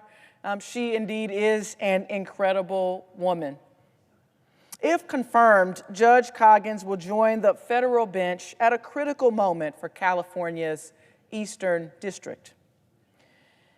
The Eastern District of California is currently seeing an average of 803 filings for each judgeship on the court. That caseload level is the 6th highest in any federal district in the country. And given her remarkable track record serving Californians from all walks of life, I have the utmost certainty and confidence in Judge Coggins' readiness for this role. Her work ethic, integrity, and unwavering commitment to the rule of law make her an exceptional nominee to meet this moment with the urgency that it demands, and I am confident that she will be successful. Born and raised in Sacramento, Judge Coggins has devoted her career to serving the community in which she was raised. She completed her undergraduate degree at California State University, Sacramento, received her Juris Doctorate degree from the University of the Pacific McGeorge School of Law in Sacramento. Judge Coggins began her career in general litigation and family law, where she built a strong reputation as a skilled litigator with experience in both federal and state court. From 2015 to 2017, and again from 2018 to 2021, Judge Coggins served as an administrative law judge at the State of California's Office of Administrative Hearings. In this capacity, Judge Coggins presided over more than 150 evidentiary hearings and trials. She also served as supervising attorney and hearing officer for the California Victims' Compensation Board, where she oversaw legal proceedings and ensured that victims of violent crimes receive the compensation and the support that they needed. Since 2021, Judge Coggins has served in the Superior Court of California in Sacramento County. She's handled assignments in both the criminal division and the juvenile court. And since 2023, she has served as the presiding judge of the juvenile court, presiding over 100 juvenile dependency trials. I will also note that if Judge Coggins is confirmed, she would be filling the seat currently held by Chief Judge Kimberly Mueller, who is the first woman to ever serve on the District Court of California, and for whom Judge Coggins served as an extern early in her legal career. Judge Coggins is an experienced jurist who's seamlessly transitioned to and excelled in numerous roles on the state bench. The respect and reverence she has earned is validated by the overwhelming support she's received since her nomination, including a letter written by several of her colleagues at the state bench addressed to the Senate Judiciary Committee. Speaking of her service on the juvenile court as a juvenile court judge, they said, quote, "She is a humble and quiet leader, not seeking the spotlight or fanfare, simply working day in and day out to improve the court. We know when she speaks, she has put considerable thought into her words and that her reasoning and judgment are sound." They go on to say, in the courtroom, she also demonstrates her steady and fair temperament. She's thorough and diligent. Judge Coggins is efficient with her time on the bench and has handled substantial caseloads.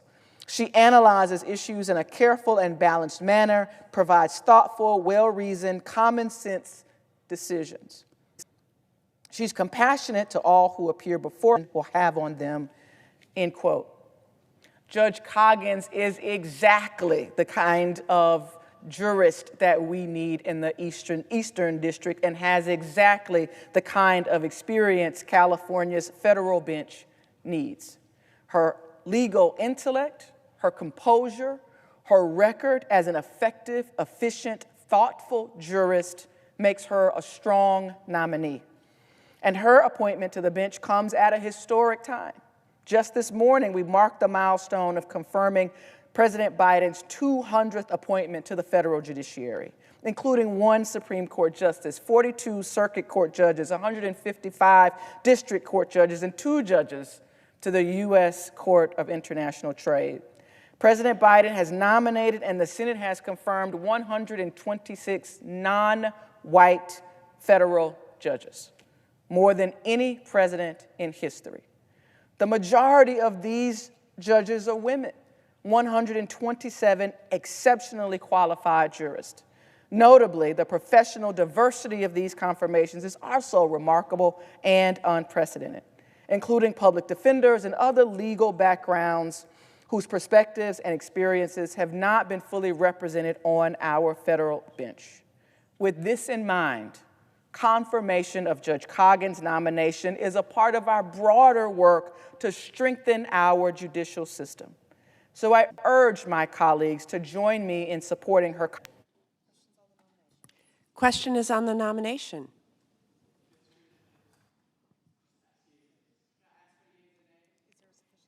Is there a sufficient second? There appears to be. The clerk will call the roll. Ms. Baldwin.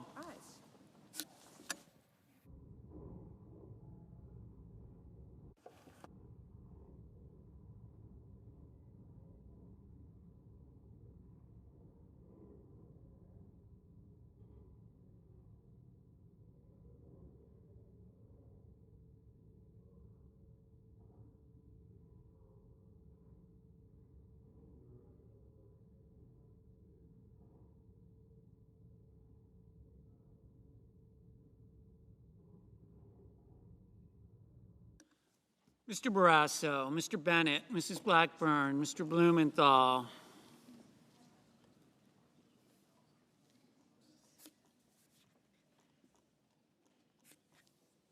Mr. Booker, Mr. Bozeman.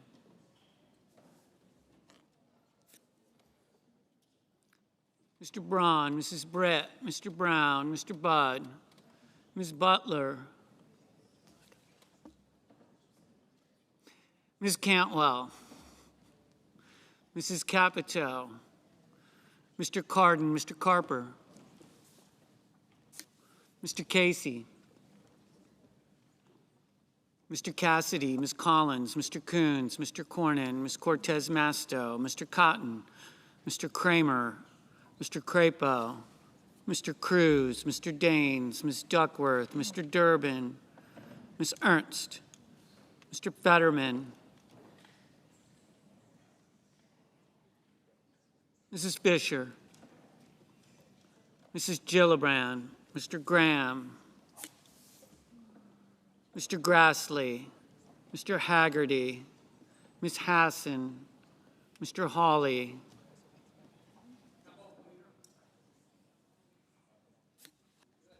Mr. Heinrich, Mr. Hickenlooper, Mr. Rono, Mr. Hoven, Mrs. Hyde-Smith, Mr. Johnson, Mr. Kane, Mr. Kelly, Mr. Kennedy, Mr. King, Ms. Klobuchar, Mr. Langford, Mr. Lee, Mr. Lujan, Ms. Lummis, Mr. Manchin, Mr. Markey, Mr. Marshall,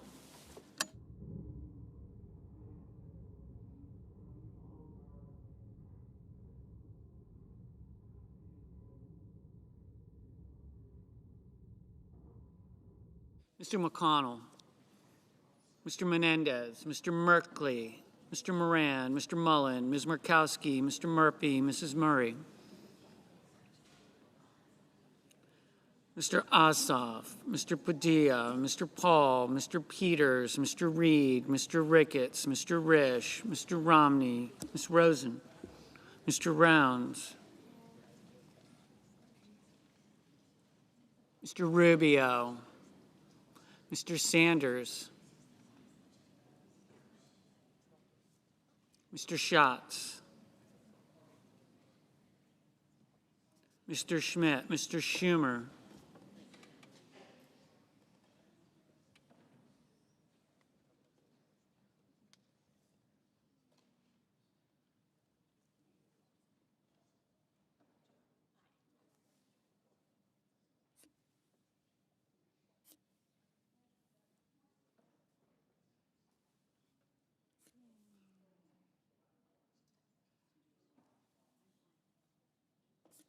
Mr. Scott of Florida, Mr. Scott of South Carolina, Mrs. Shaheen, Ms. Sinema, Ms. Smith, Ms. Stabenow, Mr. Sullivan, Mr. Tester, Mr. Thune, Mr. Tillis, Mr. Tuberville, Mr. Van Hollen, Mr. Vance, Mr. Warner, Mr. Warnock, Ms. Warren, Mr. Welch, Mr. Whitehouse, Mr. Wicker, Mr. Wyden, Mr. Young.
Ms. Cantwell, aye.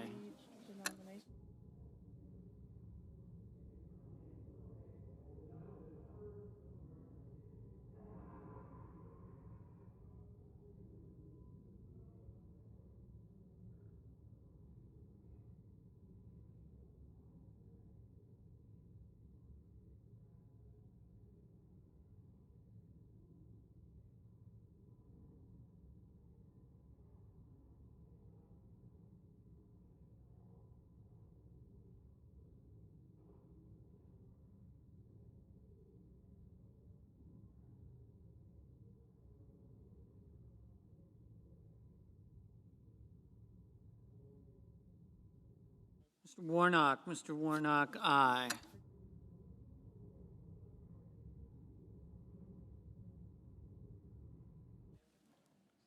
Mr. Paul, no.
Ms. Stabenow, aye.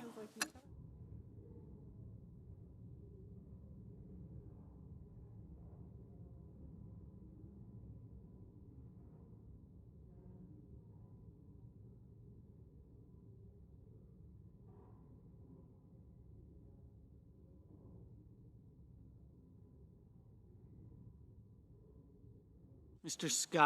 Scott of Florida, no.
Senators voting in the affirmative: Baldwin, Butler, Cantwell, Carper, Cortez Masto, Klobuchar, Merkley, Murphy, Rosen, Shaheen, Stabenow, Tester, Warnock. Senators voting in the negative: Crapo, Ernst, Fisher, Hyde-Smith, Johnson, Kennedy, Marshall, Paul, Ricketts, Rounds, Schmidt, Scott of Florida, Tuberville, Young.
Mr. Peters, aye.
Ms. Hassan, aye.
Mr. Markey, aye.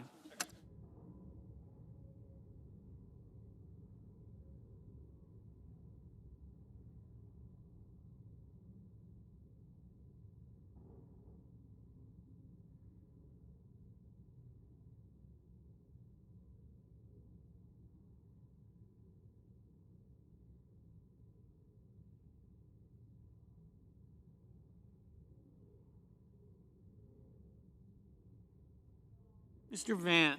Vance, no.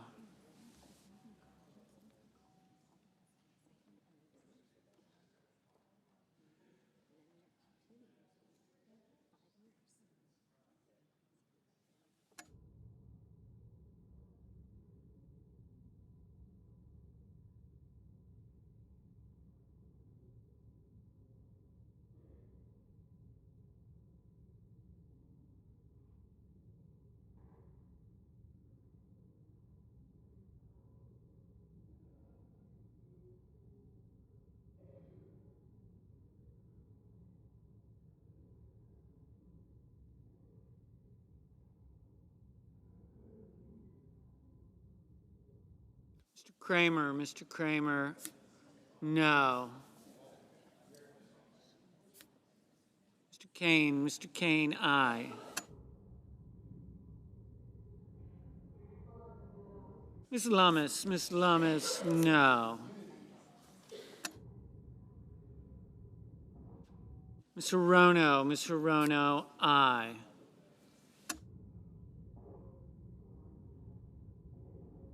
Mr. Tillis,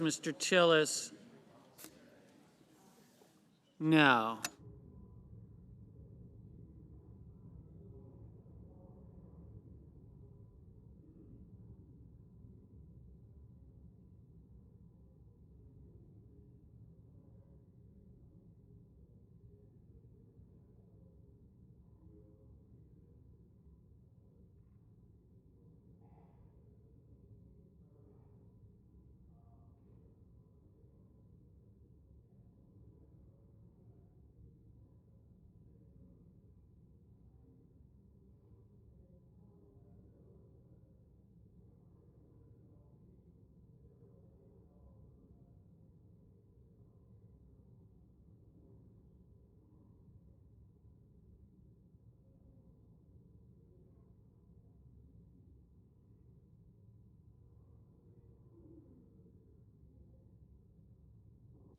Mr. Scott of South Carolina, no.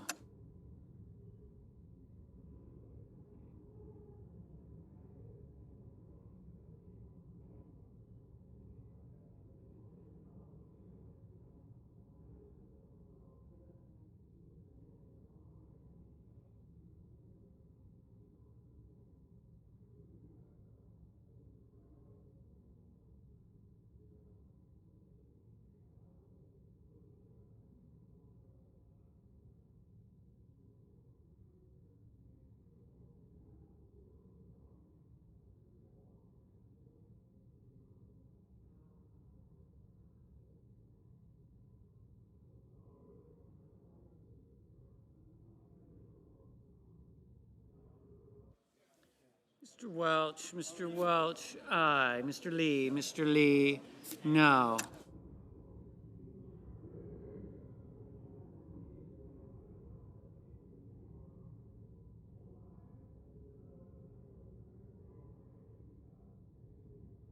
Mr. Thune, no.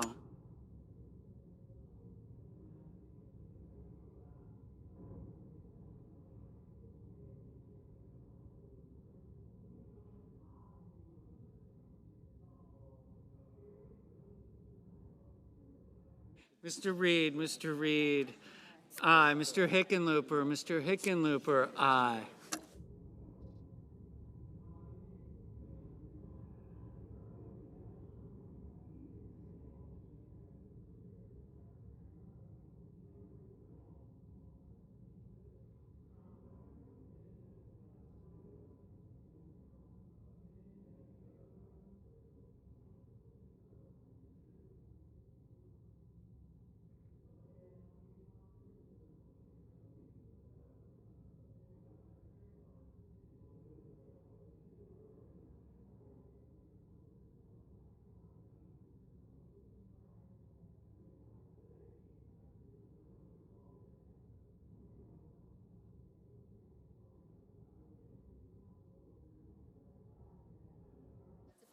Mr. Cornyn, no. Ms.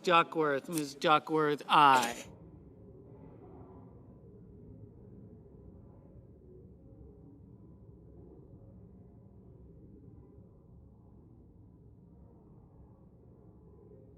Mr. Casey, aye.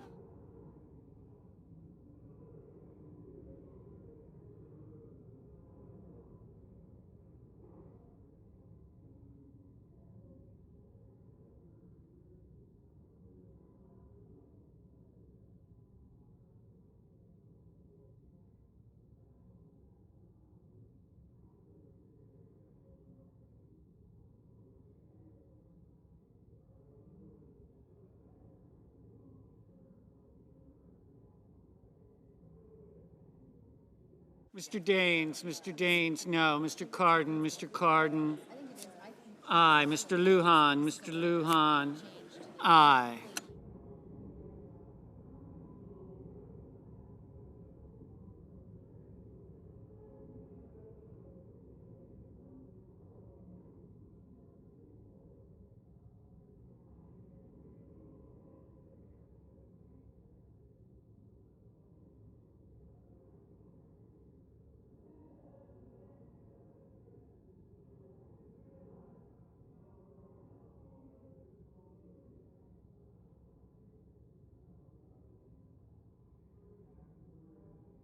Mr. Braun, no. Mr. Cassidy, no.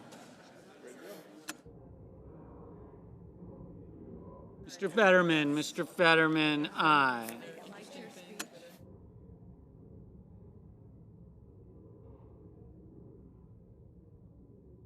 Mr. Hoven, no.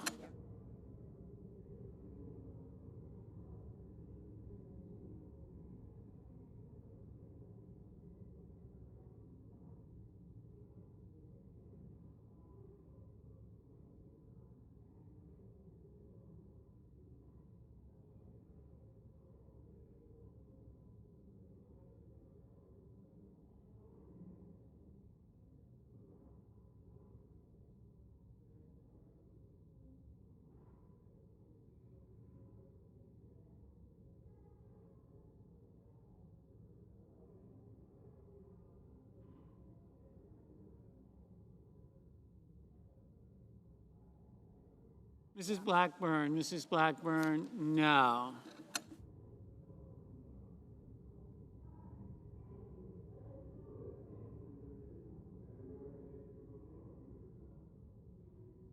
Mr. Schumer, aye.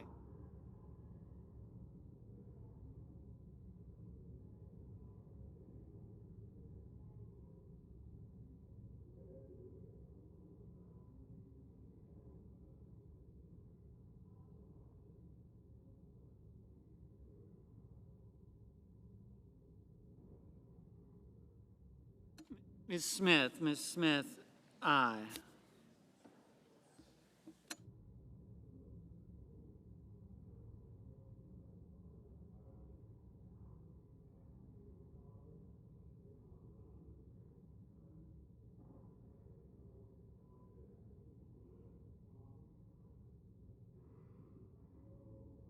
Mr.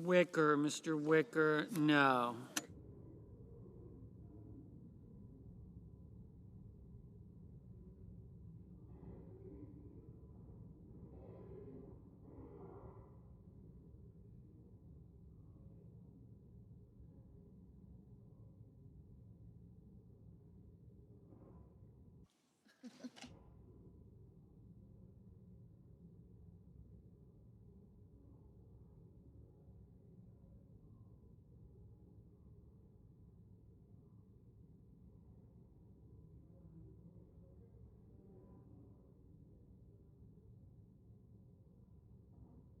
Mr. Durbin, aye.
Mr. Sullivan, Mr. Sullivan, no. Mr. Schatz, aye.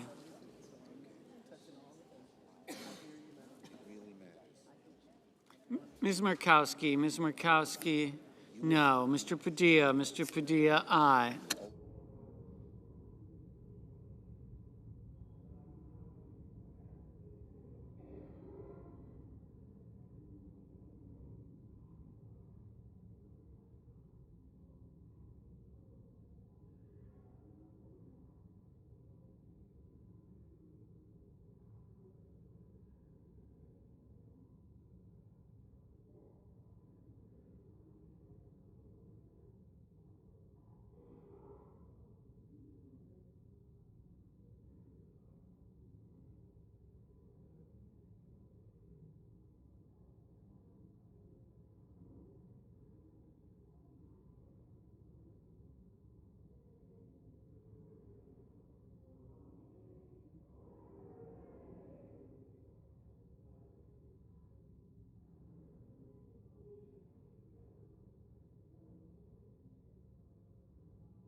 Mr. Langford, no. Ms. Warren, aye. Mr. Grassley, no.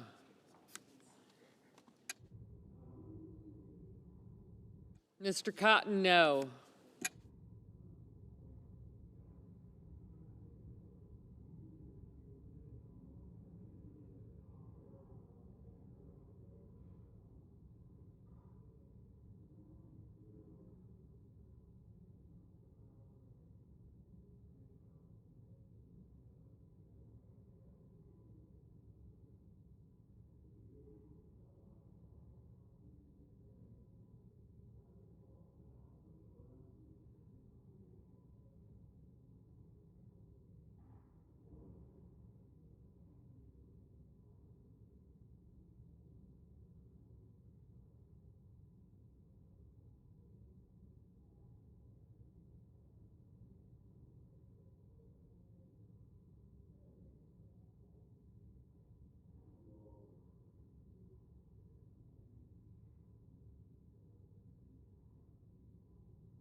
Mr. Heinrich, aye.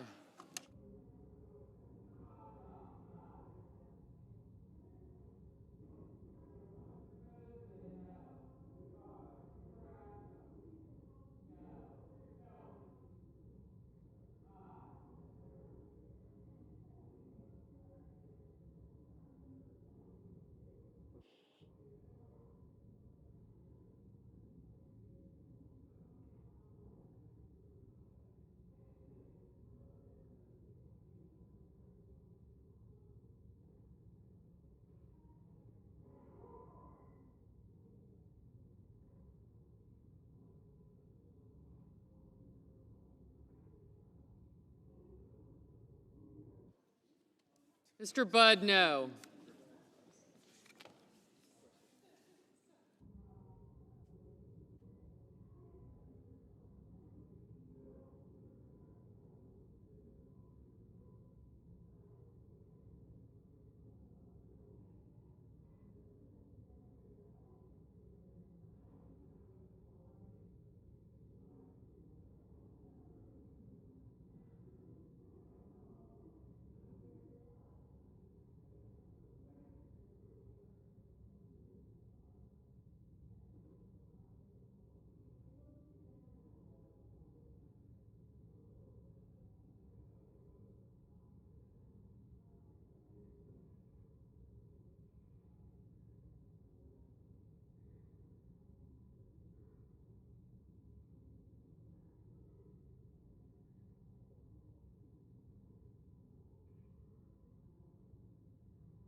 Mr. Booker, aye.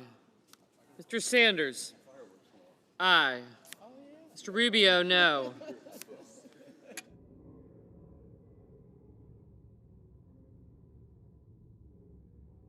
Mr. Graham, aye.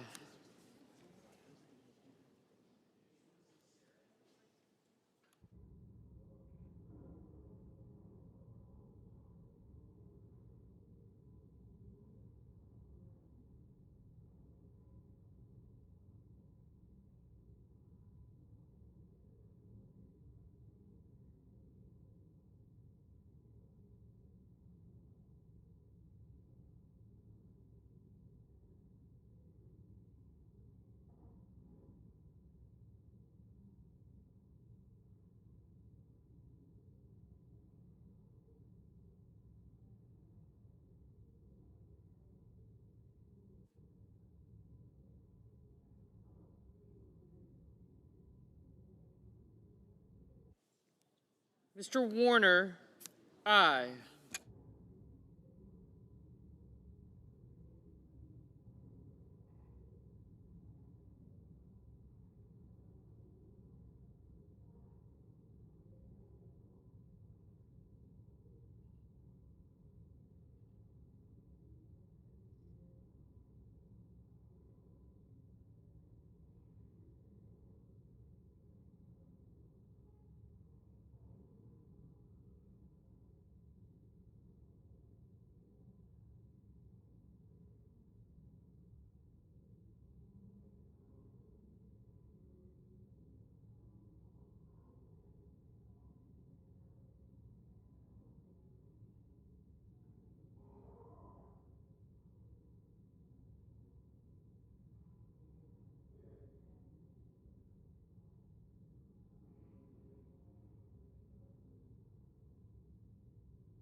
Ms. Collins, aye.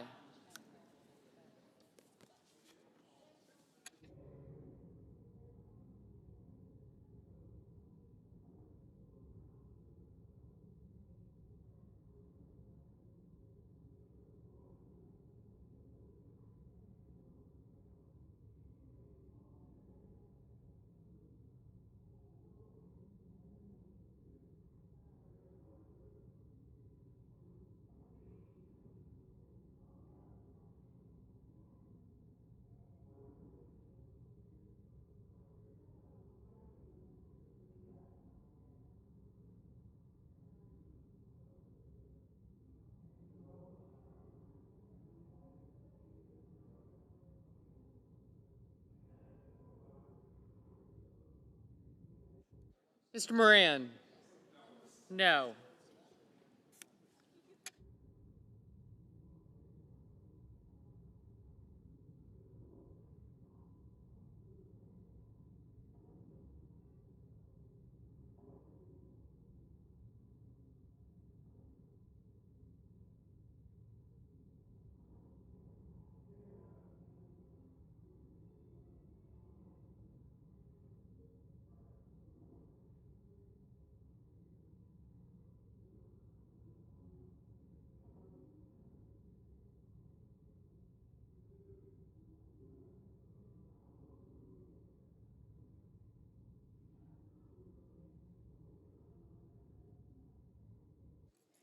Mrs. Capito, no.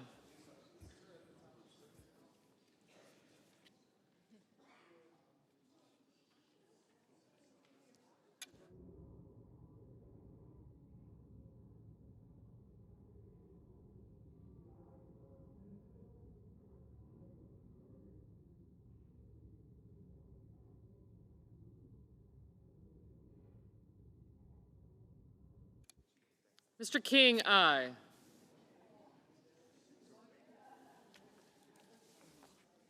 Mr. Risch, no.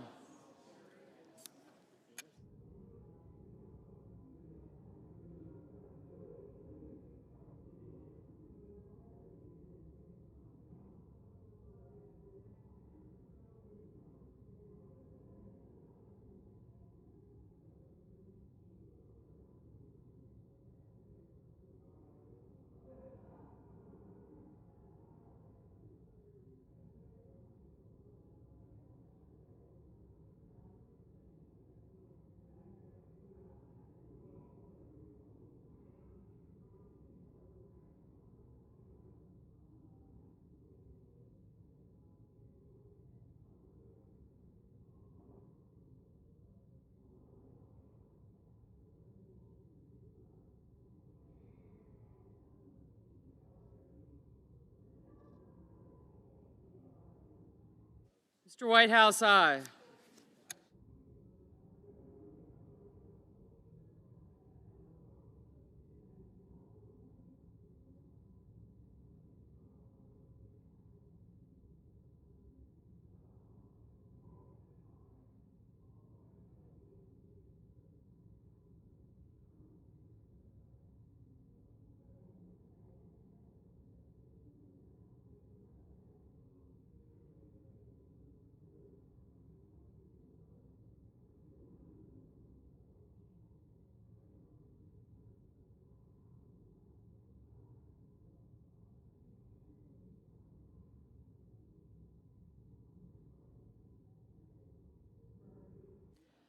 Mrs. Murray, aye.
Mrs. Gillibrand, aye.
Mr. Wyden, aye.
Mr. Bennett, aye.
Mr. Romney, no.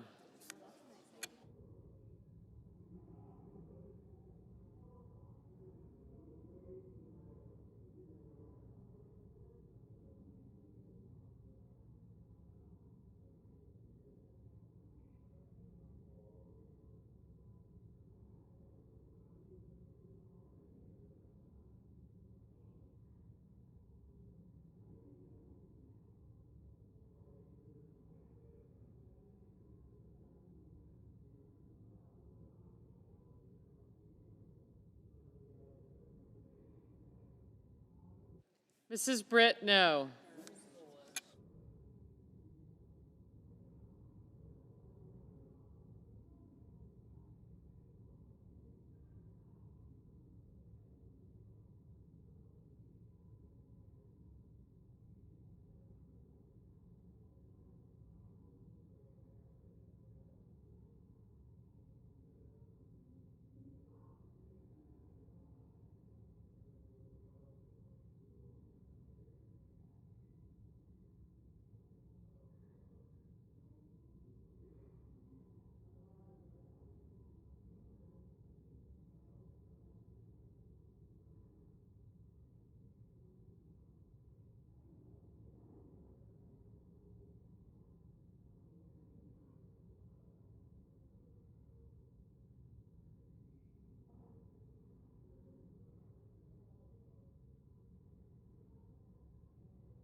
Mr. McConnell, no.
Mr. Van Hollen, aye.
Mr. Brown, aye.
Mr. Blumenthal. Aye. Mr. Coons. Aye.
Mr. Cruz. No.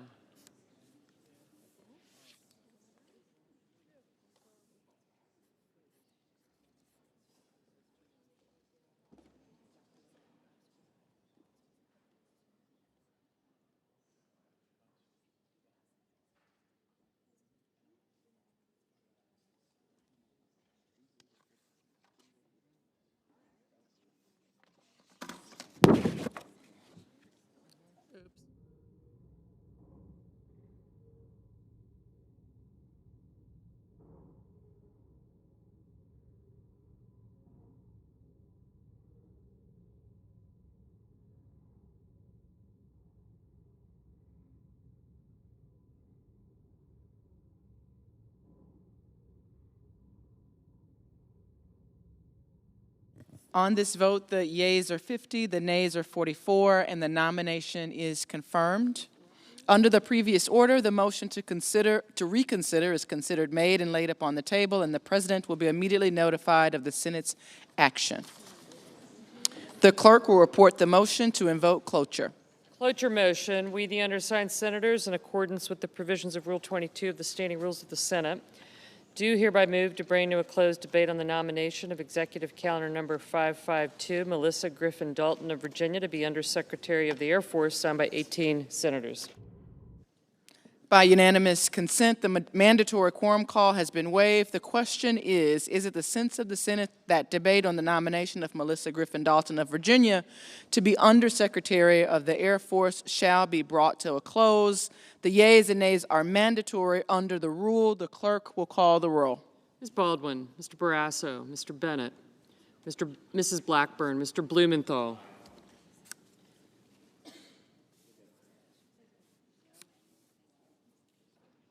Mr. Cotton, here now.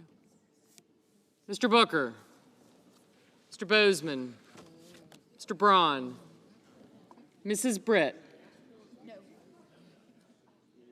Mr. Brown, Mr. Budd. Ms. Butler. Ms. Cantwell.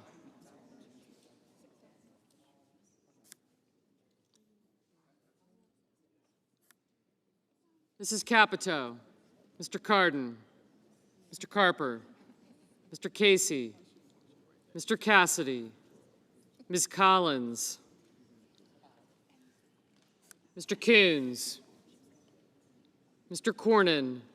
Ms. Cortez Masto. Mr. Cotton. Mr. Kramer. Mr. Crapo. Mr. Cruz. Mr. Daines. Ms. Duckworth. Mr. Durbin. Ms. Ernst. Mr. Fetterman. Mrs. Fisher. Mrs. Gillibrand. Mr. Graham.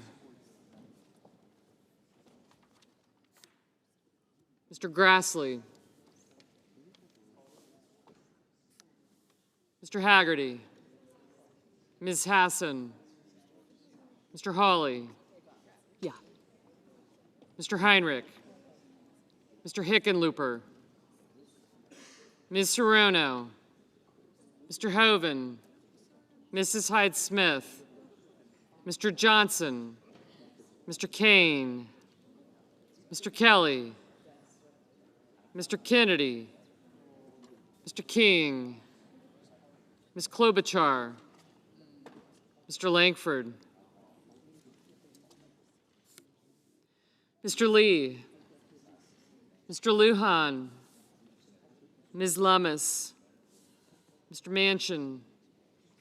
Mr. Markey. Mr. Marshall. Mr. McConnell. Mr. Menendez. Mr. Merkley. Mr. Moran. Mr. Mullen. Ms. Murkowski. Mr. Murphy. Mrs. Murray.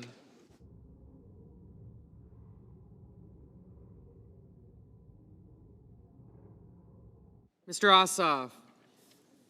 Mr. Padilla.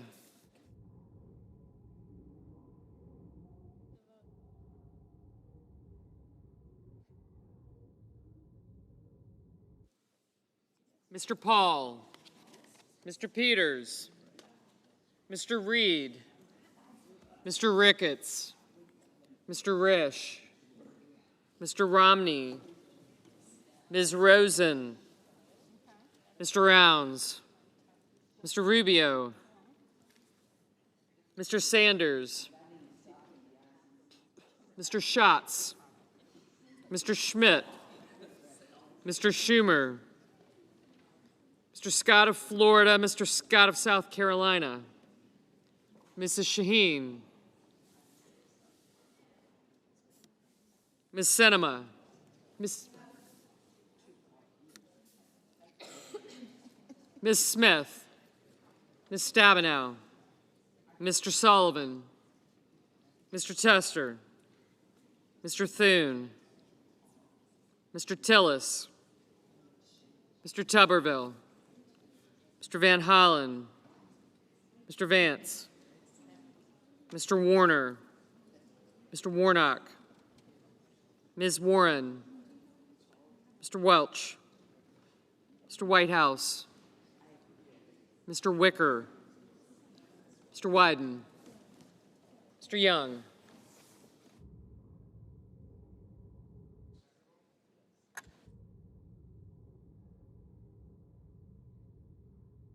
Senators voting in the affirmative: Bennett, Blumenthal, Brown, Butler, Collins, Duckworth, Hirono, and King. Senators voting in the negative: Blackburn, Britt, Capito, Cornyn, Cotton, Cruz, Ernst, Graham, Johnson, Risch, Romney, and Rubio. Mr. Daines, no. Mr. McConnell, thank you. Mr. McConnell, no. Mr. Tillis, no.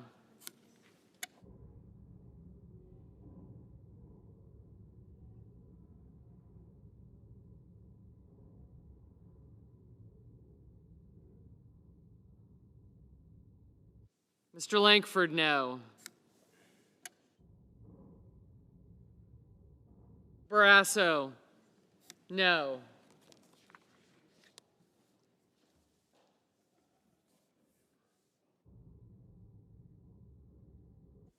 Mr. Young, no. Mr. Cassidy, no. Mrs. Fisher, no.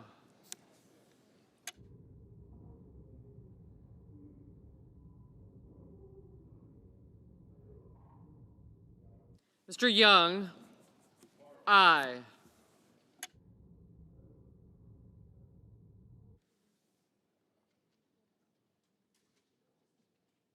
Mr. Warner, aye. Mr. Scott of South Carolina, no.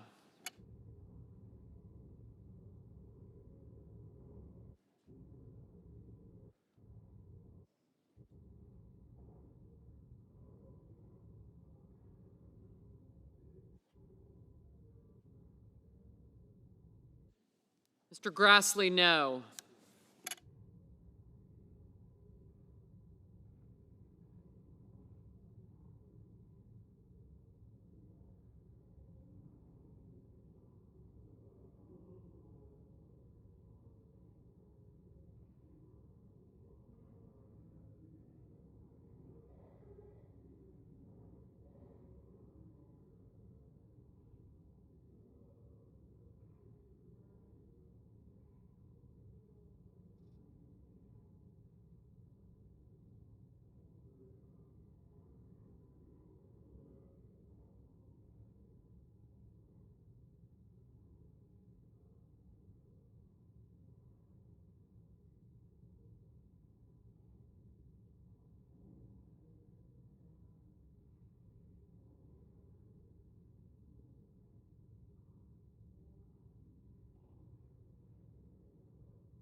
Ms. Stabenow, aye. Mr. Scott of Florida, no.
Mr. Thune, no.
Ms. Hassan? Aye.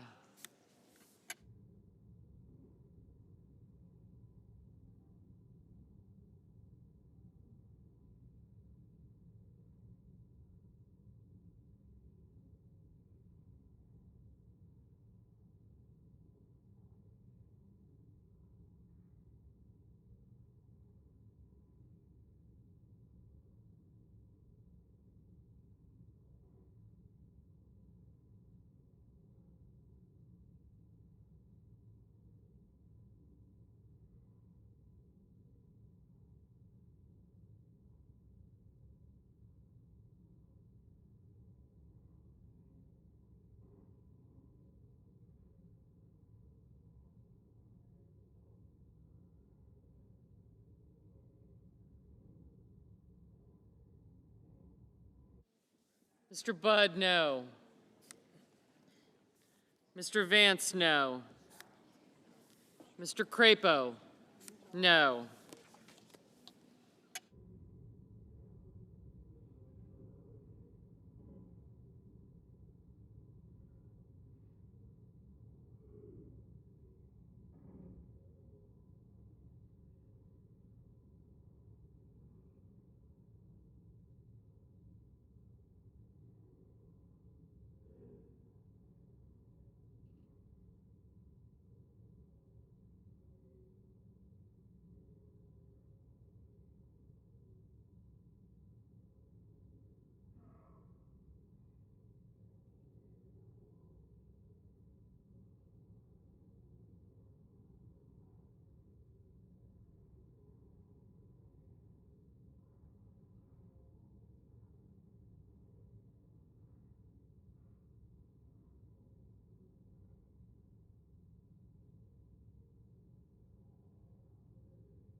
Mr. Schmidt, no.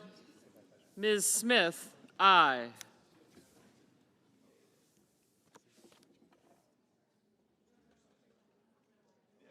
Mr. Murphy, aye.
Ms. Klobuchar?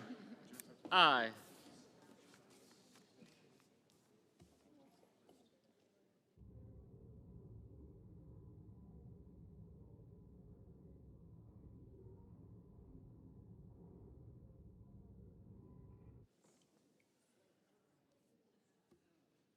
Mr. Moran? Aye.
Ms. Cortez Masto? Aye.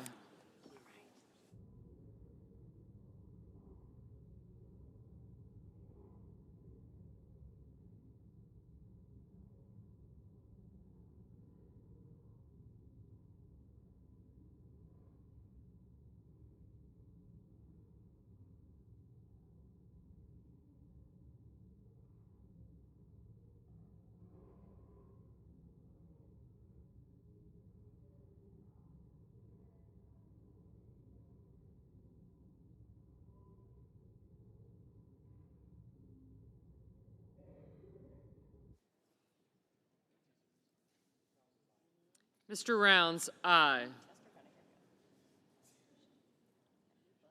Mr. Reed? Aye. Mr. Tester? Aye. Mr. Peters? Aye. Mr. Heinrich? Aye.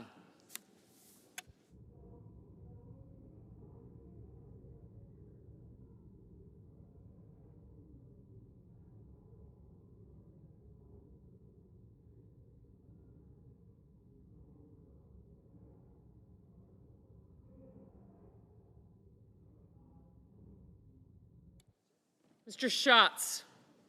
Aye. Mr. Kramer? Aye. Ms. Murkowski? Ms. Murkowski? Aye.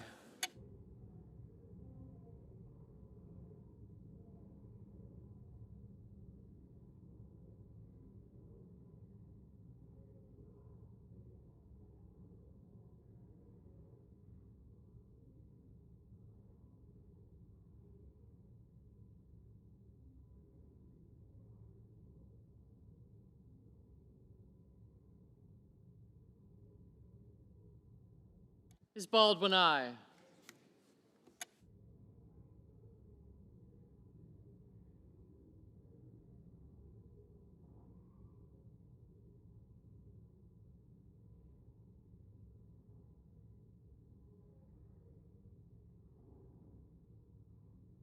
Ms. Sinema? Aye.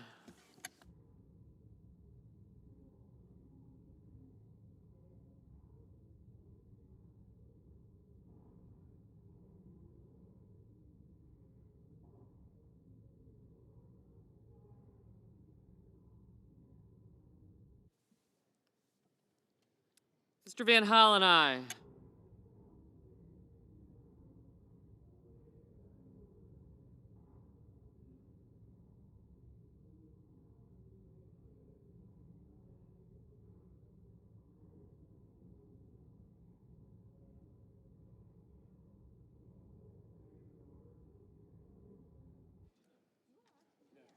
Mr. Paul? No. Mr. Marshall? No.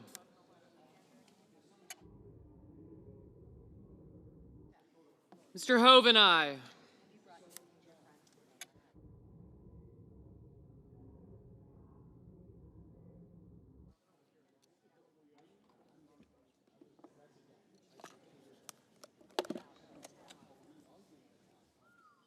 Mr. Kelly, aye.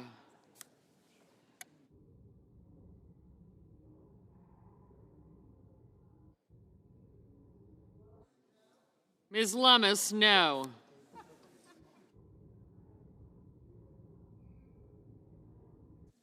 Ms. Rosen, aye. Mr. Sullivan, no.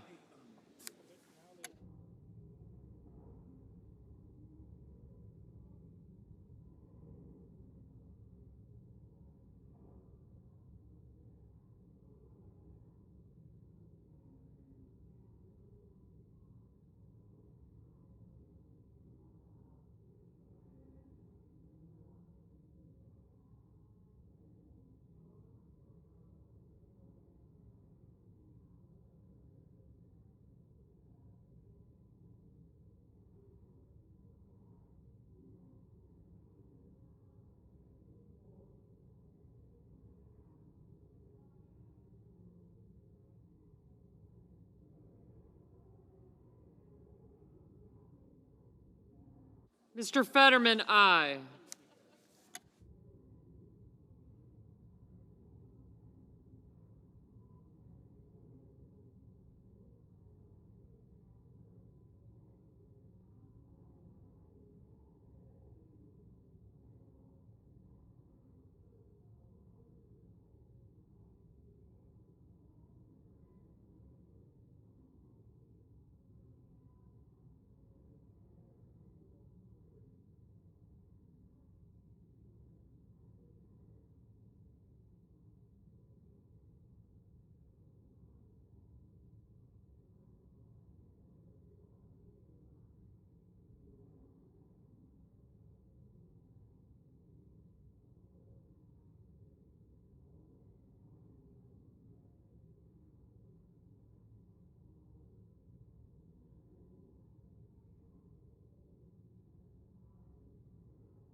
Mr. Kennedy, no.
Mr. Padilla, aye.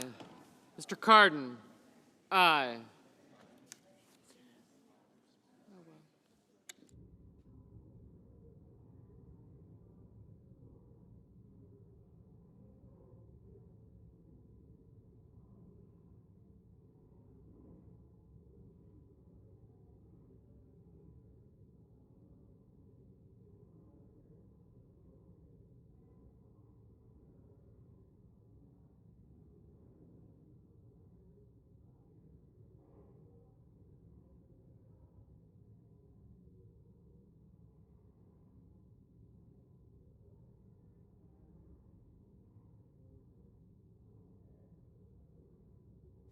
Mr. Coons, aye.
Mrs. Hyde-Smith, aye.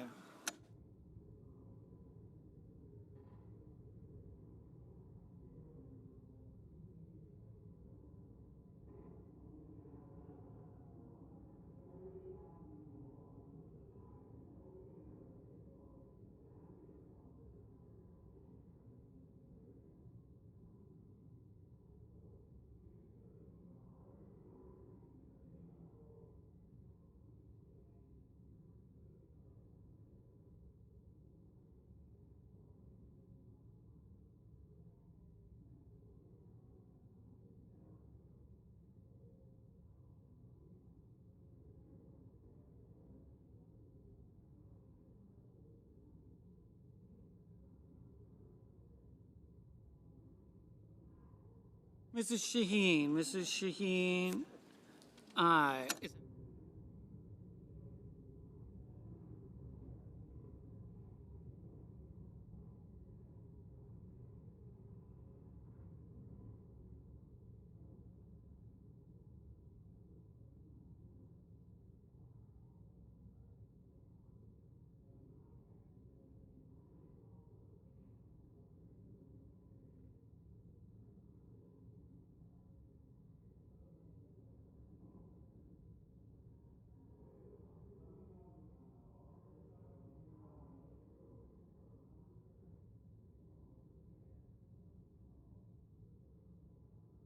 Mr. Tuberville, no.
Mr. Braun, no.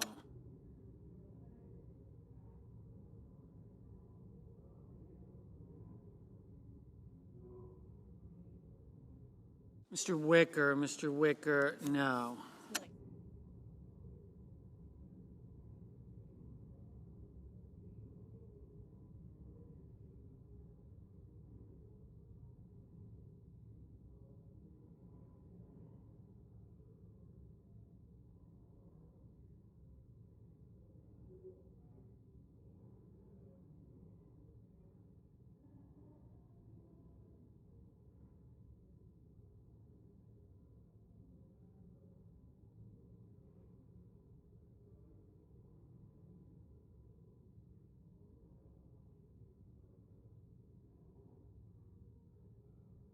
Mr. Markey, aye.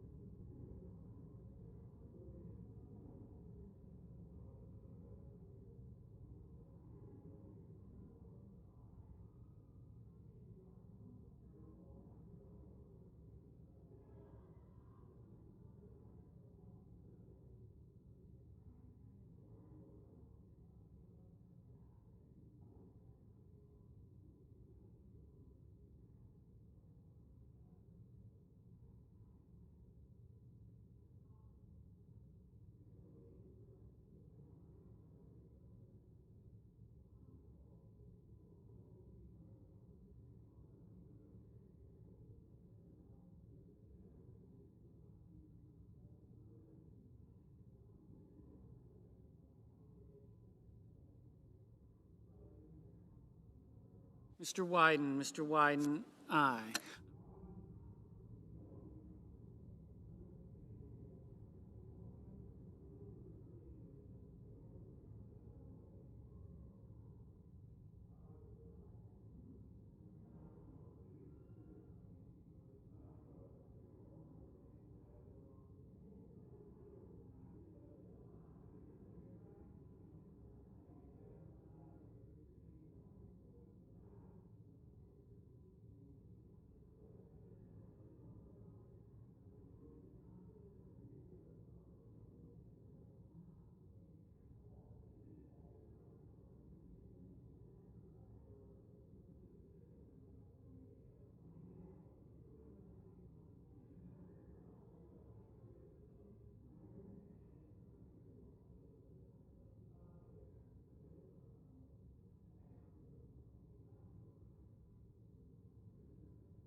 Mr.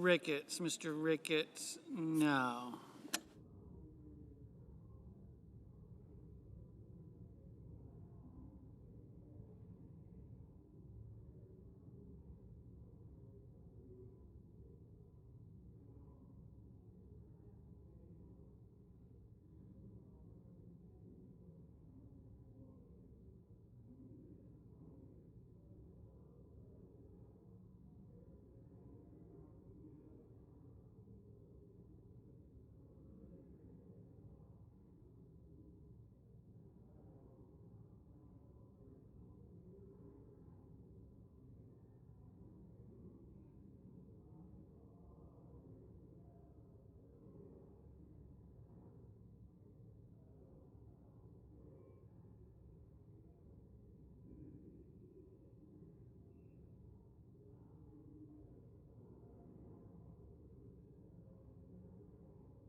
Mr. Bozeman. No, Mrs. Murray. Mrs. Murray, aye.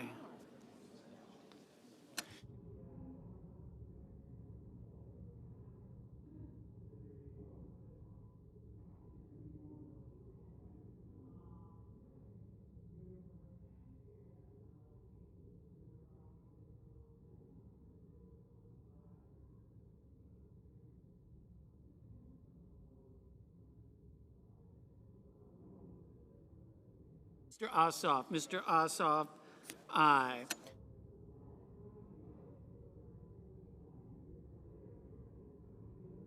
Mr. Lee, no. Mr. Carper, aye.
Mr. Warnock. Mr. Warnock, aye.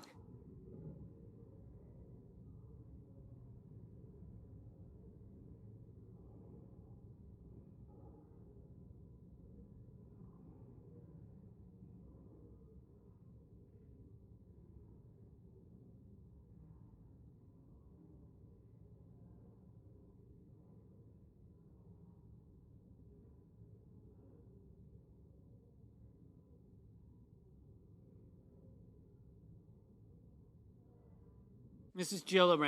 Gillibrand, aye. Ms. Warren, aye.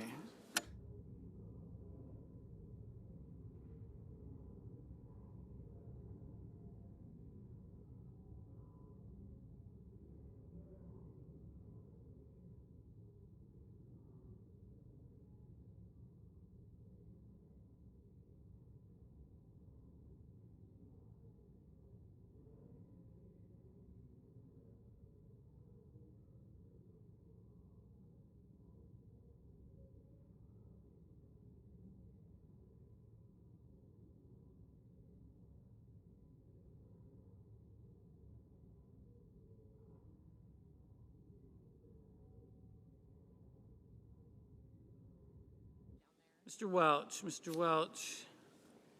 aye.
Ms. Cantwell, aye.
Mr. Lujan. Mr. Lujan, aye.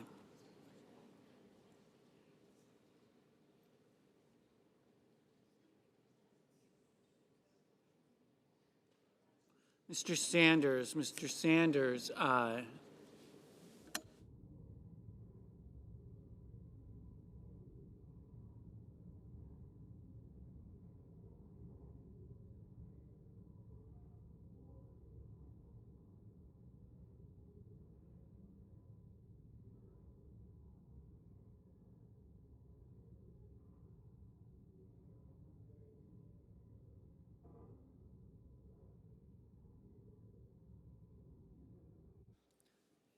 Mr. Casey. Mr. Casey, aye.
Mr. Kane. Mr. Kane, aye.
Mr. Whitehouse. Mr. Whitehouse, aye.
Mr. Booker, aye.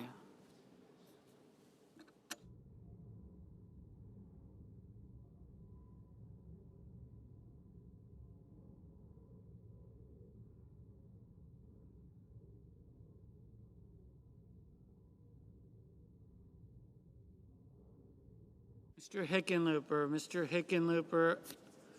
aye.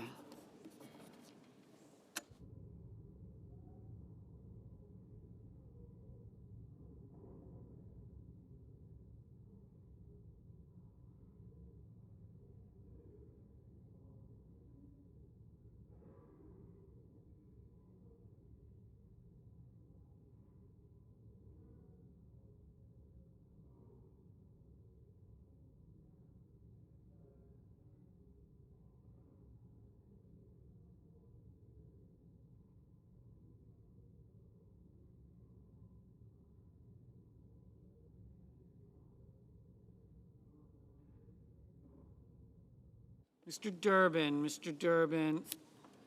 aye.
On this vote, the yeas are 56, the nays are 38. The motion is agreed to. The clerk will report the nomination. Nomination, Department of Defense, Melissa Griffin Dalton of Virginia to be Undersecretary of the Air Force.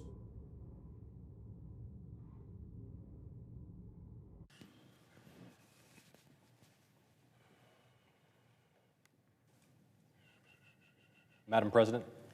Senator from Alabama. Madam President. I am so sorry. I'm looking this way. Senator from Georgia. I ask unanimous consent that the confirmation vote on the Dalton nomination occur at 11 a.m. tomorrow, Thursday, May 23rd. Further, that the cloture motion with respect to the motion to proceed to S4361 ripen at 2 p.m. tomorrow. Is there an objection? Without objection. Madam President, for years, too many Democrats have been in denial about the national security risks at our southern border. And I have been critical of fellow Democrats who have failed to acknowledge these risks, who have failed to recognize that knowing and controlling who enters our territory is fundamental to our sovereignty and our national security. But now, Madam President, the situation has changed. There are more than enough Democratic senators ready and willing to pass a strong bipartisan border security bill, a border security bill co-authored by a conservative Republican senator, Senator Lankford of Oklahoma, who's done extraordinary work crafting this legislation. A bill that would surge enforcement resources to the southern border, that would tighten asylum standards, that would expedite the removal of those who abuse asylum to enter our country unlawfully, that would hire urgently needed Border Patrol officers and take the fight to drug cartels flooding our communities with fentanyl. This is a bipartisan bill to help defend the nation against terrorists who would exploit weakness at our southern border to enter our country and kill Americans. And now it's Republican senators who have already once blocked and this week are threatening again to block bipartisan border security legislation. Why, the American people ask, would Republicans in Congress block border security legislation amidst a national security crisis? The answer is simple. Asked recently on Fox News why Senate Republicans were blocking the Border Act, Senator Lankford, the Republican co-author of the bill, put it very simply, quote, President Trump said, "Don't fix anything," during the presidential election. President Trump said, "Don't fix anything," during the presidential election. The former president would rather wield the border as an election issue than see Congress secure it. And Republicans in Congress appear to be falling in line, even though it leaves the country at grave risk. Madam President, I urge my Republican colleagues to reconsider their position. Just as I have criticized Democrats who for years buried their heads in the sand about the threat at the southern border, just as I have criticized the Biden administration for its failures at the southern border, this is a time for Republican senators to stand up to President Trump and say, no, we will not obey your command to leave the country at risk. Instead, we will do what's right for the nation. Madam President, the threat of terrorism associated with unlawful entry at the southern border is real. It is pressing. If the Senate fails to pass border security legislation, refuses to tighten asylum standards, refuses to hire more Border Patrol officers, refuses to expedite the removal of those who abuse our asylum system to enter the country unlawfully, our nation faces a grave national security risk. The first vote we'll take later this week on the Border Act will not even be a vote on passage of the bill. It will be a vote on whether the Senate agrees to debate and consider amendments to the legislation. If Senate Republicans think this bill is imperfect, if they want to offer amendments, they will have that opportunity. So I urge my Republican colleagues, ignore the former president. President Trump said, don't fix anything during the presidential election. He's not your boss. He's not your constituent.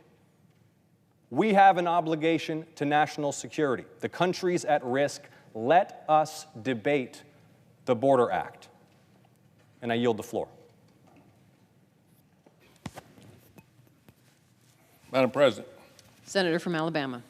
Madam President, it's great to hear my Democrat colleague come out against what's happening at the border. It is a disaster, and it is a national security threat. 3 weeks ago, 2 illegal immigrants attempted to break into the Marine base at Quantico in Virginia. Both individuals are Jordanian nationals who were apprehended by Customs and Border Patrol protection at the southern border and released into the United States. One of them is allegedly on the terrorist watch list. Now, how do we get here? How do we get to the point where 2 people who entered the country illegally and were not screened or vetted tried to drive a truck onto a military base? Let me say that again. These people are not being screened or vetted. We have no idea who these people are. But here's what we do know about the people who have invaded our country. 25,000 Chinese nationals have entered our country since October the 1st, 2023. 184,000 Haitians have entered under Joe Biden's mass parole program, along with 101,000 Venezuelans, 91,000 from Cuba, 75,000 Nicaraguans. And this doesn't count the 76,000 Afghans who came here after Joe Biden's disastrous withdrawal from Afghanistan. As I've repeatedly said, I've got no problem with legal immigration, nor do my Republican colleagues. America is the land of freedom and opportunity. If people want to come here legally, we'll welcome. But we cannot have terrorists crossing our borders unverified. Ask the FBI.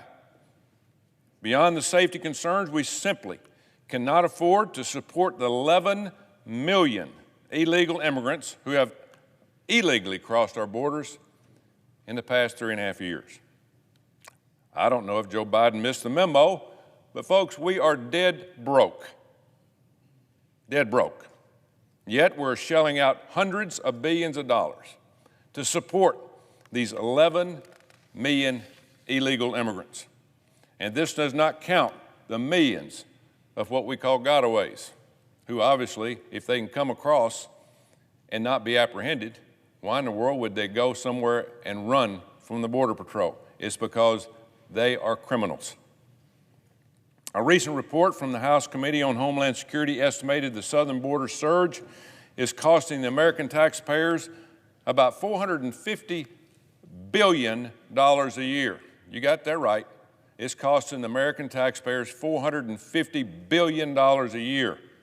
After 10 years, we're looking at a $5 trillion bill.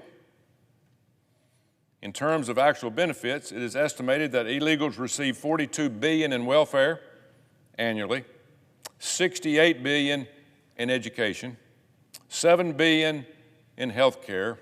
We're spending hundreds of billions of dollars to support all these people. The American taxpayers can simply not afford it. So, why are Joe Biden and the globalist Democrats allowing this to happen? Why is this going on? It is simply because Democrats care more about keeping power than they do about safety and protecting the American taxpayer and American citizen. A New York congresswoman confirmed this. She said she welcomes illegal immigration because it helps with redistricting. The president and his progressive left Democrat Party know that the more people that they can get in this country, the longer they stay in power by increasing the population in the blue districts. Simple fact. But enough's enough. Too many American lives have been lost due to the blatant disregard of U.S. law by the Biden administration. It is time elected officials fulfill their obligation and the oath of office, starting by protecting the country from all enemies, foreign and domestic. So, this bill, the Border Act of 2024 that Schumer is forcing us to vote on, is basically an absolute joke. And by the way, President Trump has never told me, and I talk to him weekly, never said one word about the border. I don't know where my colleague from Georgia got this information, but it's false. If he'd have told anybody, he'd have told me. It doesn't even, this bill of Border Act of 2024, it doesn't even have the word security in the title. That's because this bill will only make the crisis at the southern border worse. It's a border invasion bill. It's not a border bill. It's a border giveaway paid for by the American taxpayers, trillions of dollars. It also weakens the power of the president by suggesting the president close the border only when Customs Border Patrol has apprehended 4,000 illegal immigrants a day. Yeah, you heard that, a day. So we're going to pass a bill that's going to allow 4,000 people to come here a day. That's insane. Last time I checked, the Commander-in-Chief already has full authority to secure the border. Nothing new about that. That's supposed to be a basic requirement of his job. Protect the American citizens, protect our borders, protect our country. The bill also includes zero funding for the border wall, zero. And it codifies dangerous catch and release policies. So, how did we get here? How was a border bill crafted that does nothing to secure the border? Republican leadership put together this bill. They pushed things without telling the rest of the caucus and said, at the end of the day, this is the bill that we come up with, and we rejected it. Most of us didn't even know what was in the bill, even at almost the time of the vote. The bill is just another public relations stunt from globalist Democrats pretending to care about the border during an election year. We need to get serious about national security created by open borders. Serious. If we don't believe that, we need to ask our allies over in Europe that have pretty much had their country destroyed by immigration. The American people don't want another messaging exercise. They want to feel safer in their neighborhoods. They pay our bills. They deserve it. We're here for them. Over the last 3 years, Americans have watched in disbelief as Joe Biden has intentionally erased our borders and invited millions of illegal immigrants to invade our country. My bill, the Border Safety and Security Act, would shut down our borders until the Department of Homeland Security regains operational control, because as we speak, the border is being overrun. That means the border would be completely closed until DHS is able to track exactly who is coming into the country by either detaining them or setting up a program similar to remain in Mexico. It's that simple. If Democrats are serious about securing the border, they will support the Border Safety and Security Act.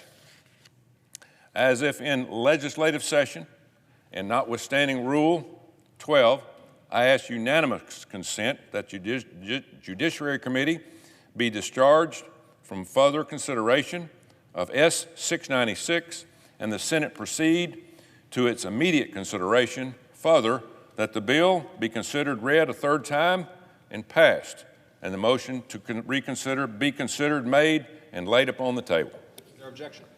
Reserving the right to object.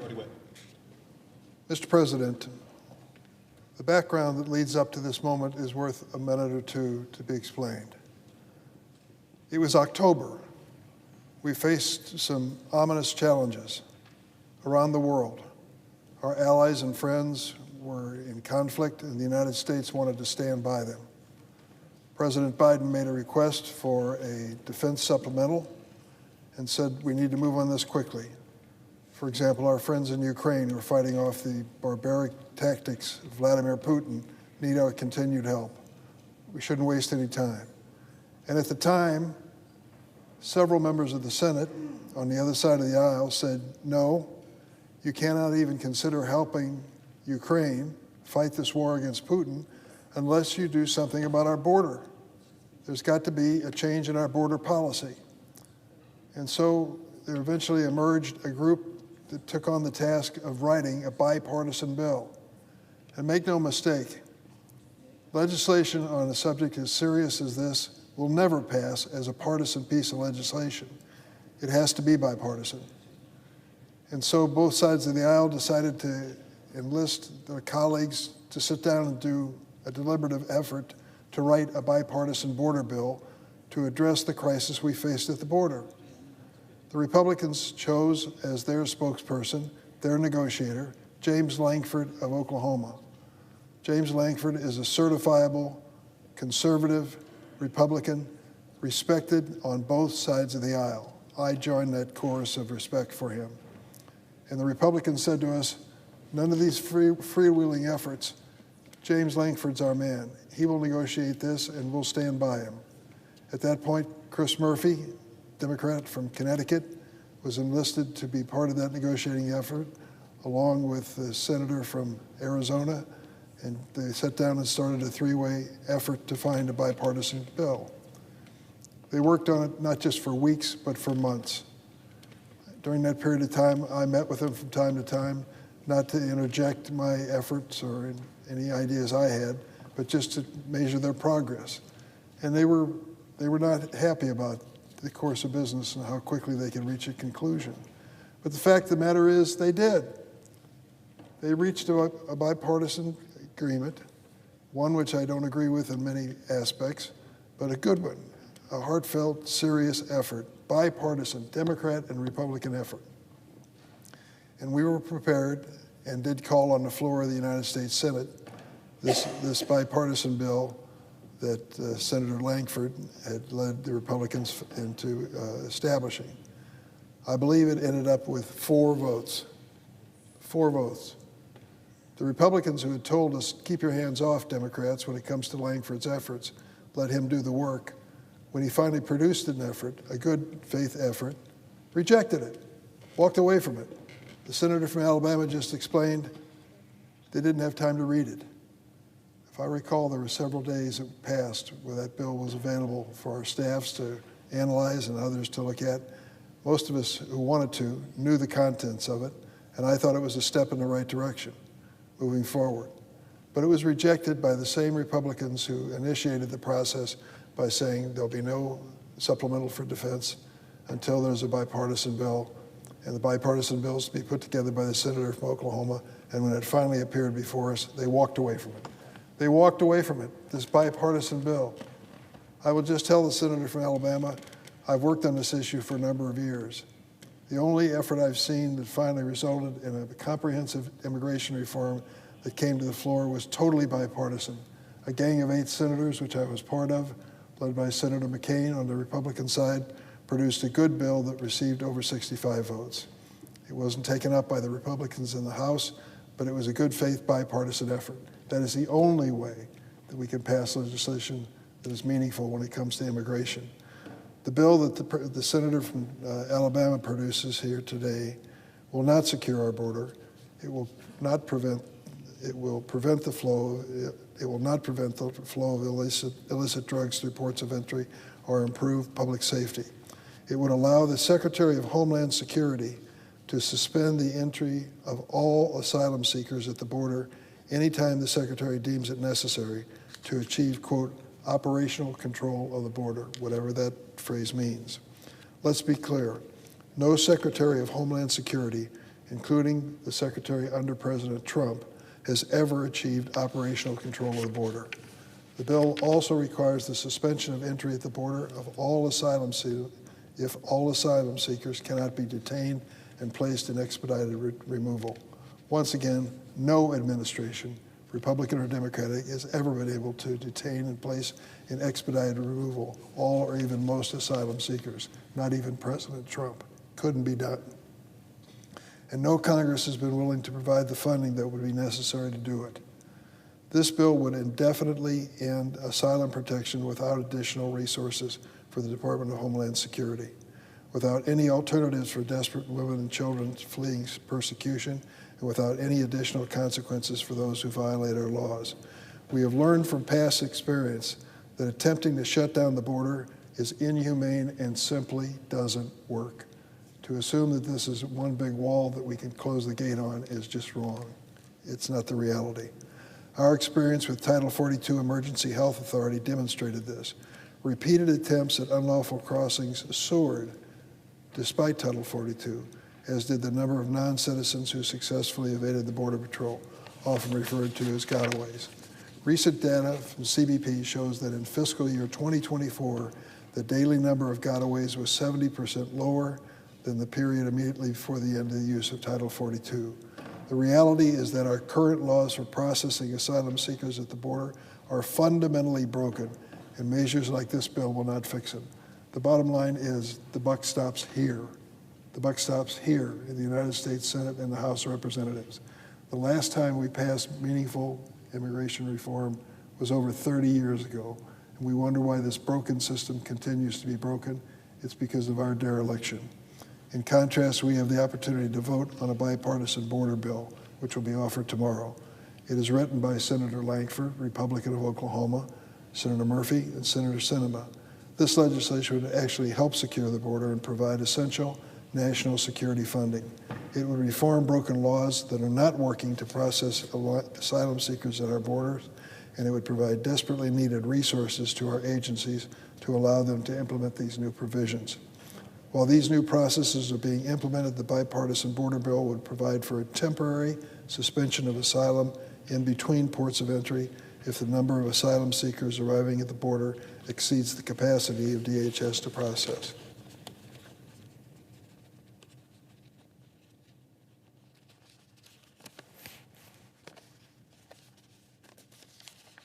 I have some concerns about the bill, but it reflects a genuine bipartisan effort to create solutions to outdated laws and underfunding that have plagued the immigration system for years. I was really disappointed, as I'm sure Senator Lankford was, to see most of my Republican colleagues vote against that bipartisan bill. Though the bill was written by Senate Republicans' designated negotiator, Senator Lankford, and endorsed by the National Border Patrol Council, the union that represents Border Patrol agents, the Speaker of the House declared it, quote, dead on arrival in the House before the text was even released. To think that the Border Patrol agents said that this will improve the situation, the Lankford bill, and the Republicans still voted against it, tells us the whole story. I hope my colleagues will work with me to pass immigration legislation that the American people deserve, one that supports our frontline law enforcement, addresses the needs of our economy, provides a path to citizenship for dreamers and immigrant farm workers, and lives up to our nation's legacy of providing safe harbor to refugees fleeing for their lives. The American people are tired of partisan posturing and bickering over immigration. That is why this bipartisan bill, which was encouraged by the Republicans and the Democrats, needs to be the starting point of our negotiation.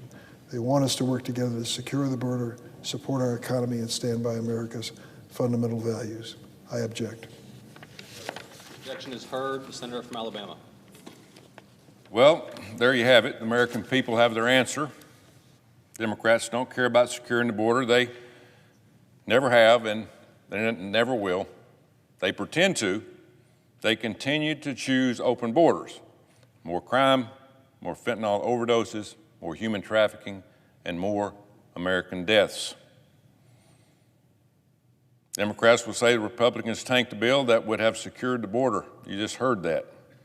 This is a blatant lie. This bill, crafted by Democrats, would have done absolutely nothing to strengthen the border. Not one thing. In fact, it would have made things worse. It would codify the problems that we've had the last 3.5 years. My colleagues have offered real solutions. Republican colleagues offered real solutions for the last month to fix the problem. We have a huge problem. Somebody needs to recognize that. But my Democratic colleagues have voted against and objected to every single thing that we've brought up. Don't buy into this lie. Mr. President, I yield the floor.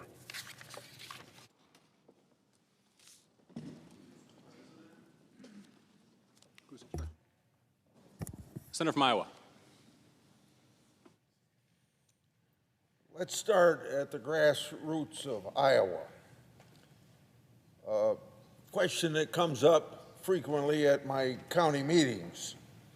And next week, I'm going to hold a Q&A in 12 of Iowa's 99 counties, and I expect I'll get this question that I'm going to pose to you that I get. Senator, what are you going to do about the open border? People illegally entering our country. My answer is usually pretty short, that long time before I came to the Congress, the Congress passed laws saying you can't come to our country without our permission. In fact, I add that we're a very favorable country towards immigration, because about 1 million people come here every year, and maybe we should have more that come here under our laws, within those laws, not breaking our laws by entering the country illegally. I don't get much of a pushback from that, because I explained to them we pass laws and then the president enforces those laws under our Constitution, and the president has decided not to enforce the immigration laws, and he shouldn't surprise us that he's taken that position for 3.5 years, because he told us before the election that he was going to open the border. But there is some things Congress can do about immigration, and that's why I'm here on the floor today to ask unanimous consent for a piece of legislation that I put in. Now, maybe if this legislation become law, the president still might decide not to enforce it like every other law. So since day one, the Biden administration has pursued an open border policy. The result has been utter chaos and a crisis at the southern border. This crisis has become an indelible hallmark of President Biden's America. However, President Biden, as I have said, has the authority to secure the border. He's already empowered under our current law to do that. He could do it today if he really wanted to. It's the same authority that President Trump used to secure our border just a few years ago. The Constitution makes very clear that the president takes an oath shall take care to faithfully execute the laws. President Biden doesn't follow that constitutional oath to take care in regard to the immigration laws. Trump did take that oath very serious. So, under the Biden administration, some 9 million migrants have been allowed to illegally enter our country. That's about 3 times the population of my home state of Iowa. And the president's done that for 3.5 years. Let me repeat that 9 million figure, it's like the entire population of Iowa, nearly 3 times over. So instead of taking care that the laws be faithfully executed, of enforcing these immigration laws already on the books, this administration chooses to ignore our border and abuse our nation's immigration, parole, and asylum system. So that's what my bill deals with, the parole system. Immigration parole is supposed to allow the executive branch to temporarily grant individuals entry into the United States on a limited but case-by-case basis for urgent humanitarian reasons or significant public benefit. But instead of case-by-case, the Biden administration uses this program to admit entire categories of people as a means to bypass the legal immigration pathway outlawed by Congress. In other words, not doing it on a case-by-case basis. The actions of President Biden are completely out of line with what Congress intended with the parole authority. So, to address this loophole, I've introduced S-505, the Immigration Parole Reform Act. My bill will close this loophole and ensure compliance with Congress's original intent as a limited authority for exceptional circumstances, humanitarian reason, or significant public benefit. This bill would also provide clarity on the timing and extension of immigration parole, among other reforms. So at this point, Mr. President, as if in legislative session, and notwithstanding Rule 22, I ask unanimous consent that the Judiciary Committee be discharged from further consideration of S-505 and the Senate proceed to its immediate upon the table. Their objection. Reserving the right to object. Senator from California. Mr. President, this week has given the American people yet another clear window into the Republican mind when it comes to immigration. They're not serious about addressing immigration or about having a secure or humanely managed border. Instead, Republicans only seem to believe in highlighting the challenges at our border instead of actually taking action to address them. And it's clear they're prioritizing how it may impact the results of the ballot box this November. That's their goal, to stoke more and more fear of immigrants every month between now and Election Day. So I've asked before, and I'll ask again, my Republican colleagues, when are you ready to get serious about immigration reform? All but ending the practice of parole and cutting off legal pathways to immigrants is not a serious approach to the immigration problem. They know it can't happen in practice, and maybe that's exactly why they're calling for it. Let's be clear what this is and what this isn't. This is not updating the amnesty process, which is legal but in dire need of additional resources so that we can provide due process for those who may be seeking amnesty and provide them determinations on their requests sooner rather than later. This is not updating work visa programs, because I know that all of us are hearing from employers across industries that there's a need for additional workers to keep our economy thriving. What we're talking about here in this measure is parole in place. Every president since Eisenhower has used their parole authority on a case-by-case basis to allow a safe and secure path for immigrants who are fleeing natural disasters or who need urgent specialized medical care to come to the United States. That's what we're talking about. Both Republican and Democratic presidents have used it because it's a humane way to help address global crises. Give you some more recent examples. We've been able to provide protections for families of our military members. We've been able to provide protections for people fleeing the war in Ukraine.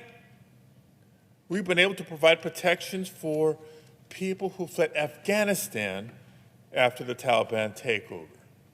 And for Haitians, more recently, and Venezuelans, and those of other nationalities seeking refuge from violence and instability in their home countries.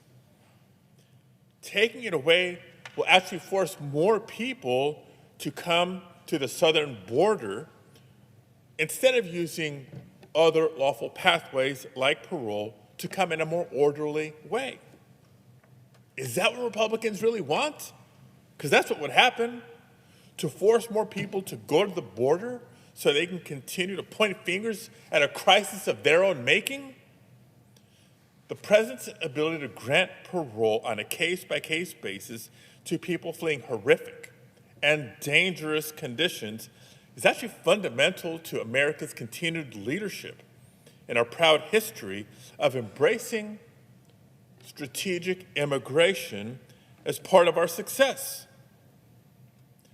Mr. President, this bill represents a lack of respect for humanity and the laws of our nation, and therefore I object. Objection is heard. I'd like to take 30 seconds before I yield, Mr. President. Senator from Iowa. I regret that there was objection because fixing the Biden border crisis begins with regaining operational control and security at the border. This responsibility ultimately falls to the President Biden as head of the executive branch to enforce the border and immigration laws already on the books. In other words, I would ask President Biden to honor his oath holding the Constitution. He'd take care to faithfully execute the laws. I yield.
I ask unanimous consent that we enter a quorum call.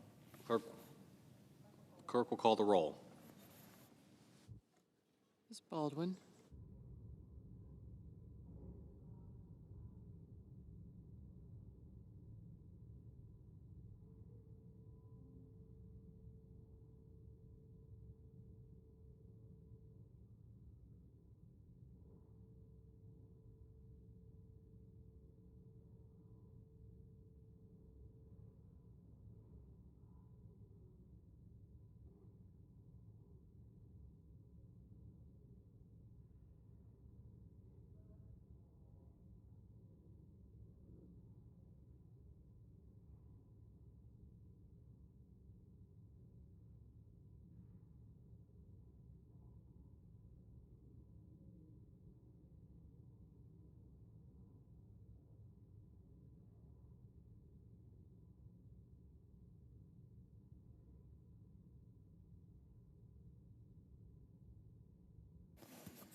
Asked to officiate the quorum. Without objection.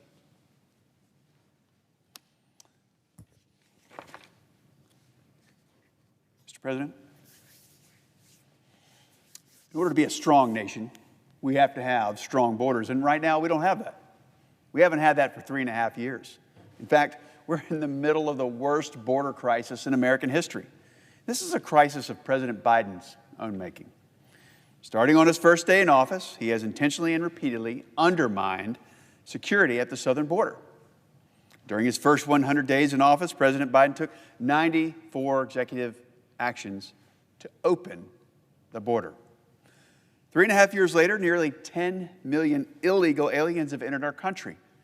Now those 10 million include an unknown number of dangerous individuals, hundreds on the terrorism watch list, countless transnational cartel members, drug smugglers, human traffickers. It's a laundry list of evil. And perhaps the worst consequences that we've seen over the past 3.5 years are the tragedies. The innocent men and women taken from their families by an illegal alien who should have never been here in the first place. So imagine being a mother or a father.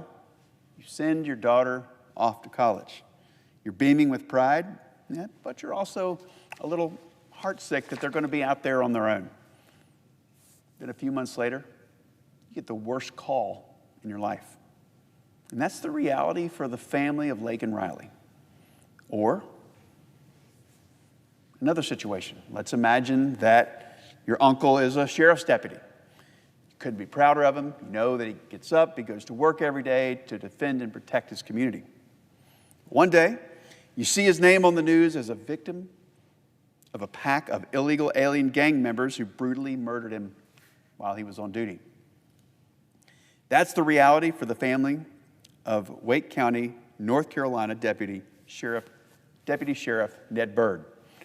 Now, I recognize that the debate around illegal immigration, it's full of passion and sometimes antagonism, but I believe we can all agree that if an illegal alien commits the crime of assaulting a police officer, he or she must be subject to immediate deportation. And, Mr. President, that's why I stand here today, to propose that the Senate pass the Police Act. It's a straightforward bill. The Police Act simply states that an illegal alien, can be deported for assaulting a police officer, firefighter, or other first responder. The bill, it's already passed the House, and it can be sent to the President's desk by passing it right now. Any senator who claims to support the police should have no problem supporting this bill. So, let's help remove dangerous individuals, Mr. President, before another tragedy strikes. Notwithstanding Rule 22, I ask unanimous consent that the Senate resume legislative session. The Committee on the Judiciary be discharged from further consideration of H.R. 2494, and the Senate proceed to its immediate consideration. No objection. Mr. President. Senator from Connecticut.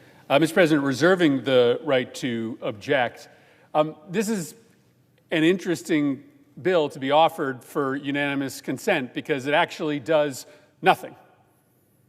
It does nothing. Why? Because individuals are already subject to deportation for assault, whether they assault a police officer, whether they assault a milkman, whether they assault your family member. People who are convicted of serious assaults of law enforcement are already deportable. They already can face both state and federal criminal allegations. Under current law, if an individual is convicted of any crime of violence and sentenced to a year or more in prison, that's an aggravated felony. That person is deportable. Even more so, any crime of, quote, moral turpitude, where the crime is punishable by imprisonment of 1 or more year, is subject to deportation. Additionally, any non-citizens that are convicted of any aggravated felony, including misdemeanor offenses, are subject to deportation. This bill doesn't do anything. If you are here waiting for an asylum claim or on a green card and you assault a police officer, you are subject to deportation under existing law. So why are we considering taking this up under UC? Well, I think Senator Budd referenced it in his underlying remarks. It's part of an effort to try to make Americans believe that there is a specific dangerous threat posed to you by immigrants, that you should be afraid of immigrants, that there is a crime wave sweeping this country caused by people who are coming to this country to seek a better life. Listen, I spent 5 months negotiating a bipartisan border deal because I believe that we need to come together in a bipartisan way to bring greater order to the southwest border. So I won't take a backseat to anybody when it comes to making the tough decisions necessary to bring some border security to this country. But the senator offering this motion voted against that bipartisan bill. So did almost every other of his Republican colleagues. We had an opportunity to do something about bipartisan border security, and Republicans rejected it. Why? Because President Trump said, no, let's keep the border chaotic. Let's keep this an open political issue. Do nothing until the election.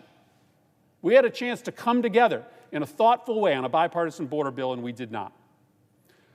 The facts are this. Whether you choose to want to believe the facts or not, that is not my decision. It is your decision. But immigrants commit crimes in this country at a rate lower than natural-born citizens. You may not believe that if you watch Fox News every night, but I hate to tell you, it is the truth. So if you want a safe town or a safe neighborhood, you're better off. You are statistically safer if you have immigrants, because they commit crimes of violence at a rate lower than people who are born in the United States. So I don't know why we're being asked to vote on this bill, because it doesn't do anything other than feed this idea, this false narrative that this country has something to fear from families that are coming to the United States fleeing either economic desperation or violence or terror or torture for a better life. And for that reason, I object. Objection is heard. Mr. President. Senator from North Carolina. It's such an honor to serve the people of North Carolina. All 100 counties, all different backgrounds. I don't profess to know what it's like in Connecticut, but I thank my colleague from there for his remarks. But it's disheartening to me to hear that a simple piece of legislation, the Police Act, which states that an illegal alien can be deported for assaulting a police officer, firefighter, or first responder as nothing. I don't profess to understand that. Perhaps it's different in Connecticut than North Carolina. I don't know, I don't want to put words in the mouth of the family of Laken Riley or the family of Deputy Sheriff Ned Byrd, but I don't believe it's nothing. I yield.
Senator from Utah. As if in legislative session and notwithstanding Rule 22, I ask unanimous consent that the Committee on Rules and Administration be discharged from further consideration of S 4292 and the Senate proceed to its immediate consideration. Further, that the bill be considered read a third time and passed, and that the motion to reconsider be considered made and laid upon the table. Is there objection? Reserving the right to object. Senator from California. Mr. President, I've read the measure that is being attempted to be brought up by this motion. And I want to make one thing perfectly clear. It is already a federal crime for non-citizens to vote in federal elections. Every member of the Senate should know that. In fact, any non-citizen convicted of even registering to vote could face up to 5 years in prison. And every single state has a law prohibiting non-citizens from voting in federal elections. And the consequences for non-citizens go beyond prison time. Claiming to be a U.S. citizen under penalty of perjury while registering to vote or while actually voting are deportable offenses. So it's already against the law with significant consequences for violations. And in fact, experts have found that voting by non-citizens is exceedingly rare. A study of the 2016 election, for example, found that non-citizen votes accounted for, let me get this right, 0.0001%. Doing the math, that's about 30 incidents of suspected, not even proven, suspected non-citizens voting out of 23.5 million votes cast. What does that tell us? It tells us that our current laws are working. Don't just take my word for it. The Cato Institute agrees. In November of 2020, the Cato Institute found that, quote, non-citizens don't illegally vote in detectable numbers, end quote.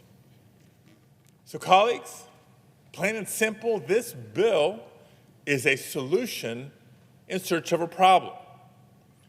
What it attempts to do is once again make it harder for eligible Americans to vote or to discourage people from voting, particularly American citizens who happen to be experiencing homelessness, for U.S. citizens of color, for U.S. citizens without driver's licenses. Do they have any less of a right to vote than any of us, or less of a claim to our country? I speak today, Mr. President, as both a former California Secretary of State as well as being a member of this body. And I've always believed that our democracy works best when as many eligible people participate. That's why I, along with several of our Democratic colleagues, introduced the Freedom to Vote Act. Now, the Freedom to Vote Act does not extend registration or voting rights to non-citizens. What does the Freedom to Vote Act do? It includes pro-voter policies for eligible Americans like early voting, vote by mail. Imagine that, making it easier for eligible U.S. citizens to exercise their franchise. That's the American way. Whereas this bill would only serve as yet another barrier to participation by imposing not just extremely burdensome, but unnecessary requirements on registering to vote. And so therefore, Mr. President, I object. Mr. President. Senator from Utah. Mr. President, it's unfortunate that we didn't have the chance to pass this today. I would love to have passed it. The reason I'd have loved to have passed it is because it's my friend and distinguished colleague, the senator from California, has just noted it's illegal for a non-citizen to vote. And because it's illegal for a non-citizen to vote, we need to make sure that it doesn't happen. The fact that it's prohibited by a law with federal criminal penalties attached to it doesn't mean that it doesn't happen, doesn't mean that it couldn't happen, doesn't mean that it's not more likely to happen when we bring a whole lot more non-citizens into the country. There are now an estimated 30 million or so non-citizens inside the United States. Now, my friend and colleague from California cites a couple of studies. One of those studies is from the Cato Institute from 2020. This was about 12 million non-citizens ago. Under this administration, we've let in an additional 12 million or so non-citizens into the United States. That rapid of an influx can cause problems. He also cites another study from 2016. That 2016 study was probably 15 or 16 million non-citizens ago. Things do change. Now, the Cato study, the one from 2020 that he mentioned, says that there's no evidence that non-citizens are voting in detectable numbers. It doesn't mean it's not happening. It may mean that they're difficult to detect. But the more non-citizens we have, and the more time that elapses when the National Voter Registration Act, or NVRA, remains intact, the more predictable, foreseeable, and indeed likely it becomes that many people, some of them perhaps maliciously, knowingly, intending to violate the law, others who might be in sort of a gray area, not quite realizing what they're doing or the fact that it's illegal, might end up registering to vote. Let's remember, in 1993, Congress passed the so-called Motor Voter Law, the National Voter Registration Act. Made it very easy to register to vote in federal elections. All you have to do is check a box and sign your name. It's all on the honor system. If you do that, you're registered to vote. Now, fast forward 2 decades. The Supreme Court of the United States decides a case interpreting the National Voter Registration Act as prohibiting the states, preempting the field in such a way that states may not request any proof, any evidence of citizenship when registering someone to vote such that they would be eligible to cast a vote in a federal election. So, meanwhile, we've got a change in trend.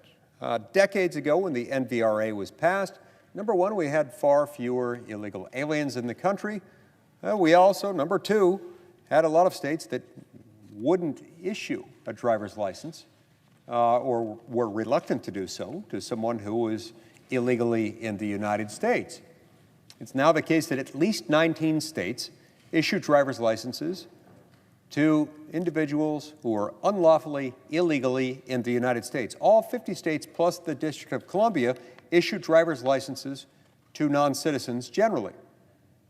What that means is that somewhere in the neighborhood of 30 million people, or at least the adult segment, that portion of the nearly 30 million people who are non-citizens, go get a driver's license, which most of them, if they have any interaction with other members of society, are likely to do, to go get a driver's license. You need a driver's license for all kinds of things. Once they do that, if they check that box and sign their name, all in the honor system, they'll be registered to vote.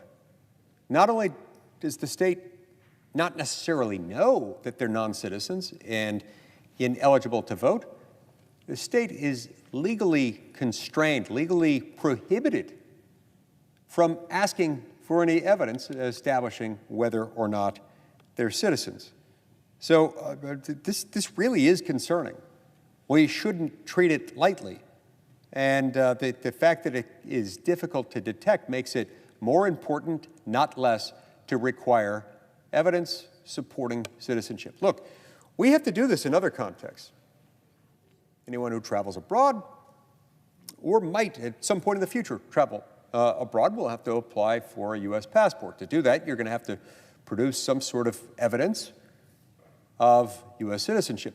When you start a new job in the United States, you have to fill out an I-9 form. Under the I-9 form, if you're a non-citizen, you have to produce evidence of your visa and your eligibility under your visa program to work. But if you are not here on a visa and you're an American, then you have to produce evidence that you are, in fact, a citizen of the United States. So if you have to produce that stuff to get a passport, if you have to produce that stuff whenever you start a new job, why would it not make sense to require proof of citizenship upon registering to vote in a federal election? How else are we supposed to protect our elections, our sacred elections within our constitutional republic, from foreign interference? Look, Mr. President, one person, one vote. One citizen, one vote. This is how it's supposed to work. This is a foundational principle. And it's under an unprecedented threat today. And it's under threat specifically because President Biden and Secretary Mayorkas have refused willfully to enforce the law.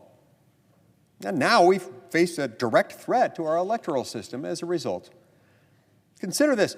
Since President Biden's inauguration, over 9.5 million undocumented immigrants have entered the United States illegally and have been observed. An estimated 12 million or so have come in. That includes the people estimated to have entered without being observed.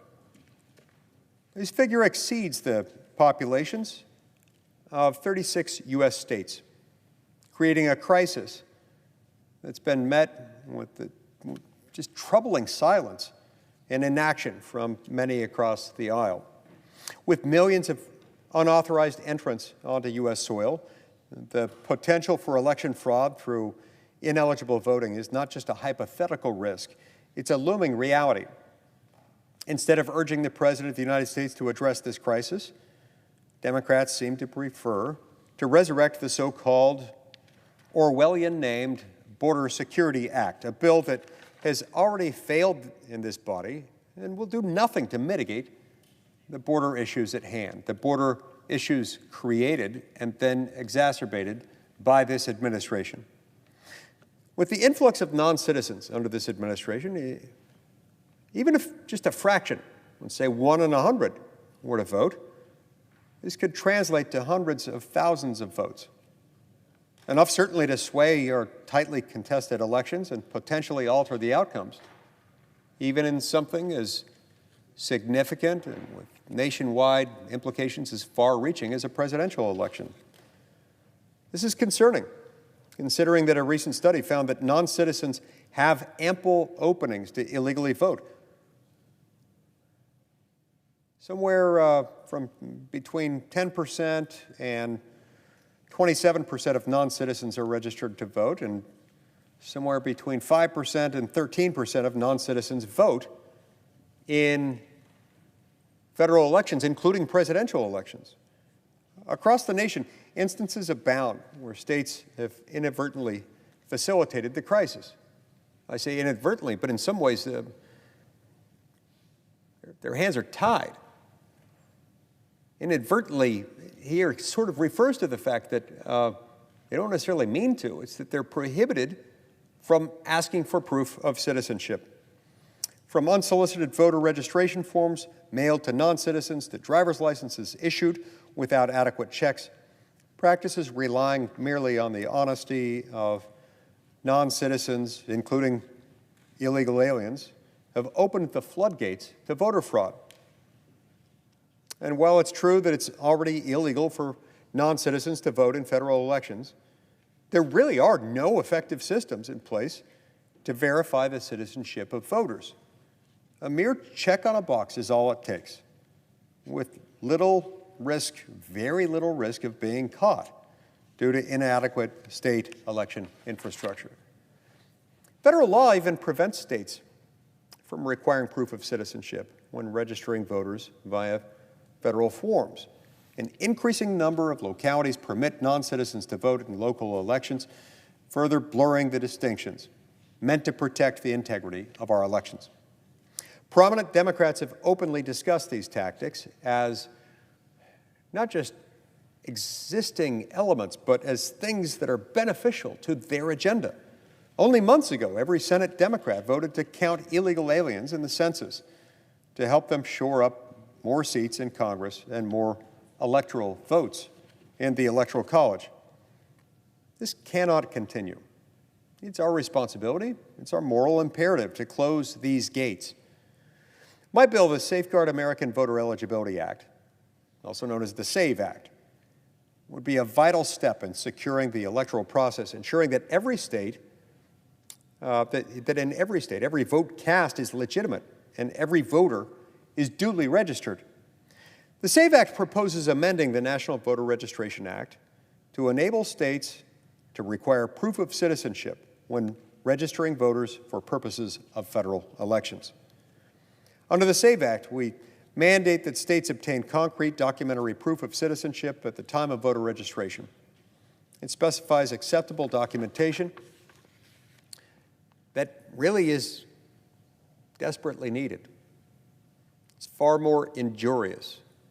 If you want to compare the two, if you want to talk about the amount of burdensome paperwork that goes on relative to what it is that needs protecting, I think it's at least as harmful, if not far more so, to fail to require documentation and proof of citizenship in the context of voting in a federal election than it is when completing an I-9, which everyone has to do when they start a new job, citizen and non-citizen alike.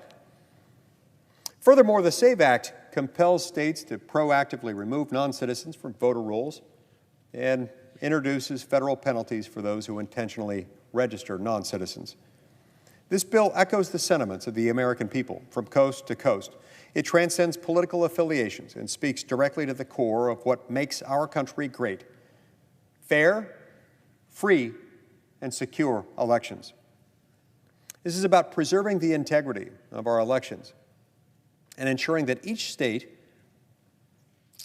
have the opportunity to participate in a way that involves each vote being cast to reflect the American will. And if this administration insists upon keeping America's borders open, then the administration must also ensure that none of these illegal immigrants are thwarting our free and fair elections. Look, this border crisis, make no mistake, was deliberately engineered and has been willfully perpetuated by this administration. Now, they shouldn't want open borders. There are a lot of bad reasons, a lot of good reasons why this is a bad idea, a lot of reasons why we shouldn't allow this. There are a lot of people like Laken and Riley who have lost their lives or otherwise in here to begin with. But if this is what they want, then for the love of all that is sacred and holy, please, they should at a minimum have the decency to their fellow Americans to make sure that those same people who they've willfully allowed to enter our country against our law and against the will of the American people to at least not be able to vote in our elections because they're not citizens. Every day we delay the foundation of our electoral processes erodes a little more. We can't wait for this administration to enforce the law because this administration isn't enforcing the law. By passing the SAVE Act, we send a clear message that in the United States, voting is not just a right and a privilege of citizenship, but it's also a protected and a cherished one that our own government won't deliberately allow to be diluted and made less meaningful. As debates about election integrity rage, the SAVE Act stands out by guaranteeing that only American citizens will have a say in our elections, and thereby keeping those elections free from foreign interference, something we all care about. American elections must be decided by American voters. Full stop.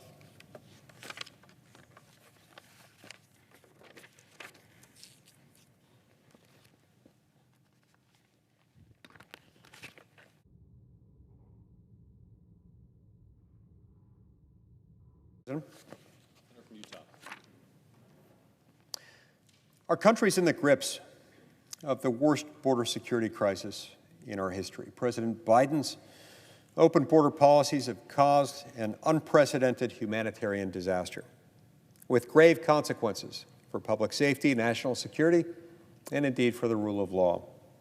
For years, Democrats have stood by and watched as President Biden presided over and intentionally exacerbated this historic crisis. They know that President Biden has the authority to secure the border. Yet, instead of taking him to task, they remain silent. No, instead of calling on the president to fix the problem, we're here attempting to revive the so-called Border Security Act, a bill that's already failed to pass muster in this body and will do nothing to secure the border, and if anything, would likely make it worse if, heaven forbid, it became law. It would certainly make it worse when administered under this administration because of the amount of executive branch discretionary authority that this bill creates. Look, let's be honest here. This is a political exercise, not a serious debate, because that bill's going nowhere, and we all know that. Since President Biden's inauguration, over 9.5 million undocumented immigrants have entered the United States illegally. Those are just the ones that we know about, just the ones that have been observed, that have been recorded by our border security personnel. It's larger than the population of 36 states. Most of our states are smaller than the number of people who have been observed and recorded as crossing into our country through our southern border unlawfully just since January 20th, 2021. The magnitude of the border security crisis is hard to comprehend. And what's not hard to comprehend is that this is a public safety crisis, and it should be treated as such. Our constituents from our various states know this, and we know it from them. They feel strongly about it, and they don't like it. So let's not pretend that President Biden lacks authority to secure the border and needs new legislation, or else he won't be able to do anything about it. That isn't true. That is science fiction fantasy. That is a fraudulently produced statement. It is a truth-free assertion. President Biden, you have the power right now to secure this border. You have it, and you know that you have it. And you deceive the American people when you suggest otherwise. Let's not waste the American people's time by debating a bill that stands to make the crisis even worse by giving you, sir, more power to make this worse, which it would do. And we know already how you would utilize that discretionary authority because we know how you utilize the discretionary authority you've already been given. We should be considering measures that force this administration to actually secure the border, that stay the president's hand, and that force him to do his job, which is to secure the border. We can do just that, or at least move in the right direction on that front, simply by passing my legislation known as the VALID Act. Thanks to the Biden administration, inadmissible aliens are not just entering the United States on foot. They're being flown on commercial flights, often at government expense, into and throughout the country. The CBP One mobile app, which was never intended to be used by migrants seeking entry into the United States, has been repurposed into a tool by the Biden administration to facilitate the entry of even more illegal aliens into the United States. Today, migrants can download the app, put in whatever identifiable information they'd like, no matter the accuracy of the information, regardless of whether they just made it up, just like they'd walked into a party and wrote their name down on a name tag saying, "Hello, my name is thus and such." And then they can use the app as their sole exclusive form of ID necessary to enter the United States. So the rest of us, if we travel outside the United States, need a passport to come back into the United States. But if you're an illegal alien, no documents, no citizenship, no visa, no problem. We got you covered. All you've got to do is color inside the lines. Just write down whatever information you want to make up, put it on the app, that's your ticket. You're getting in. Can't tell you how many times my constituent service operation in my state office back in Utah gets calls from frantic, concerned American citizens.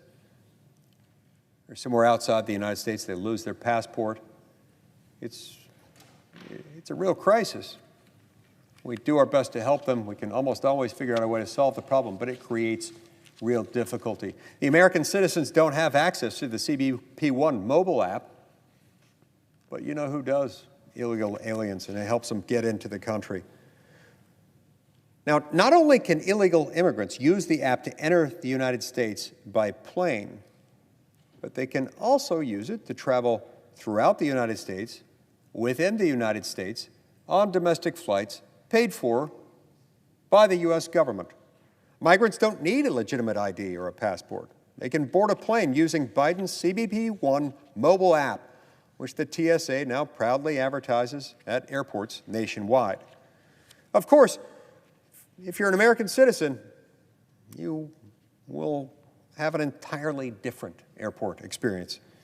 You'll be expected to wait in long security lines, show proof of valid identification, and then potentially be subjected to an additional invasive security screening.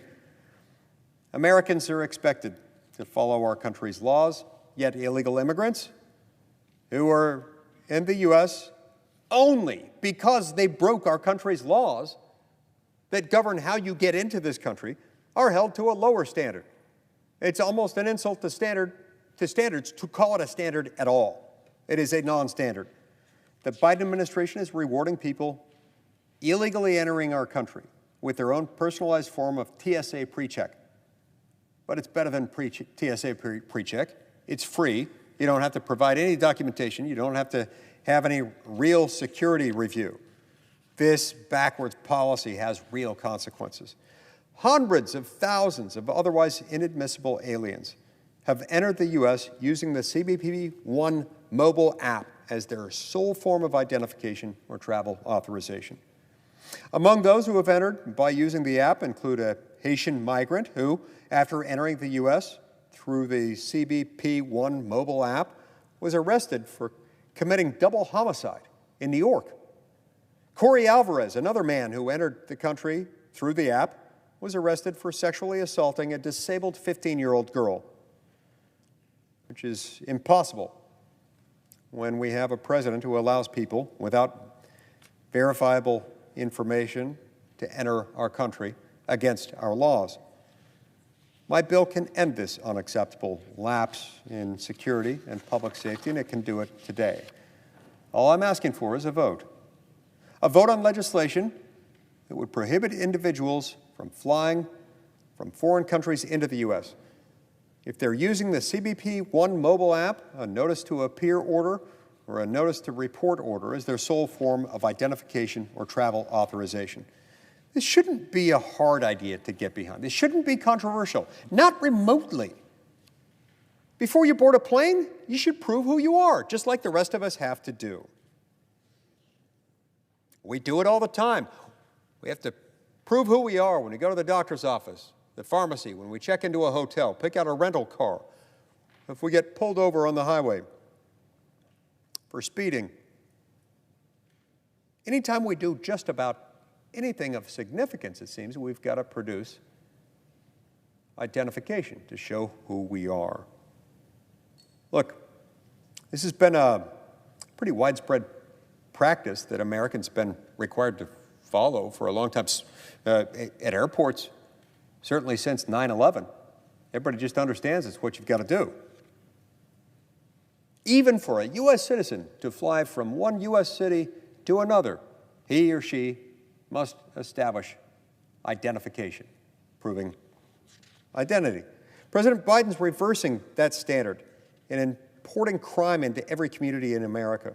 No community in our country should be forced to fear that foreign nationals whose identities we cannot confirm can travel freely throughout the United States. Freely, often at government expense. Freely, without even having to produce so much as identification papers. Earlier this month, one of our colleagues was quoted as saying, quote, "There's only one party that's serious about border security. It's the Democratic Party. we're going to ask Republicans to join us. Look, I'll pose the same question that he asked and pose it now to all my Democratic colleagues. If you are, as you claim, the party that's serious about border security, then for the love of Pete, prove it. Step up, go on record and show the American people where you stand on this common sense border security reform. And let's pass the VALID Act.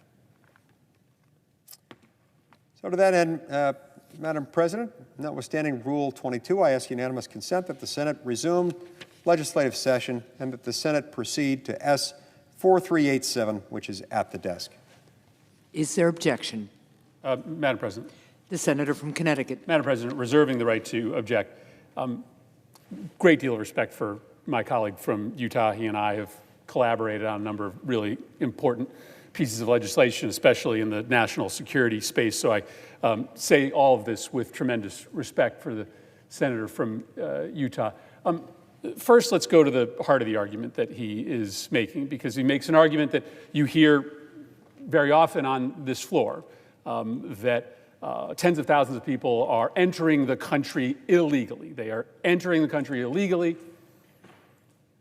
Senator knows the law, I would probably guess, better than most here, and so he knows that those people who are entering the United States without permission also have a corresponding right to apply for asylum.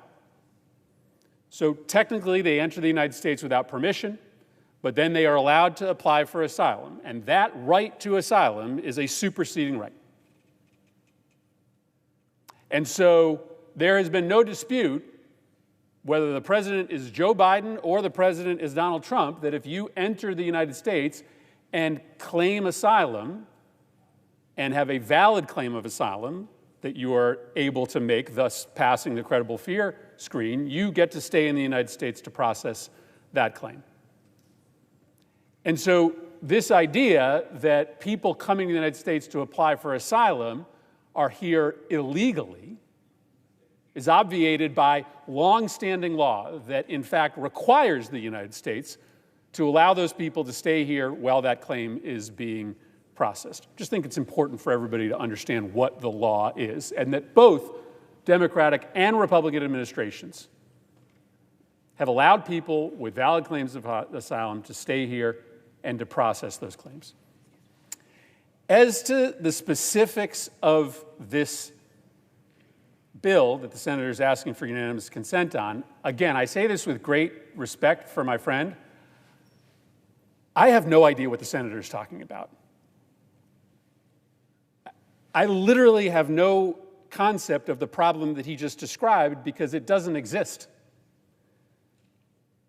There are not hundreds of thousands of people coming to the United States using CBP-1 as their only form of identification. That is not true, and I would suggest that the senator check with his staff. In order to qualify for CBP-1, you have to have a passport. In fact, you have to have another means of identification in order to qualify for the CBP-1 program. CBP-1 papers are not an accepted form of documentation by TSA. Individuals who are showing up at the airports are showing up with a passport or another means of acceptable identification. The senator may have examples of exceptions, but there are certainly not hundreds of thousands of people coming to the United States with only CBP-1 documentation to present to TSA. It's just not true. CBP-1, in fact, is the way by which we assure that individuals who are coming to the United States are, in fact, who they say they are. Many of the programs through which we use CBP-1 include a vetting process. A vetting process, frankly, that admittedly often does not take place outside of CBP-1. When people come to the border and claim asylum, if you don't have detention capability, as has been the case under both President Trump and President Biden, many of those people are allowed into the country to process their asylum claim without the kind of vetting that is done in the CBP-1 program.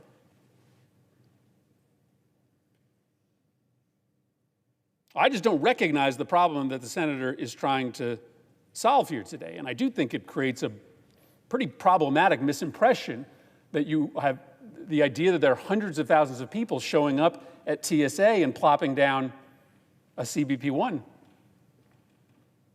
document, coming to the United States with only that document. In fact, the only way you get the CBP-1 document is to have shown and verified your proper documentation.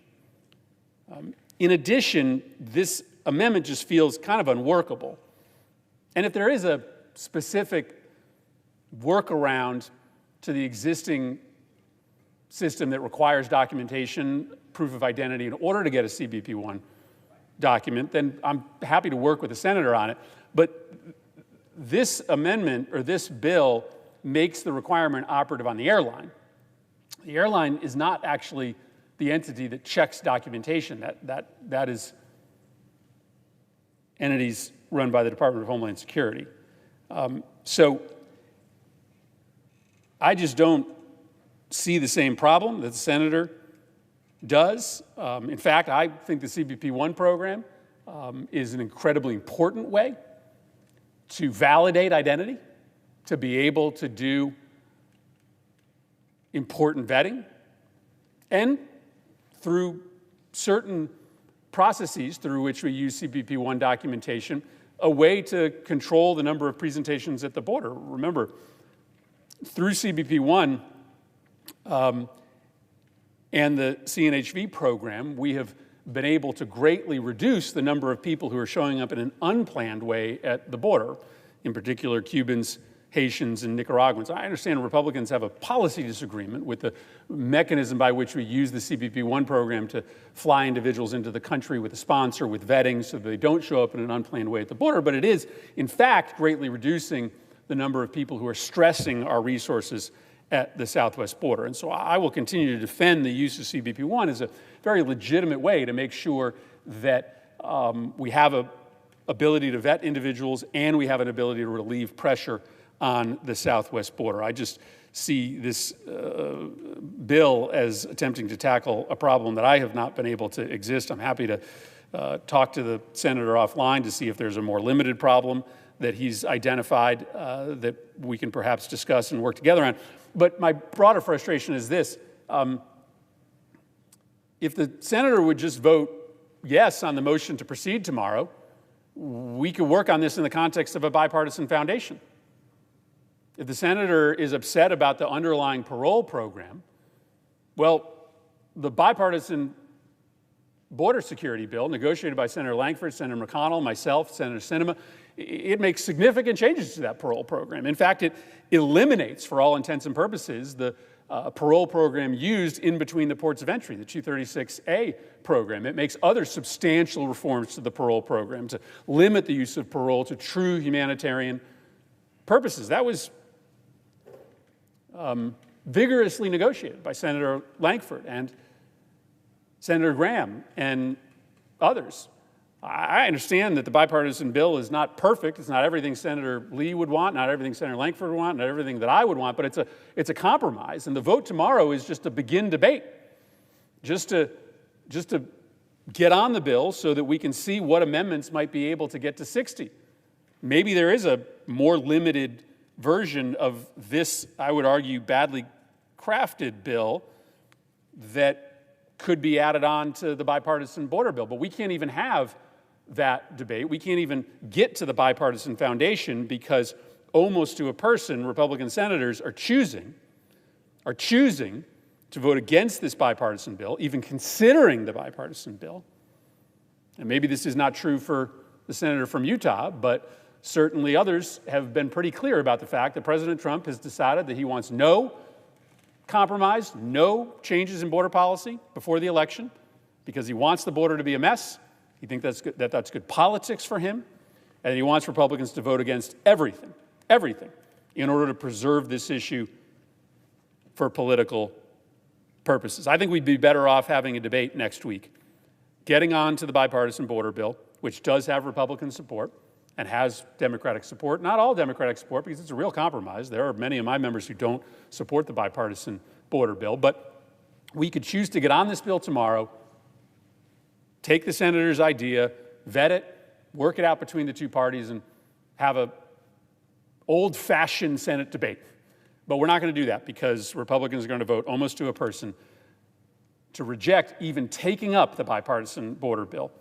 And maybe not for every Republican senator, but for many, that seems to be because President Trump wants to keep the border a mess for political purposes. And I regret that. I think the American people regret that. I'm looking forward to having a conversation with a senator I've worked with on a lot of other issues. But this bill seems to attack a problem that I can't yet identify, and for that reason, I would object. Madam President. The objection is heard. The senator from Utah. Madam President, I appreciate the thoughtful analysis, consistent with his always thoughtful, analytical approach to matters. It's been offered up by my friend and colleague, the distinguished senator from Connecticut. And yeah, he and I have worked together on a lot of things, including in the national security space. It reminds me, he and I need to talk about one of those things sometime soon. I do, however, disagree with a number of conclusions that he's reached. I think I see where he's going, and I understand how he gets there. But I think he's mistaken on a couple of points. Number one, there have, in fact, been hundreds of thousands of people who have entered the United States using the CBP One mobile app as their basis for entering the country and as their form of identification.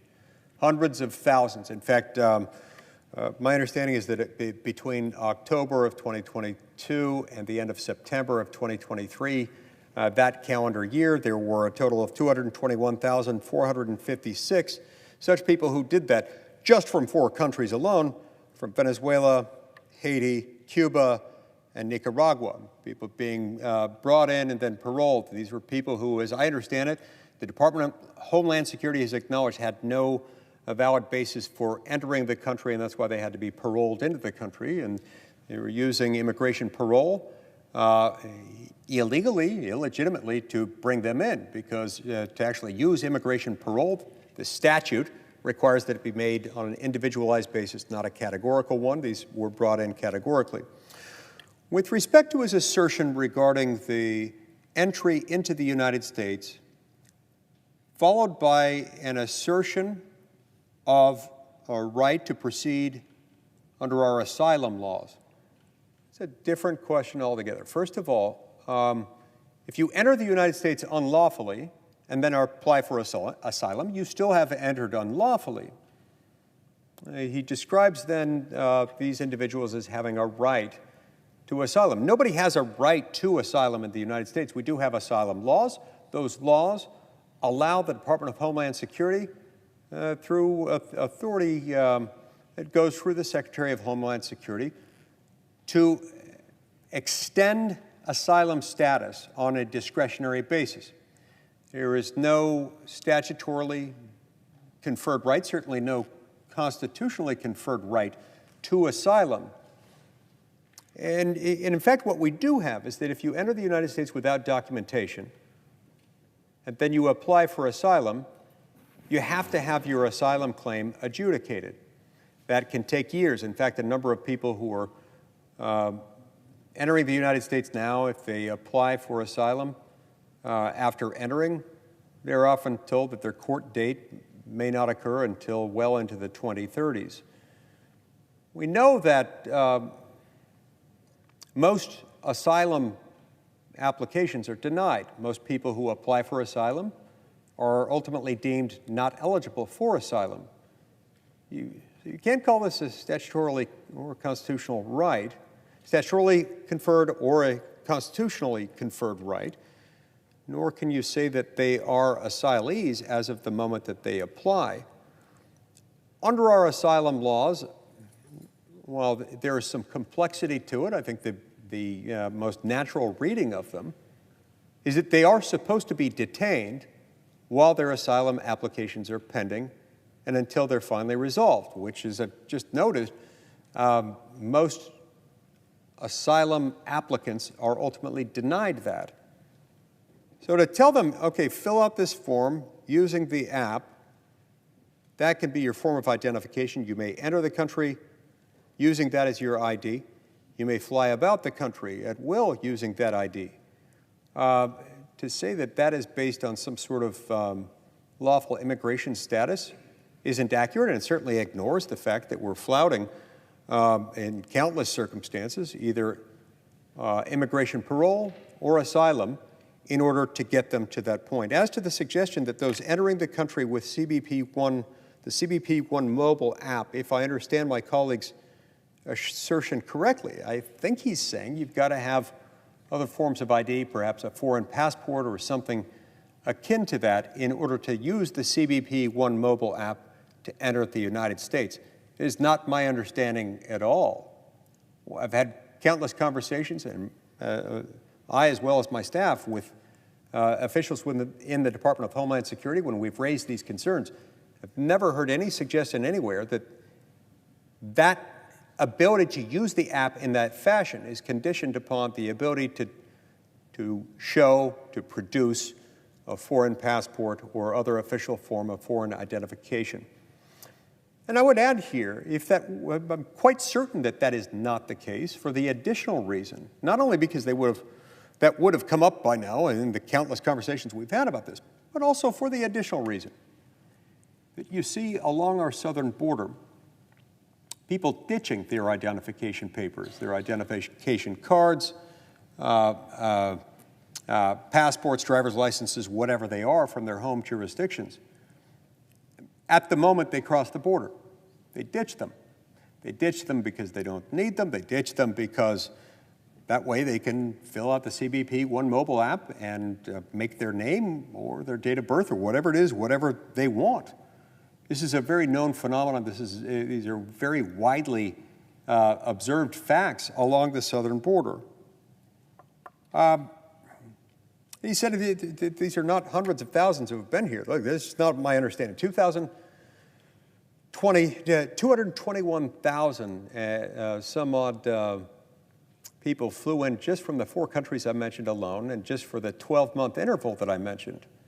We've got many hundreds of thousands who have come in using the CBP-1 mobile app. Look, at the end of the day, we do have a problem. We have a problem because we've got so many people coming in here who don't have a visa to be here, who don't have citizenship, don't have status as a lawful permanent resident or otherwise, and they're entering without documentation, without any other legal right. The fact that this administration has chosen to paper over the fact that in any other administration, in any other era of American history, or at least modern American history, since these things started happening, those would be regarded as illegal aliens, which of course they are. In this administration, they do their best to try to paper over that by either declaring them eligible for immigration parole, even though they're not, because you're not allowed to use immigration parole that way. You can use immigration parole in 2 instances, both of which are specific, neither of which may be categorical. There's the humanitarian use. For example, your mother's in the United States, you're outside the United States, you don't have a visa, you're not a citizen, you're a citizen of another country, you want to come in because your mother's sick, she's about to pass away, and for humanitarian purposes, they'll let you in for a brief period of time. Understand that, that it is momentary. The other is a public use purpose, a public use. Let's say you speak a language that's needed in the United States, I don't know, to interpret at somebody's trial, needs translation services or something like that. Either way, it has to be a specific, individualized determination. This administration is using these things by the hundreds of thousands to say, come on in. If you're from Venezuela, Haiti, Cuba, Nicaragua, or one of the other favored countries on this, just come on in. So papering over them doesn't make them legal. They are still illegal aliens, and we're still facilitating the process by which they enter the United States and making it easier for them to enter the United States without proper identification. This would fix that. This bill would fix that. Now, I asked today not that we pass it by unanimous consent. I asked only that we turn to it, that we get onto it. Even that drew an objection. That is most unfortunate. Finally, I want to make the point with reference to the 45th President of the United States. I, like many, I believe like most of my Republican colleagues, have grave concerns with the so-called border security measure. It's really more of an immigration bill than a border security measure that the Democrats want us to turn to next, that they want us to get onto. I've got grave concerns with that, and most of my Republican colleagues do. And I will say this, most of us had real concerns with it long before the 45th President of the United States weighed in on it.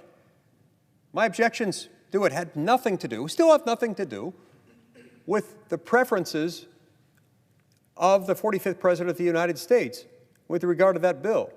They have everything to do with what that bill actually said. Now, I understand a number of people put a lot of time into that bill. I get it. But that bill didn't do what most of us as Republicans asked that it do, which is that it remove the president's vast discretion to make it easier to paper over and document illegal aliens to make them appear legal when, in fact, they are not. Thank you, Madam President.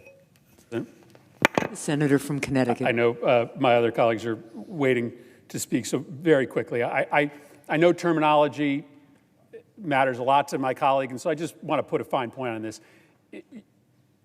Republicans may have an objection to the way in which the president uses his parole authority, but the president has always had broad parole authorities. And the individuals who are here under CBP 1 are not illegal. They have been granted the ability to be in the United States under the president's parole authority. You can have a policy objection to that, and the courts may opine on whether the president has the authority to use parole in the way that he is using. But those individuals are not here illegally. That's really important. And again, it's I think, an unfortunate misimpression to present. And second, there is a difference between people using CBP 1 as the legal means to enter the United States versus using CBP 1 as their documentation to get on an airplane.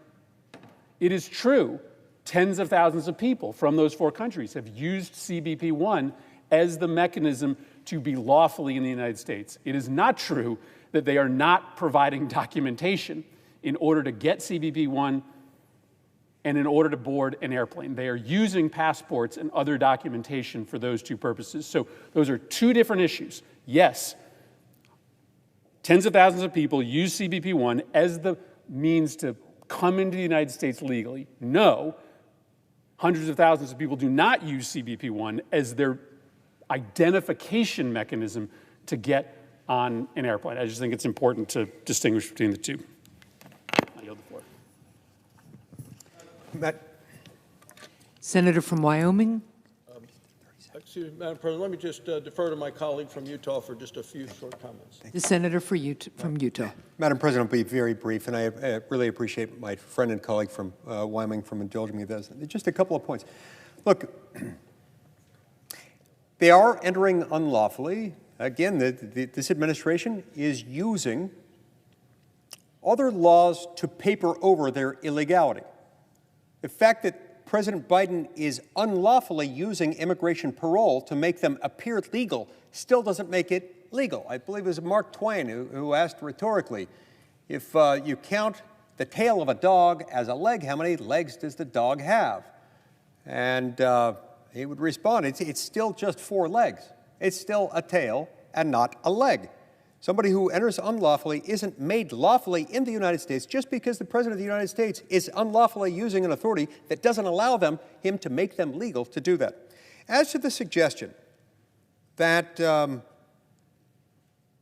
those who enter using the CBP 1 app have uniformly provided a passport, it just isn't true. And in fact, I had confirmed right now with the person who helps me with these things, who helps constituents and people in my state, who confirmed just now that it is not a requirement. They are not required to provide a passport in order to do this. And we know that this has been used over and over and over again by people who do not have documentation. Thank you, Madam President. The senator from Connecticut. Madam President, I have a handful of unanimous consent requests here just to get out of the way. I would ask unanimous consent that the Senate proceed to legislative session and be in a period of morning business with senators permitted to speak therein for up to 10 minutes each. Without objection. I have 11 requests for committees to meet during today's session of the Senate. They have the approval of both the majority and minority leaders. Duly noted. I'd ask unanimous consent that the Senate proceed to the consideration of SRES 701 submitted earlier today. The clerk will report. Senate Resolution 701 designating the week of May 19th through May 25th, 2024 as National Public Works Week. Without objection, the Senate will proceed. I would ask a unanimous consent that the resolution be agreed to, the preamble be agreed to, and that the motions to reconsider be considered, made, and laid upon the table with no intervening action or debate. Without objection. Lastly, I'd ask unanimous consent that when the Senate completes its business today, it stand adjourned until 10 a.m. on Thursday, May 23rd, that following the prayer and pledge, the morning hour be deemed expired, the journal of proceedings be approved to date, the time for the two leaders be reserved for their use later in the day, and morning business be closed. Upon the conclusion of morning business, the Senate proceed to executive session to resume consideration of the Dalton nomination post-cloture, and that if the nomination is confirmed, the motion to reconsider be considered, made, and laid upon the table, and the President be immediately notified of the Senate's action. Without objection. If there is no further business to come before the Senate, I would ask that it stand adjourned under the previous order following the remarks of Senator Barrasso and Senator Wyden. Without objection. Madam President. The senator from Wyoming. Thank you, Madam President. Madam President, I come to the floor today to continue this discussion of the crisis at our southern border. When Joe Biden walked into the White House, the southern border was secure. Tragically for our country, he then signed 94 executive orders in his first 100 days. He rolled out the welcome mat, and millions of illegal immigrants flooded into our nation. Democrats in Congress joined him. They joined the president. They worked with him. They aggressively rolled back Republican-led policies that had worked to keep our country safe. Our southern border is now a pipeline for illegal crossings. Since Joe Biden took office, almost 10 million illegal immigrants have invaded America.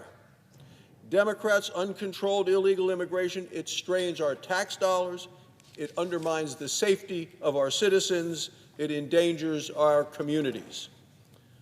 Hardworking American taxpayers are now paying. They're paying for housing, they're paying for health care, they're paying for government handouts, all for illegal immigrants. According to one study, the Democrat border crisis cost states and cities close to $450 billion each and every year. Now, the heaviest costs of this crisis are borne by families, by communities, and by local law enforcement.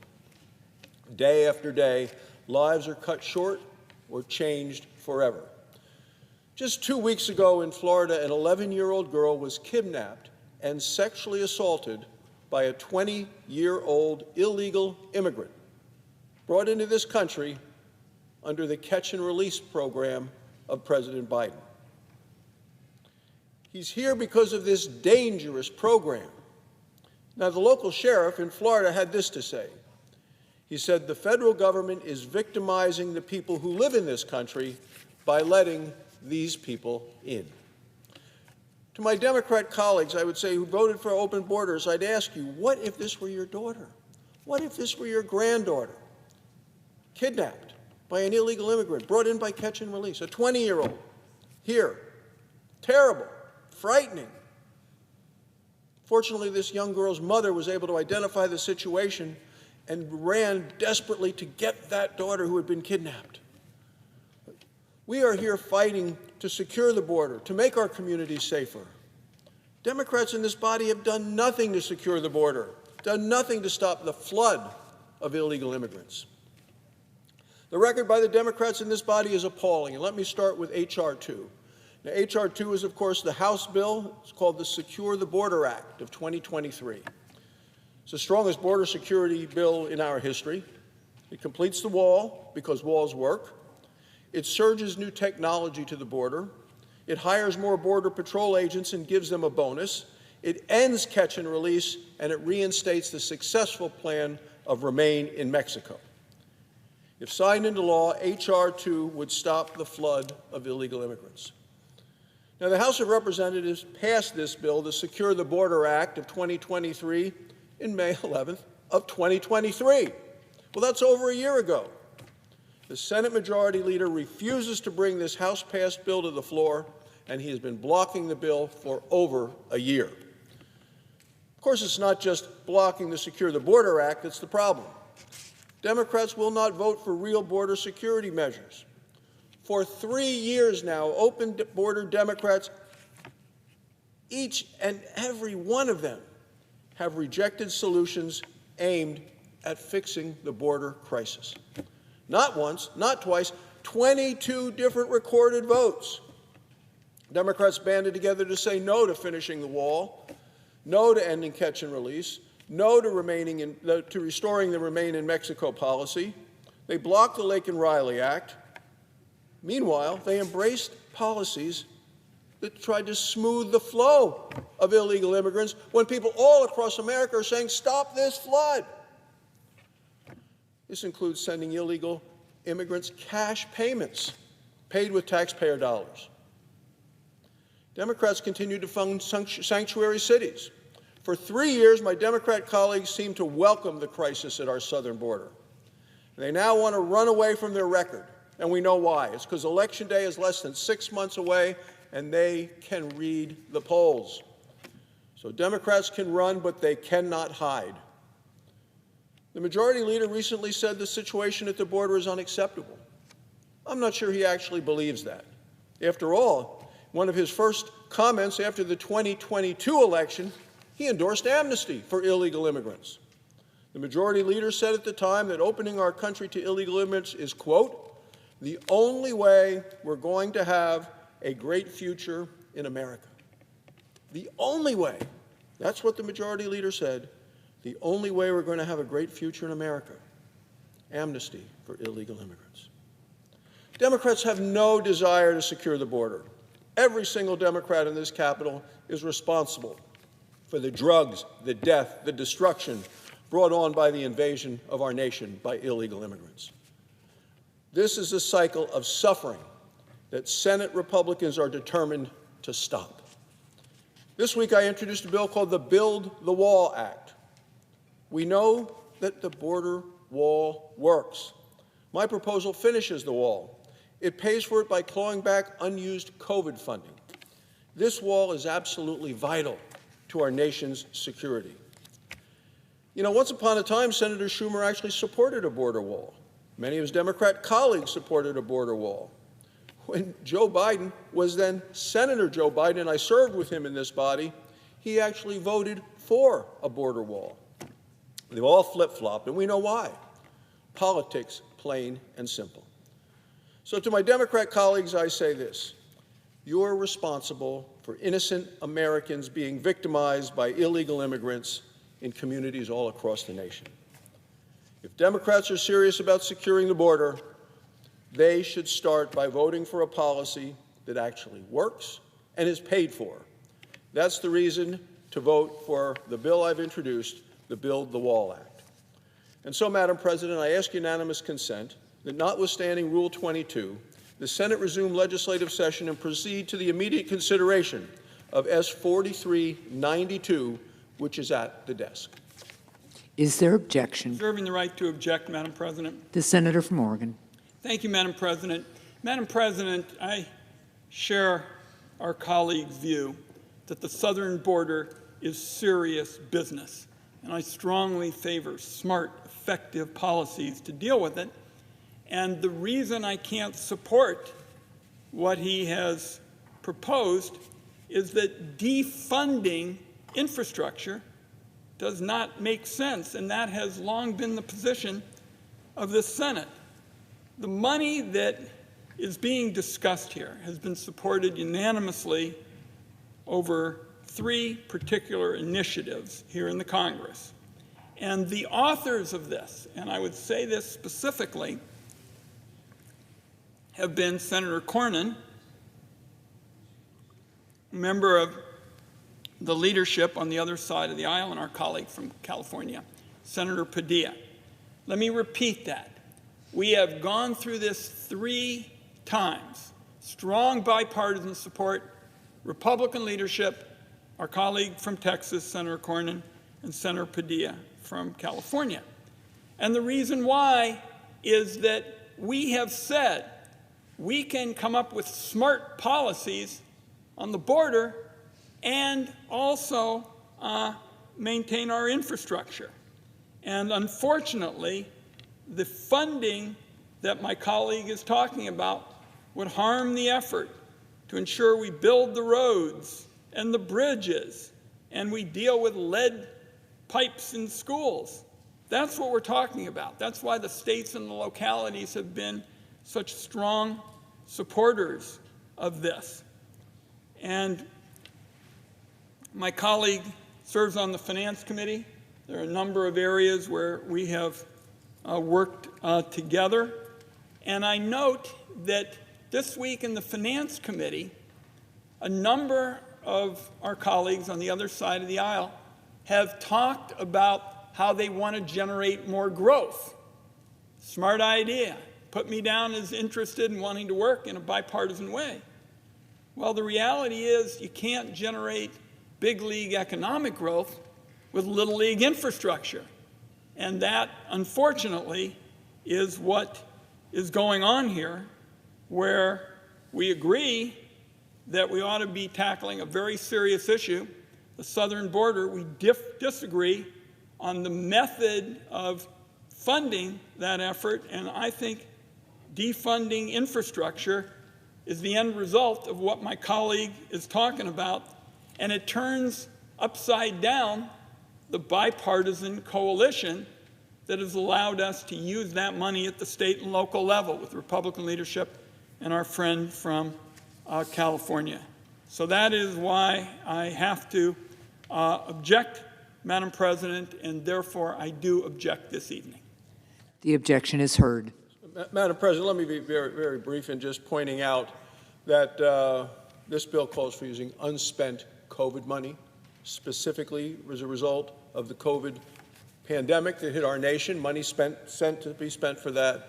It does seem to me and to probably just about every American that we are way beyond that period of time, and money designated for that purpose that has not yet been spent should be readily available for a project like this. I'd also note that my friend and colleague who's on the floor was, along with President Biden and President Schumer, one of those who did vote on September 29th, 2006, for a bill at the time that was called the Secure Fence Act of 2026.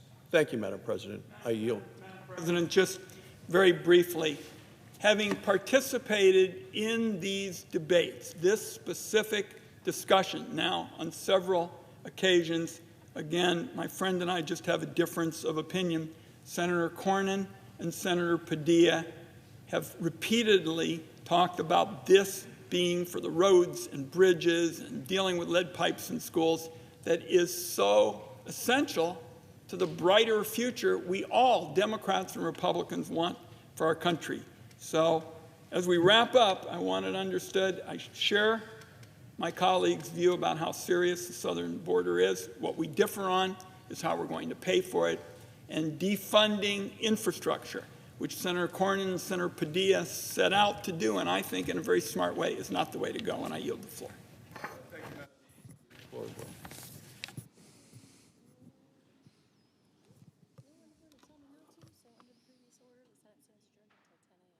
Under the previous order, the Senate stands adjourned until 10 a.m.